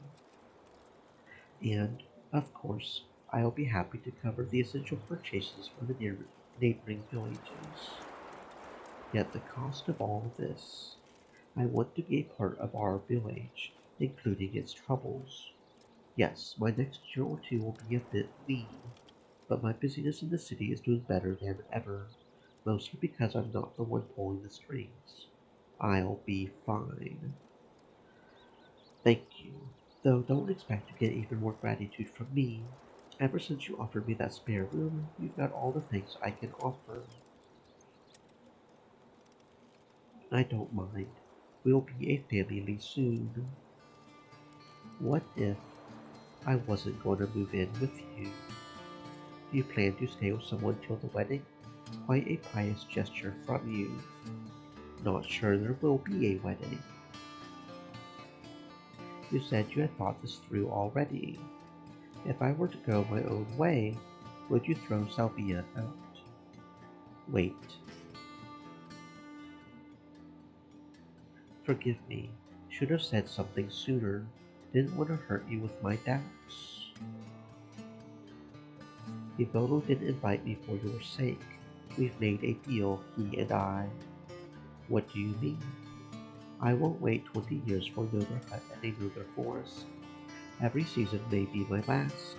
Don't have the strength, nor the patience, to wait for things to go back to the way they were. Ivono has offered me a room for years to come. What does he get in return? He'll write a book for me, make sure my knowledge of herbs and forest gardens won't be forgotten, and may reach the city and all the tribes of our province.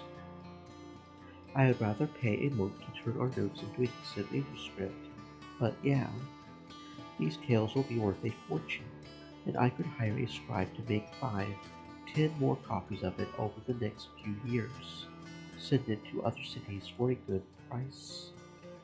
Just imagine, my memories would enter monasteries. People show people what I, and my masters have discovered. Then, all the scholars and herbalists would compare it with their own notes, seeking a better truth. That's great news. I'm happy for you. Was hoping to tell you about this once we could see a bit of peace, but I'm glad you're on my side. Do you really think I could hurt and humiliate an elder just to punish you for rejecting me?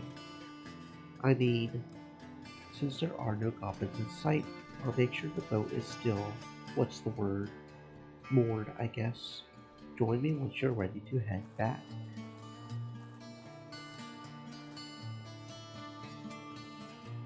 But I need your final decision, Eunicia.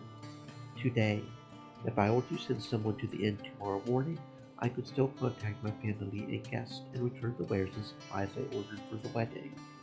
There's nothing wrong with having doubts, but I want to trust you, and I deserve your honesty. I love you.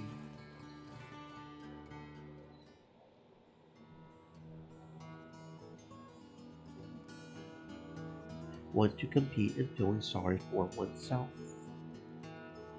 She works at Tasty Claw. A few times she came to our hut just to cry and told Tabia and me some things that shouldn't leave her house. She admires her mother, but holds a grudge against the others. You start. I'm going to lose most of what we owe to my father's debts. I mean, I lost my house. Yeah, a weak start. Point to you. I do feel sorry for what happened to you and Salvia. Thanks, it's pretty rough. What's been the worst part? Learning everything anew. No morning tasks, strange bed, different air, more folks around me, no more scrolls. Is having a fresh start so bad? To me, nightmarish.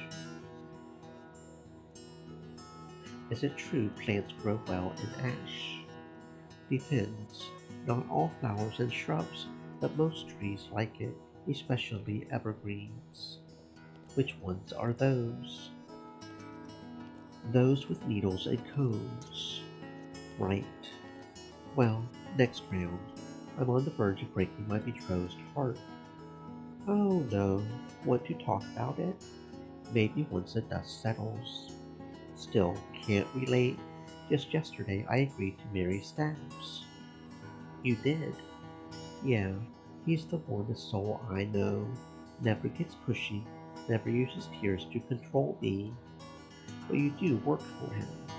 Not for much longer. My carpenter dream, you know? I'm chasing after it. No way! Really? Your eyes are pretty well rested for someone going through so many changes. Going through. I'm jumping forward like an acrobat, but I'm hopeful. You should lose a point for that. I'm still at 0, remember? You love him? Sure. How do you know? For me, it's easy. I miss him when I'm away. Enjoy the time we spend together, even more so after work. Trust him. Want to have kids with him. I love the way he touches me too. You always sound like you got it all figured out. Folks say the same thing about you, though I guess they ain't so polite about it. I speak only on things I understand, unlike many around here. It was different for me. I had to get strong to stand with my siblings, and Dad too. By the way, it's my turn again, and my big sis is a lazy idiot. Don't have older siblings, but let's say I'll give you a point there. Irma's great. No arguments there. It's 2-1 now. Yep, the gap's closing. Guess I won't win by bringing up Victus, but I do miss him. It would be a point for both of us. You're closer to him than I am, sister or not. You don't spend much time with your family in general. Look who's talking. I chat with my real family all the time. Firma, Salvia. If that's how you see it. This... Let's not. Of course. But you can't run away from them forever. Yes, changes. Changes everywhere. Can't keep up. But ain't it a bit exciting? No.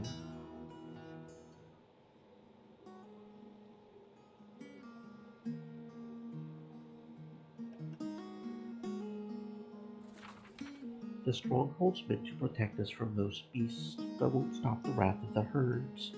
Now that we're all sheltering here, if anyone in the village has so much as a cold, it will quickly spread to our elders. Still not sleepy? Could set up a wooden screen around your bed, reduce the light. I'm better than usual. It's exciting to see all these people talking and bustling around, even if the day is so grim. Can I be honest with you?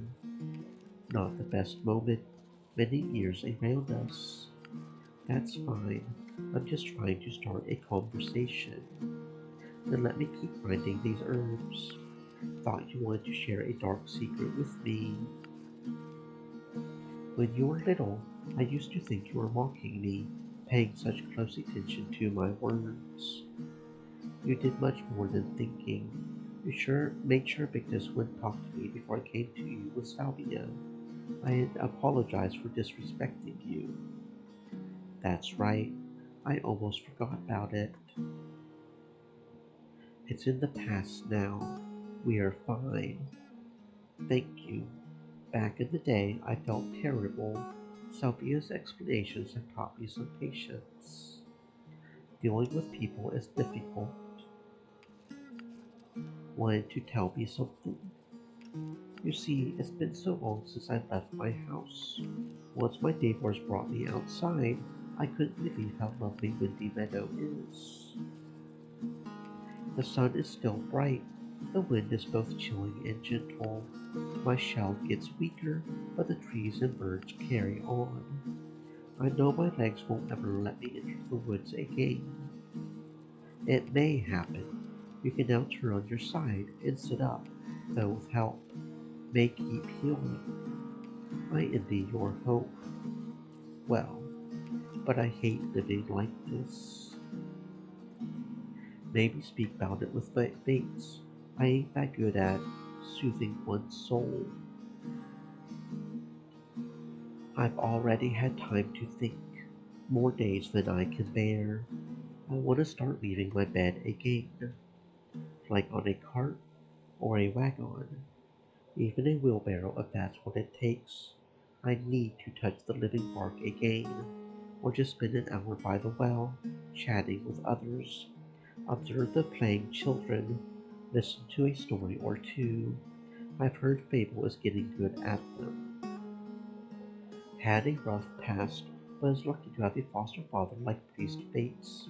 A bright boy, but a bit too much of a dreamer to find the right place for himself in the village. I prepared tisanes for his nightmares.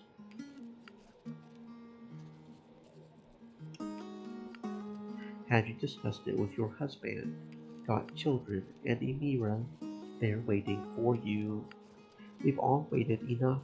They're doing everything they can to look after me. I do see that. But they're just not just waiting for me.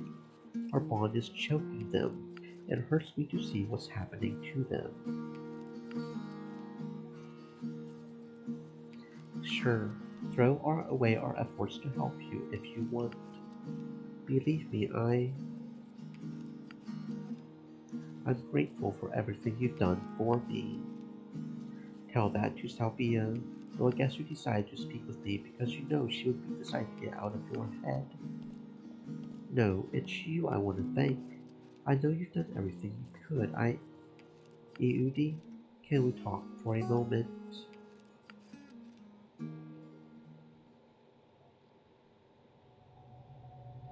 We can. You look good, Preety. Your furniture and supplies are in the warehouse, and Latro took the girls to look for the sheep. Yes, I'm aware. Thanks, Rel. Rel. That always sounded so silly to me, like I'm a young girl again. We really wanted to come sooner, but so much is going on right now. The cake you brought us was delicious. You need to share your yeast with Lita.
I'll ask Firma to bring you the jar, but maybe after we get through this chaos. According to what she told us, the goblins may come any day now. What do you want? Are you sick? Stream elements. No, Eudi, Said. not at all. We wanted to say that what happened in the forest is just Stay moist, my friends, hydrate. awful. I wish there was a water mage in Windy Meadow. We want to help. I mean, we've got to do something. Return Sylvia's favors. We don't have much, or anything, really, but we're still a family. We'll share everything with you and open our house too.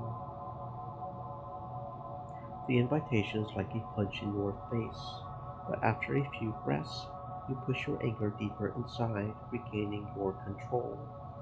For so many days, you've done your best to control your impulses. You're strong enough to see the souls in front of you more as lost elders than beasts.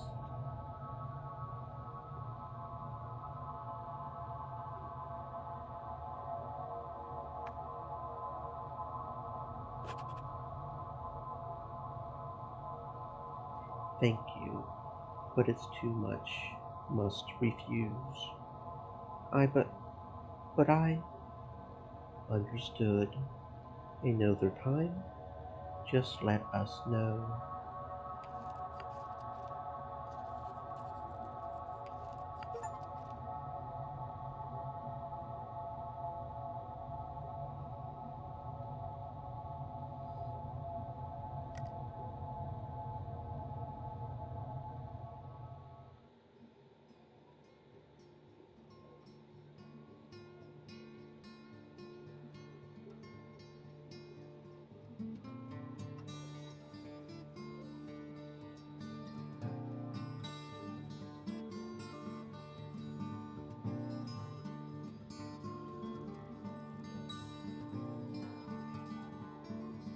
Gets rather stuffy in here, huh? That's what the fortifications are meant to be like. They're not here to provide you with comfort. When I moved into the watchtower, I had to knock out a few bricks to make space for the new shutters. Could open the doors for a moment, let some air in, put a finger on them, and I'll cut it off. Come on now, the cards are right outside. This goblin pack spent years, if not generations, living in the deep woods. Do you really think a palisade would keep them away? They can sneak up on us from any side, or jump on us from the roof. Stay calm and quiet. You're free to grumble tomorrow if you're still alive.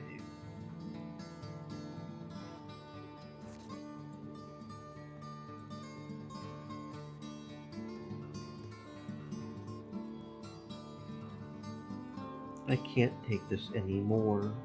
Calm down, Cal. No, I won't spend another night waiting for the sound of the horn. We should grab the spears and hunt these monkeys down right now, as we are.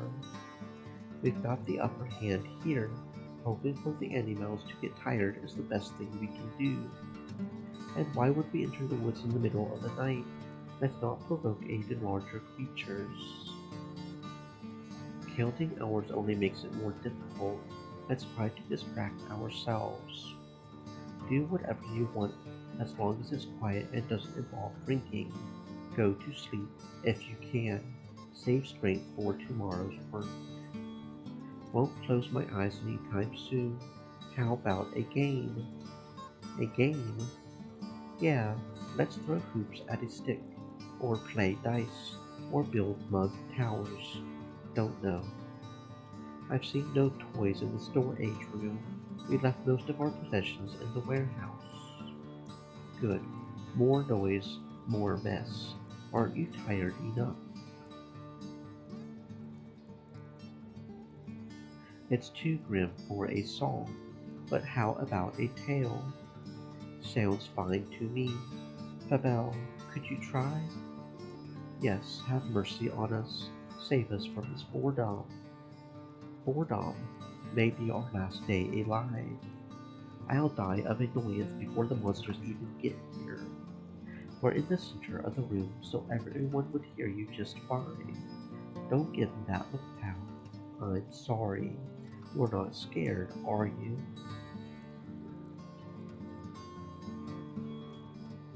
I'll be fine. I practiced not so long ago. Show them what you've got. Just make them forget where they are. Tomorrow I'll make you a large bowl of hazelnuts fried in honey. You can't buy me with food, big guy. You're in my debt now. You say that because you cook like you've got no hands, but I'll show you what real food is like. Well, I need a moment to think, to search your memories of the days you spent with bards, priests, and manuscripts, and to find a few stories you hold dear. You're relieved. These stories shape you, and you'll use them to inspire others. Your audience deserves the truth, honesty. You may not entertain the entire tribe, but you'll give them more than brief enjoyment. You'll give them memories, a shard of you. You share.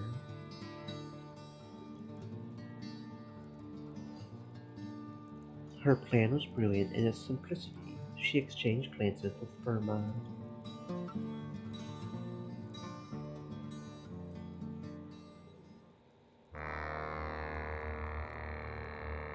Grab the spears. They're coming.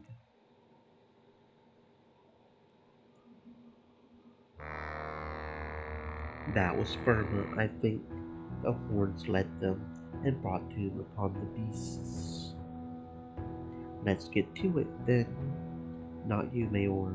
Are you not to hold square? I almost forgot. But hurry, then. Dad, are you ready? Change of plans.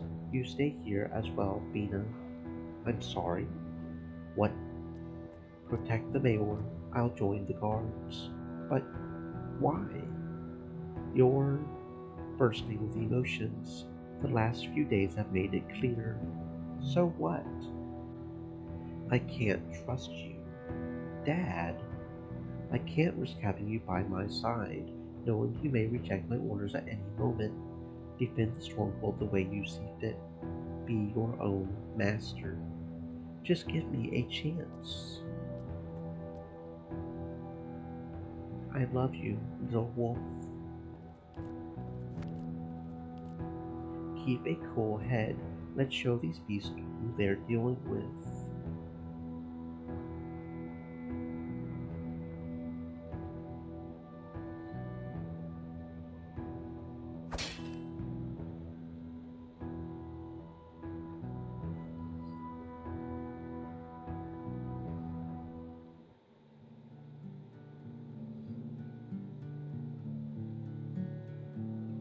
Do we have any speedwell left? Or comfrey, maybe? All gone with the fire, using hone and tinctures for the scratches and yarrow for the bandage balms. Aye, good call. Vina, did you find the marigold? I went to the spot you mentioned, but looks like a sheep ate it. So many wounds and no fresh herbs in sight. I deserve the extra spice for my pipe. Not before we're done here. Guide me for just a bit longer. Can I ask something? Did Latro lose a fucking arm? Did Latro lose his arm? Oh. Would he have lost his arm if he had trust in us? Go ahead. The bandages should be ready by now. It's time to wrap you up. But save your strength. The herbs you took to endure the wound burning were supposed to make you fall asleep. Don't know how you can speak. Is there nothing else you can do for my arm? I'm sorry, boy. We'll find such spells among the local tribes. Our sorcerers are too focused on taming rituals and soil blessings. That's what I thought. Thank you, both of you. You saved me. Let's not throw hone at each other. We're all doing our part. Dad, I should have been there with you. I'm so sorry. Don't be. You kept goblins away, as you were supposed to do. Dad, you need to rest. First, I need Finna to do something for me. Anything. Give me your answer. Are you gonna leave us? I don't know yet. Seriously, this a game? You've had your time to think, Finna. Whenever I see you, I don't even know what to feel. You do realize it hurts us, right? You've always been by my side, but you've also taught me a lot. I can handle whatever's coming, but we all need to move forward. Yes, this is my last day as a hunter. There's so much to change, to plan. My world is crumbling. Give me, us, this moment of relief. Whatever you're going to do, our family will be proud of you. You're right. No path is perfect, and the world won't freeze for me. Okay, here we go. So this is the choice right here. Okay, so they blatantly just give us so the previous choice probably only matters for like stuff like his arm. Probably if Bina and her father were in a trusting relationship, she would be there to fight with him and save his arm. Maybe. But this is the one for the achievement, is moving to the city or stay. I'll move to the city. My dreams are too big for Windy Meadow. You and your sisters deserve more than we can give you, but now you can breathe fully. Your mom and I are going to celebrate, and I won't. For now, I too have a lot to do.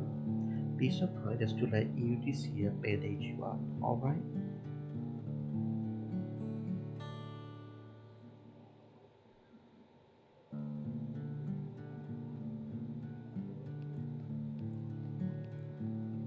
We need to talk. I'm exhausted. Could this wait till tomorrow? You asked me to give you my answer before the end of the day. Guess we were too busy to have our chat. Kind of justified considering the circumstances. But I'm ready. Are you now? I'm listening. Okay, so these choices are pretty. Okay, good. Good to see. I'm honestly probably going to write a guide on this at the end, because it feels like it does kind of need one to reassure people like how you get the achievements, because there are a lot of choices, but it looks like at least for 6 of these, they're pretty blatant right here at the end chapter. And for the other 6, it feels like it's pretty easy to know which ones to do if you read the achievements and pay attention. You either lie a whole bunch as a one guy, or you don't. You either give in to your anger and your um, impulses, or you don't. So it does feel like it's pretty easy, but I do wish there was at least some guide or something that would have pointed out, yeah, it's this easy, because there's a lot of choices. So I might end up making a guide for this thing. Really enjoying the game though. It's been a great game. I really like this whole universe that this game series has made. I did save, didn't I? Yeah, I saved. Okay. Not sure I'll ever marry anyone, but all the same, can't share my life with you. Not right now.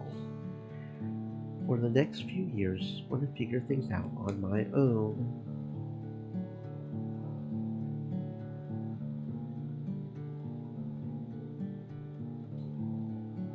Very well. You're free to stay at my house for as long as you need, but I'm going to focus on my own tasks from now on. I'll speak with a few people. Should be able to move out tomorrow. Good. And it's really kind of sad that this game doesn't have enough people playing it to make it a guide by now, because it is a fun game. Good night. But not all indie games get the attention they deserve, I think.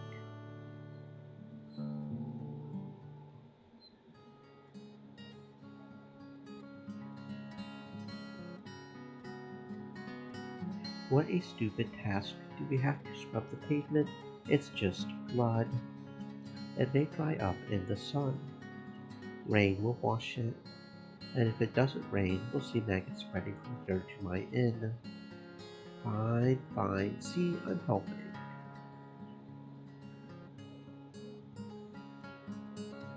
Last night was crazy, how you made me share a tale with everyone. But exciting, wasn't it?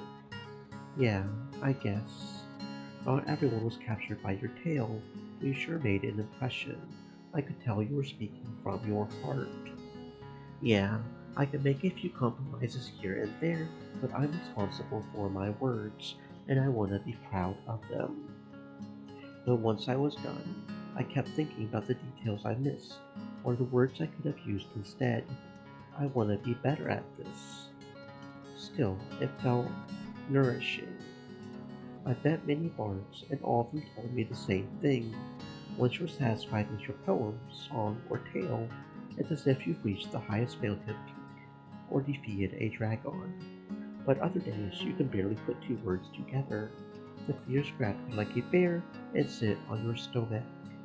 You can't make a perfect story, and even if you could, you won't satisfy everyone. Don't use them to measure your work. As a storyteller, you'll need to forgive yourself. Keep moving forward without ever reaching your destination. I've been on both sides of this. It's tough, but I'm learning. Beta and I are getting married. Damn, congrats. Thanks, but one thing hasn't changed since the last time we talked. She's not going to work for me any longer. Instead, I'll support her on her woodworking path. In the meantime, Latro, the ex-hunter, asked me for a job. So you need my final answer. When? Like, you know, right now. I'm sorry. Recently, everything has been rushing forward. I'm sorry, but I won't give up now. I want to be a bard more than anything. That's too bad, but I hope you'll succeed. Are we good? Of course, I'm just a bit sad. I can still help you from time to time in evenings, just like before. We'll see. Let's focus all this dirt for now.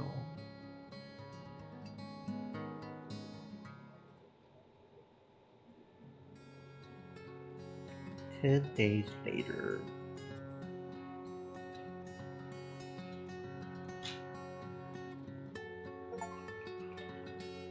I'll admit, sharing a drink with you in a warm inn is exactly what I needed. It may not be a wedding, but we deserve one careless evening. Or 10. Repairs around the village are giving me a backache.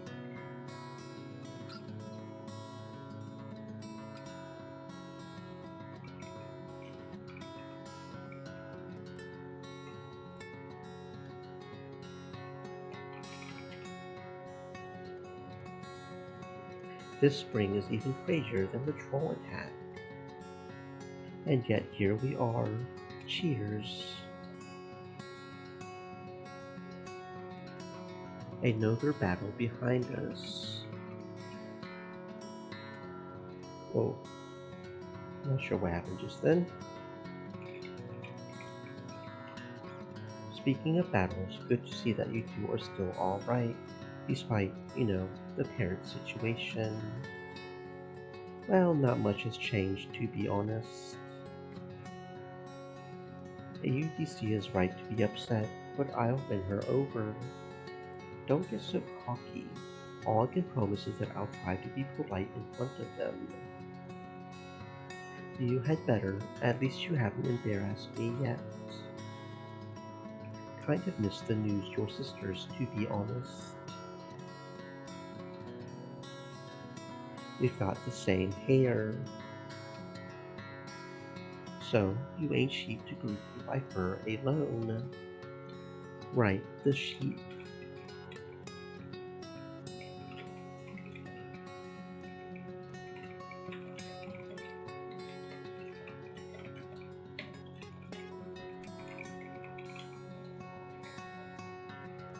I was meant to help a rat tomorrow, but if it rains again, I may not make it in time. I can't really ride through the mud with that new animal pen. You've got to slow down, Fable. Jumping between Maple and Malia's books won't end up well for you. I guess I misjudged how much work there is to do. I'll change my pace.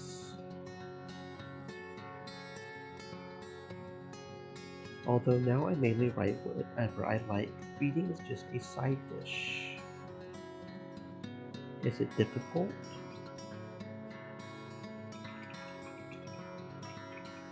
It's a pain in the ass, but not as taxing as the other jobs I've tried.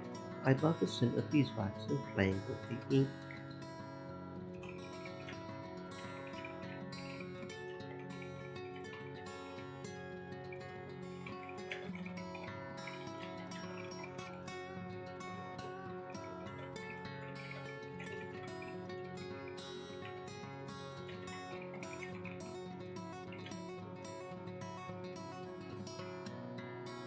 What is ink even made of? Make it from ground-up paste, charcoal, vinegar, and gum from overseas. It takes some boiling and planning, but it's quite easy overall.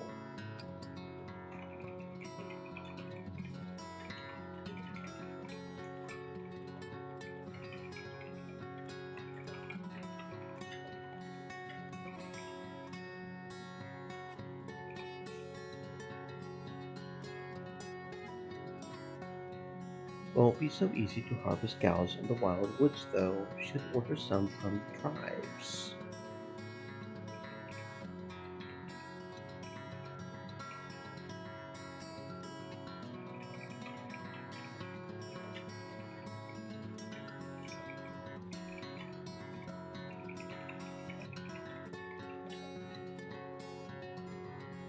Do you know how to write too? Don't need to, but the Meadows has spiked ink from Salvia. Time for my break. Are you enjoying yourselves? How else could it be with such a splendid host? A busy day, I see. As expected, most people plan to have the wedding day free from work, so they now have the opportunity to rest. I'm bad with names. Names. Yeah, I'm bad with names. I'm really bad with names. No, not Sophia, not Timness. Marcus, Bravo, Cassis.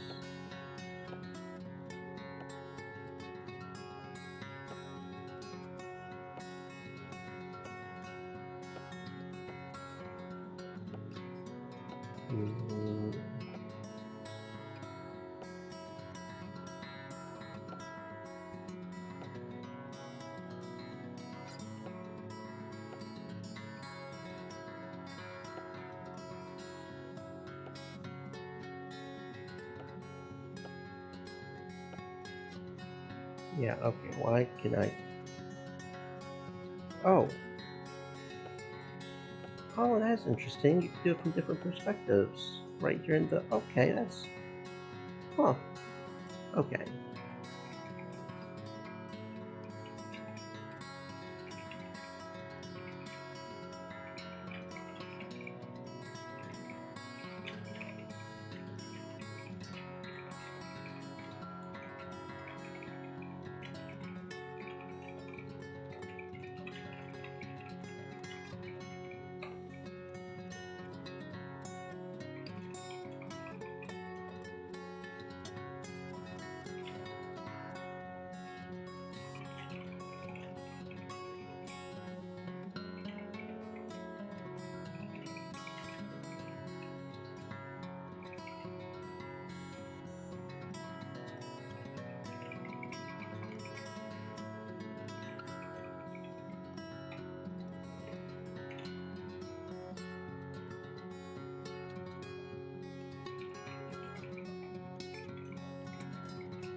Okay, yeah, I just went and just typed out the field guide here because honestly, it's not that hard to do. I just feel like somebody should do something here. It's not the most comprehensive, but it is what it is.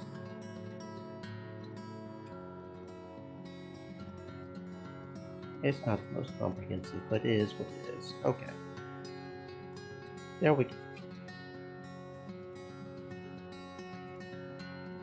It will be what it will be. Okay, okay. Anyway, um, yeah, so there'll be an opportunity to do this. You sure you can't join us? I need to keep at it, but don't worry. Seeing this place alive makes it all worth it. Has my dad taken the day off too? He'll join me later on. Right now, he and old Sylvia are paying a visit to your mom. Anyway, I got a message for Fable. Ebono told me to speak with him outside. Couldn't he ask me on his own? Oh, well, I'm on my way. Thank you for joining me. How are you doing this evening? Pretty well, but you? Apologies for the long face. Let's not dig into it too much. Your family mentioned you're getting familiar with a quill. I guess, though I mainly use a stylus. And I assume you still need some savings to roam as a bard. I'm too young to leave. I was planning to join a group of adventurers at the roadside inn maybe 2 years from now.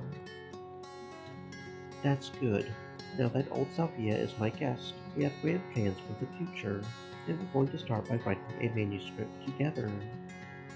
Mates told me about it. The herbalist primal. Were you going to hire a scribe from Burgess for that? You wouldn't believe how much the Orders of Truth take for search services. I may not be struggling, but my expenses this year have gotten a bit out of hand. Maybe you could take care of the first draft. You would spend a few seasons chatting with Salvia, writing down her memories. Then you would edit your notes into a pile of tablets, or even a manuscript. I would then send it all to Burgess for the final polishes. It may not be as inspiring for you as spending time with the old tales, but you would be generously rewarded, and I'm in. I see. Just like that. Got a condition, of course. Surprise me. I'll add Nalia's stories to my notes as well, if she allows it. Why don't we ask her right away?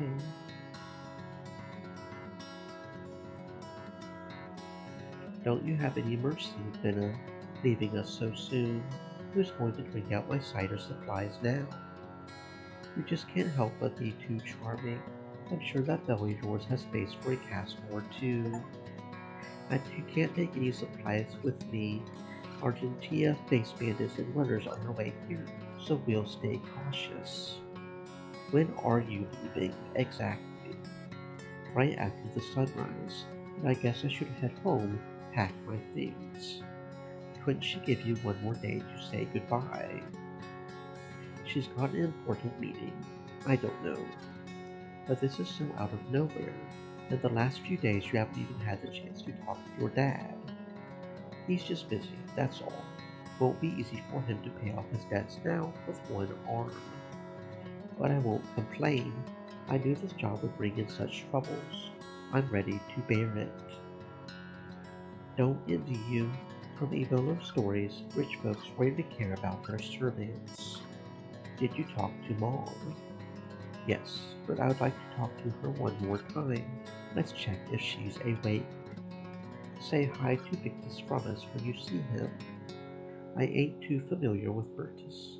Finding a single soul may be tough. See you all next spring, unless I get fired before that. The ex-best huntress in Windy Meadow fired. They wouldn't dare.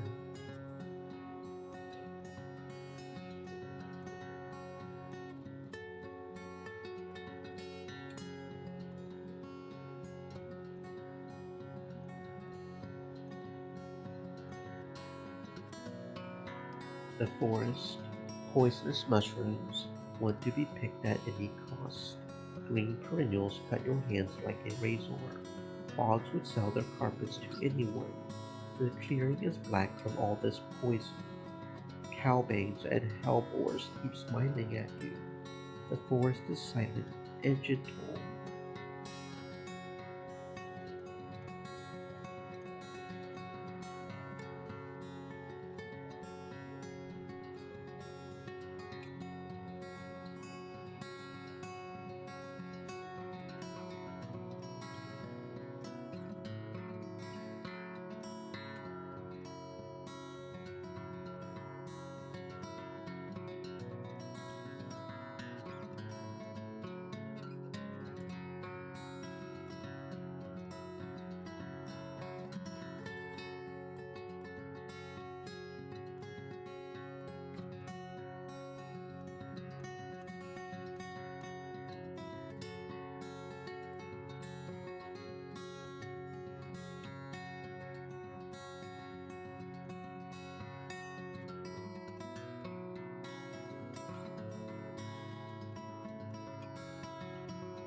Okay, now let's wrap up the achievements now.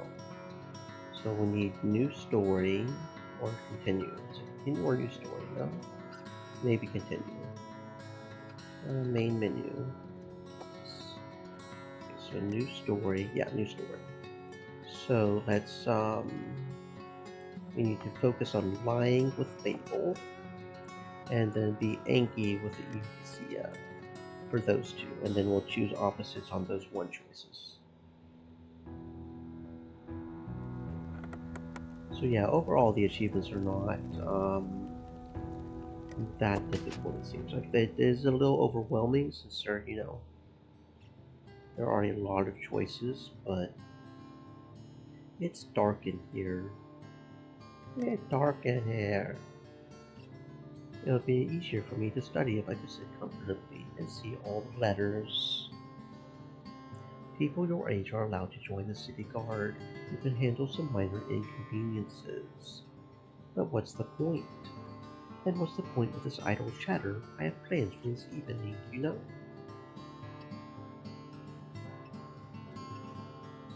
Fine, I'm awake now. Good, did you keep up with my dictation? We're a family.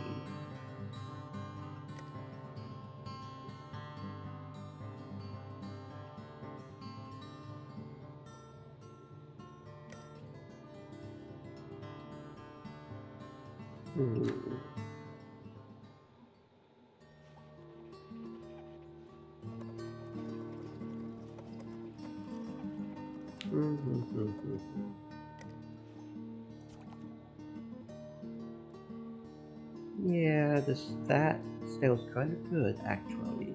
Give me a few days to think about it. I knew you would spot the opportunity. Just don't take too long. I need to hire someone right away before Evolo's wedding. The sooner you decide, the better. I don't know how good it would be, but I could try. I guess I could try. As long as it's entertaining, people will listen, especially after a few months.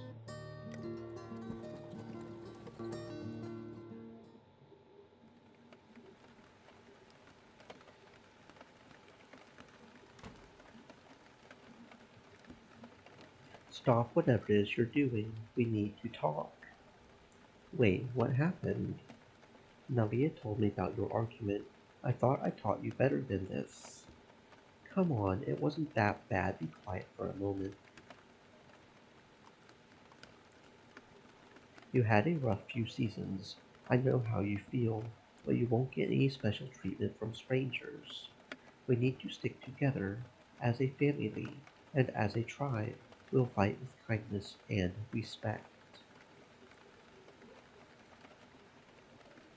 I'm lucky I pushed Nalia to open up after I realized she was avoiding my eyes. She wanted to cover for you, talk about some cookies. Poor old gal.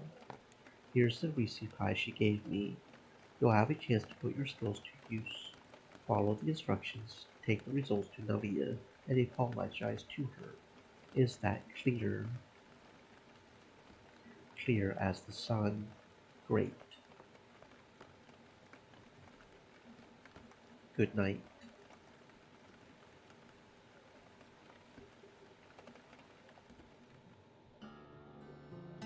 Yeah, see, those little interactions that have nothing to do with the achievements. It seems like there are a lot of these. Dudes put a lot of time into figuring this stuff out, because that takes time, figuring out the connections when you're writing a story like this.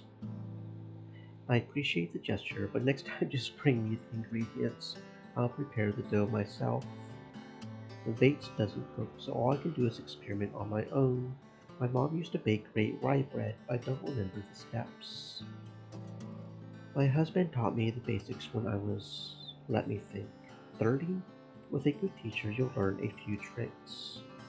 I would offer you a juniper drink to seal our truce, but we should keep our eyes clear for the lesson.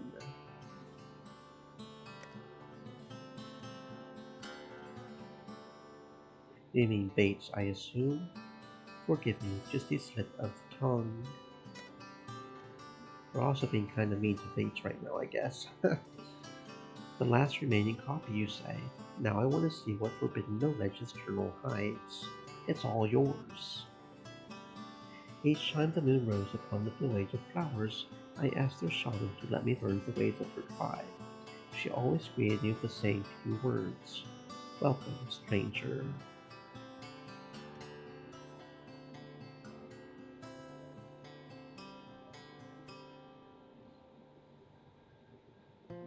This monk sounds like he knows his stuff.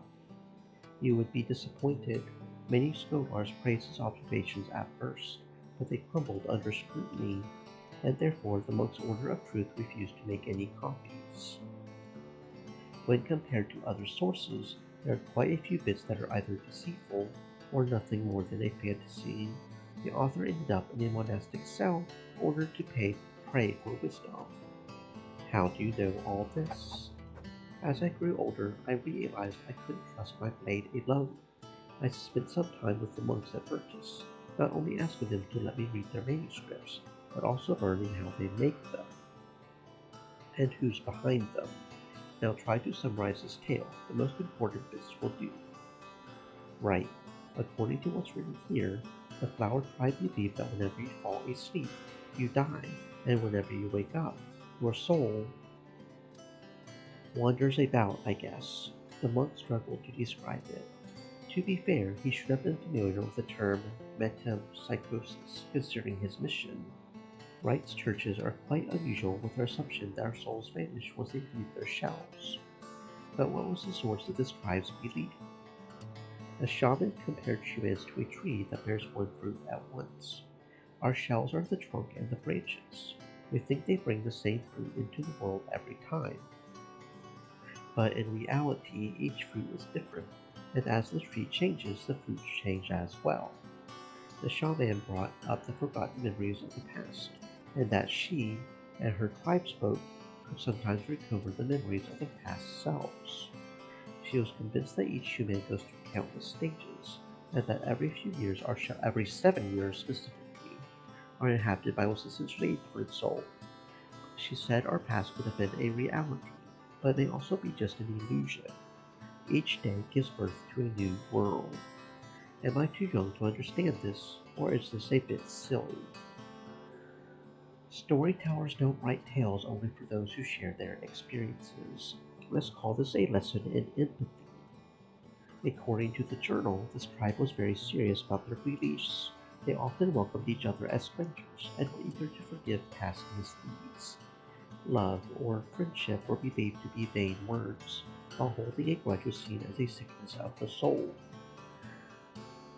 They seized the day, sometimes in a short-sighted manner, and they had sayings such as "let's die together," which was used as a declaration of love. And what do you remember about their approach to the lasting death? Unlike the everyday death, it wasn't spoken about much. It was advised to avoid crying after one's passing, and the dead shells were thrown into the dry valley as a snack for the wolves. Jackals. Are they any different? It's skinnier and has larger ears, black back, brown sides. I'll draw it for you later on. I guess that's all there is.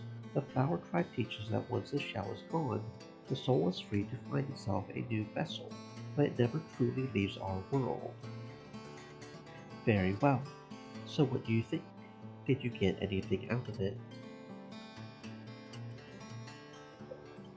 It's about trying to understand a distinct culture. The monk describes his culture as something so strange we need years to understand it. A religion without gods, but complex and unique in its own ways. But their beliefs weren't locked in temples or effective in prayers alone. They had an impact on their daily struggles and how they saw the world around them. Can you imagine how difficult it would be for them to mimic our ways, or the other way around?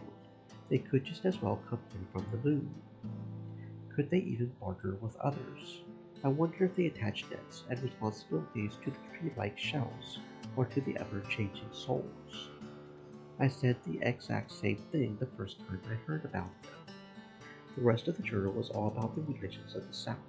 The scribe was aiming to write down a guide that would help other missionaries preach to the pagans. But this one tribe was so strange to him that he simply focused on trying to describe them. That's why I think it's the best chapter of them all. So, what do you think about this tale? Did you enjoy it? Very much so. I'll think about it some more, but it was a great read. I'm glad. It's quite a weird manuscript, I'll admit, but it hides a few interesting observations. I find in this story a reflection of the struggles I faced during my own journeys. Many things that we see as normal, others would describe as strange, or even cruel. It takes effort to avoid judging others. All tribes are strange in the eyes of the other. That's what unites us. We'll see each other the day after tomorrow. Part of me almost wants to go back and read the first story and see what the first story is about too.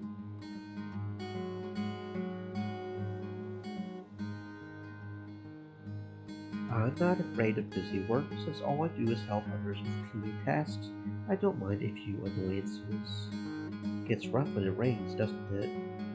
Yeah, ain't so easy to ride uphill even on dry ground, but better that than sticking to the cobblestone. Kinda weird the elders don't try to pave the paths, but make your life easier. I don't mind. Can't expect the whole tribe to bend over backwards for my sake, and the stone's pricey. At least the mayor makes us spread rocks on the mud. The paths stay in shape no matter the weather. Some of those rocks cut my hands, one of the reasons why I wear my gloves all the time. Fable, that's awful. Oh well, things will change one way or another.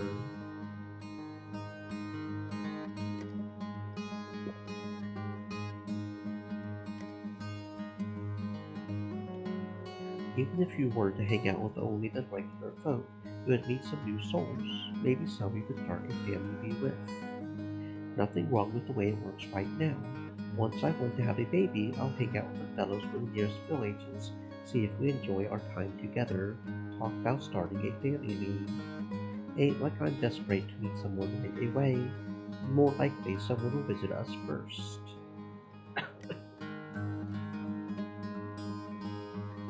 I'm just dreaming while I can, that's all. Well, for me, it's easier to follow the river, not fight it. But it's good you two are so fidgety. Makes you fun to hang out with. We are still young. Having grand plans for a few more years won't hurt us.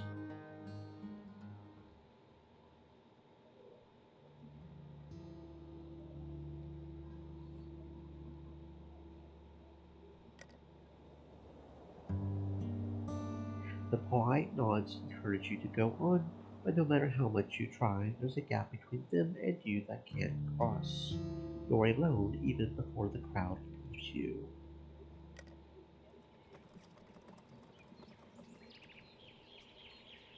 I would rather embellish my tale a bit, but safely. I would rather embellish my tale with a few made up details without seeing others risking their lives and health. At least if it comes to violence, we've got you to make something good out of it. That's what I've heard, but your uncle told me you're a pretty decent storyteller.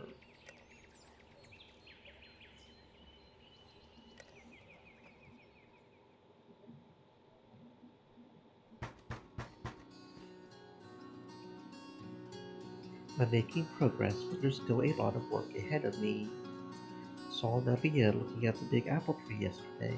Told me you're doing a great job. Then she said she's too busy to talk. Can you? I can even name the letters I use when I'm told to sign something. And how often does that happen? I don't know, once a year or so? I'd rather put an X and be done with it much quicker.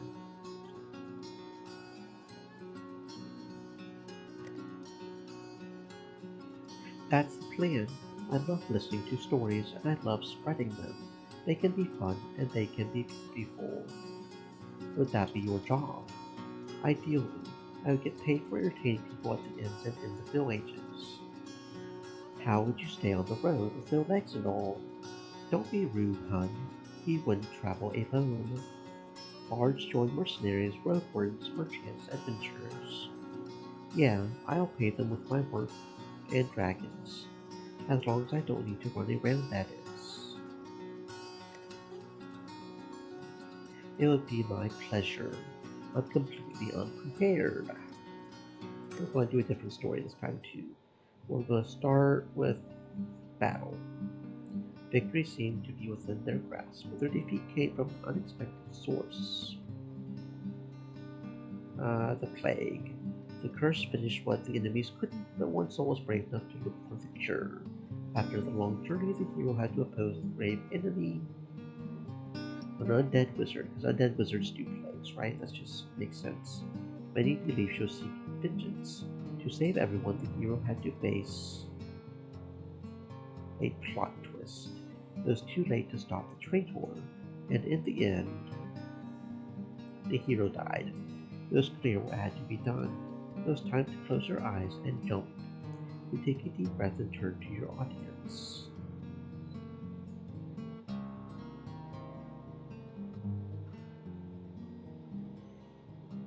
Yeah, it totally happened. That's exactly what happened, more or less. No way, that's something. Somehow I doubt it, but whatever. A fun tale fable. Thank you. Thank you. Was nice.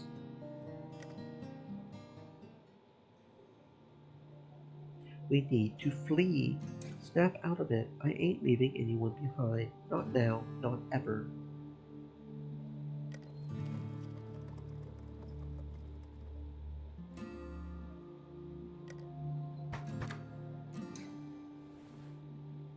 No, of course not. Get your act together. That's too bad. I would rather take the dragon bone, if we survive the next few days, that is. Good call. It could help you hide at a roadside inn if it comes to that. That's alright, my stumps won't let me forget. And yet you're moving forward, always busy, always scheming something. You're a strong lad. Not that you have to be strong all the time. If you or your uncle need any help, just mention it. Thanks means a lot.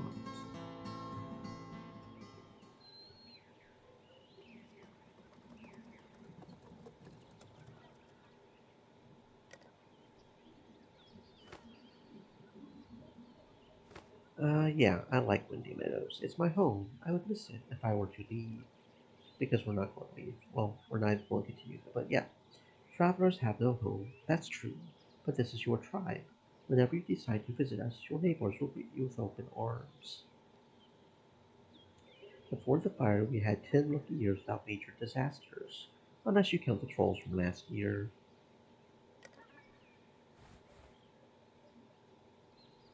If I stay in the village, I'll take care of the parting rites. You can count on me. I know I can. Thank you. Go ahead and prepare for your lessons. Better bring Nalia a few fruits.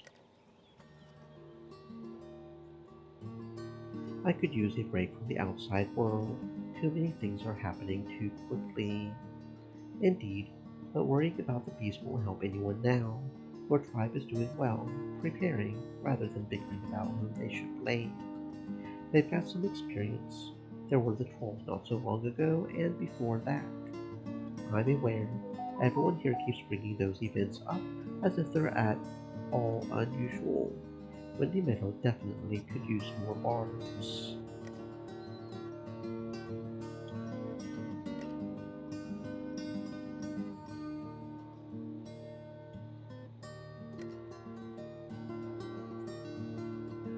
The good old journal, which part of it would you be willing to salvage?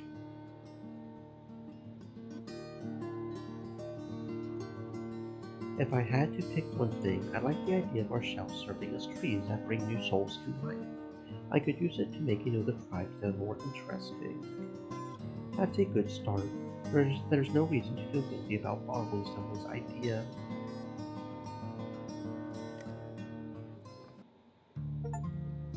Okay, there we go. And he's now a liar. Values his audience more than truth. Now let's get Lucia to be an angry girl.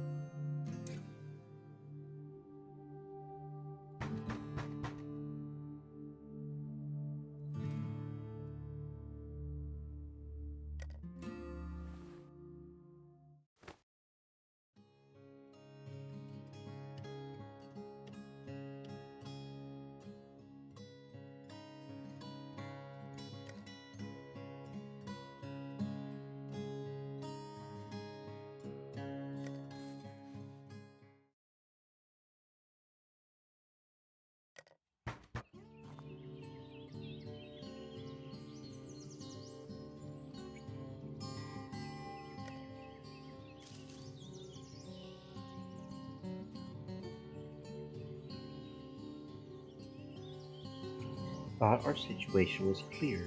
Is this what you wanted to discuss with me? No matter. Forget it. Forgive me. It's time to decide what we'll do about your parents.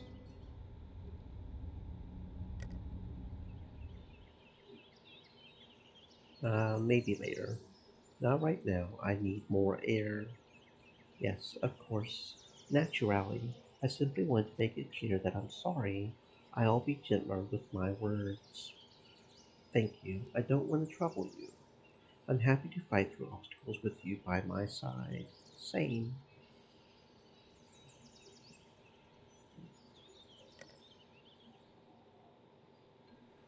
Okay.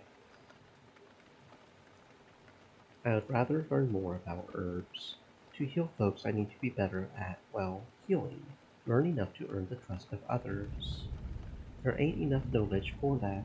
And even if I don't have it, and if I did, I'd like time to pass it on to you.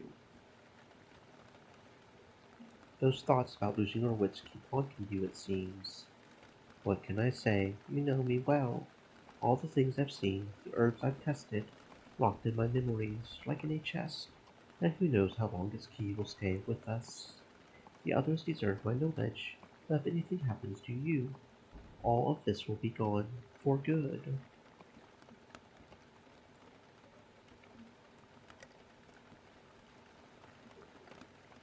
Not yet. Doing my best to get there. I need to be honest with myself. I need anger and fear and worries. My heart's a part of me. Herbalists kill parts of themselves to help their tribe. In return, our neighbors ate us and feed us. I don't bother anyone. Let the others leave me alone. I'll be the best herbalist they can hope for. Got the right to stay on my own path. People don't work like that, Eudocia. We need to meet them halfway. No, they need to change.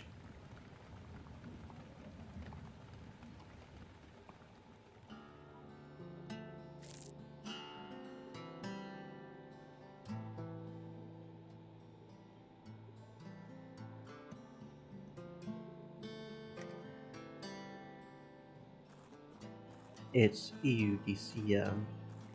Hi, but asked you not to call me that. Apologies, dear. I ain't entirely here. New issues with your mom? Should I see her? Don't suffocate her with hope. Speak with your mom heart to heart, like Salvia's told you. You still have time to discuss what's coming next. The best our bombs and powders can do is reduce her pain, and they're at your disposal, of course. Thank you, Eudocia.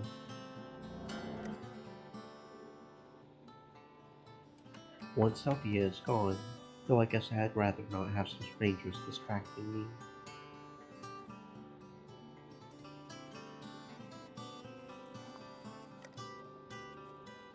Can't you go to her without me asking? Oh, that's fine. No one in the village thinks about her until they need her help.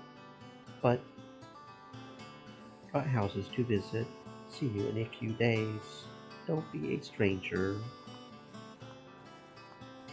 Did we say something insulting? Who can tell with her?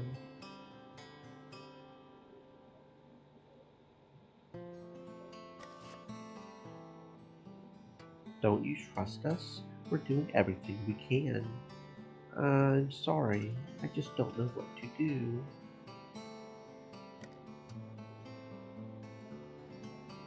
You know I don't travel. My hands shake whenever I think about leaving our home. I was just hoping that. Forget it. You're my friend, but you can't change your nature. Glad you asked. Maybe someone else will be willing to join you. You're strong, Victus. You can do this.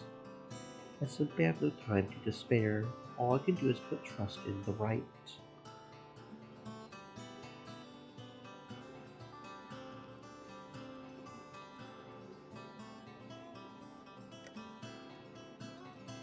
Not my place to bother her.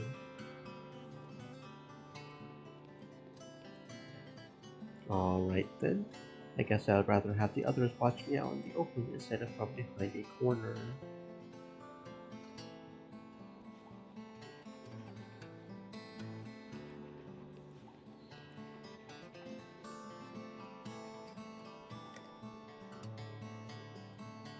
I could use more free time, wanted to bring this up anyway. Looking for you at the end, then at your home, then here. Not very convenient. I wasn't aware of the effort these lessons would require of you. Apologies. That's alright.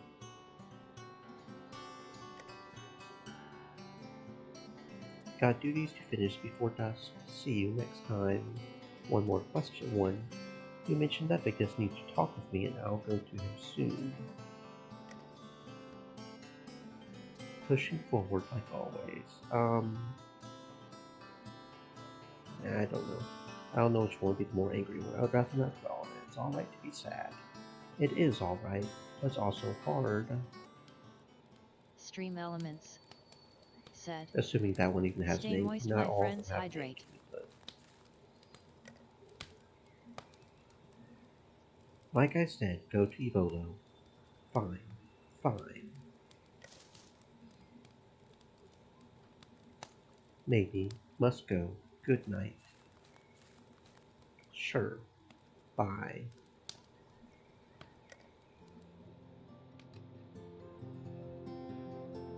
Seriously, why try to make me angry? We don't have to talk. Sorry, sorry. Was just joking. I promised to stop.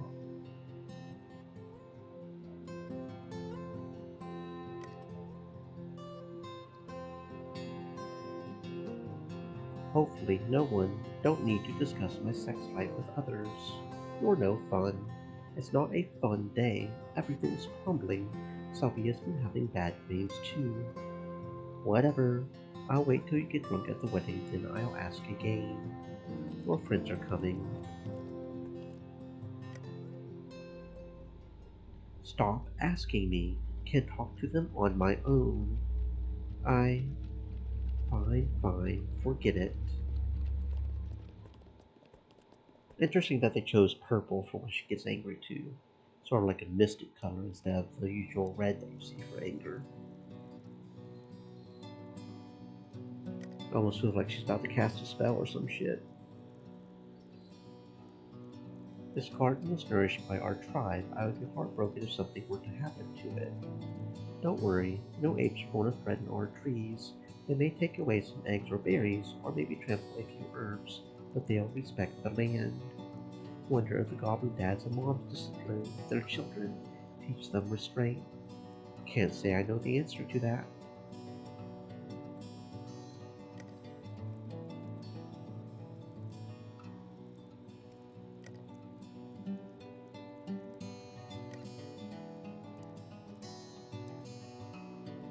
I don't know. That's why I'm asking. You can figure it out, dear. Well, 4 years now. Yeah, okay. I don't know. It sort of like happened, heat of the moment. I understand. Did you ask him for more time, or he would agree if I asked? Have you decided where you would live?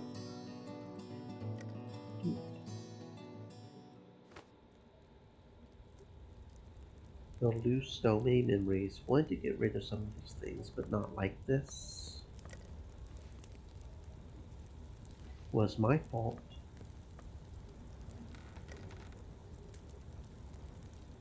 May need to ask her directly. In my life, it's always too late for something.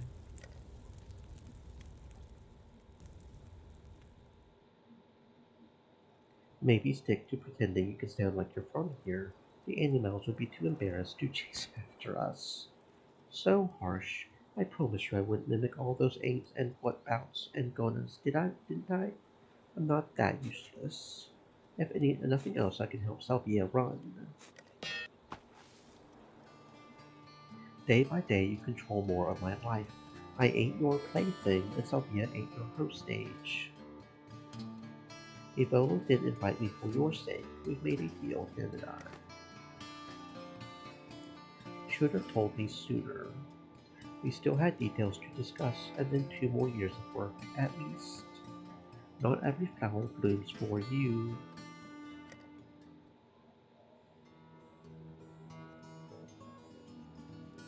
Could be worse. I guess your father's trying to make things right, and Ebola is helping us too. Yeah, we're going to look for the sheep soon, and if we survive the monsters, we'll be able to buy new seeds and saplings. Maybe.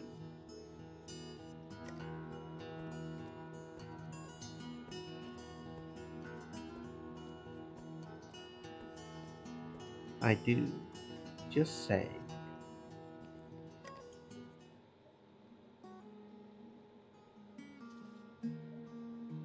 Um, I bet, but I don't forget such things.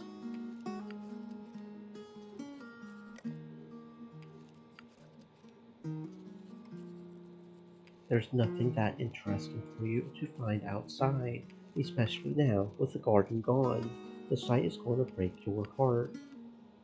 You've never experienced what it's like to lose your freedom for years.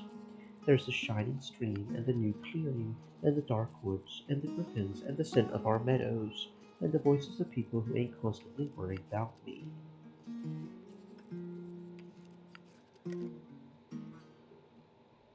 Don't call me that. Eudocia, we're so sorry. Salvia deserved peaceful years in her lovely hut. Her hut was my home. We we want to help, see? Our house is always open to you, both of you. We'll go through the hard times as a family. The invitation's like a punch in your face. The anger that has crawled beneath your skin is now piercing your guts. Do they really think they can just step back into your life?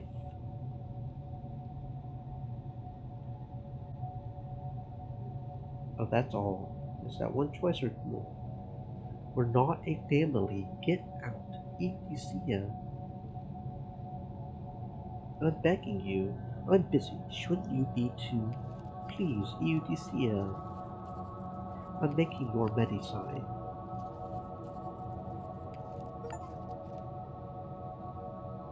Anger. Anger, Luke. Embrace the dark side. Okay, and then for the final 3 achievements, just gotta load in here, was it?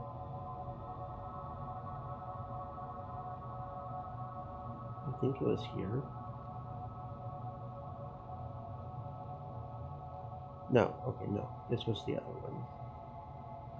Load here. I'm going to stay.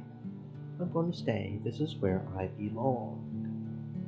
Even if I don't agree with your choices, your mother and I will miss you. I'll support you, always, no matter your struggles. Yeah, time to fix this mess of a village. Now, be so kind as to let Eudycia bandage you up.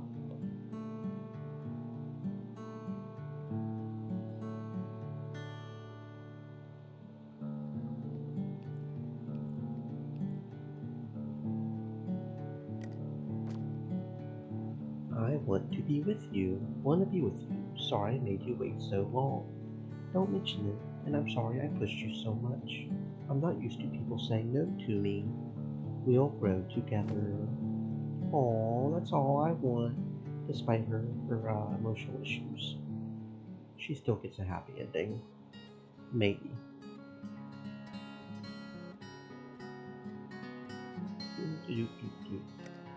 And then you are going to work at the inn. I need fewer highs and lows. It'll be great to work with you instead. Splendid. Can you start today? I need to finish a few tasks, but I'll come just after dusk. And remember what I said. You're going to learn many stories in the inn. You may still become a bard in the future. Maybe. Who knows? Let's take a break. We should celebrate my engagement with some mead. Yay!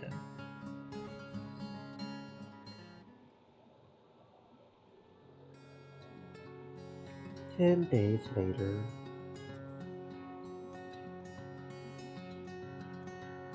Or maybe one round away from getting cute by Nita for refusing to dance. What can I say? That's how her tribe celebrates. They clasp their hands one around the fire and laugh it all. If she wants me to give it a shot, she needs to make the steps easier, especially those bows of hers. The right leg extended, hand to the chest. The left leg. Bates says that Winter Meadows would also have its own weird customs if it wasn't so tied to Burgess. When I was in the city, it didn't feel all that different there. It's just much louder and gray. We should start with the simpler dances. Let's start asking the travelers to show us some.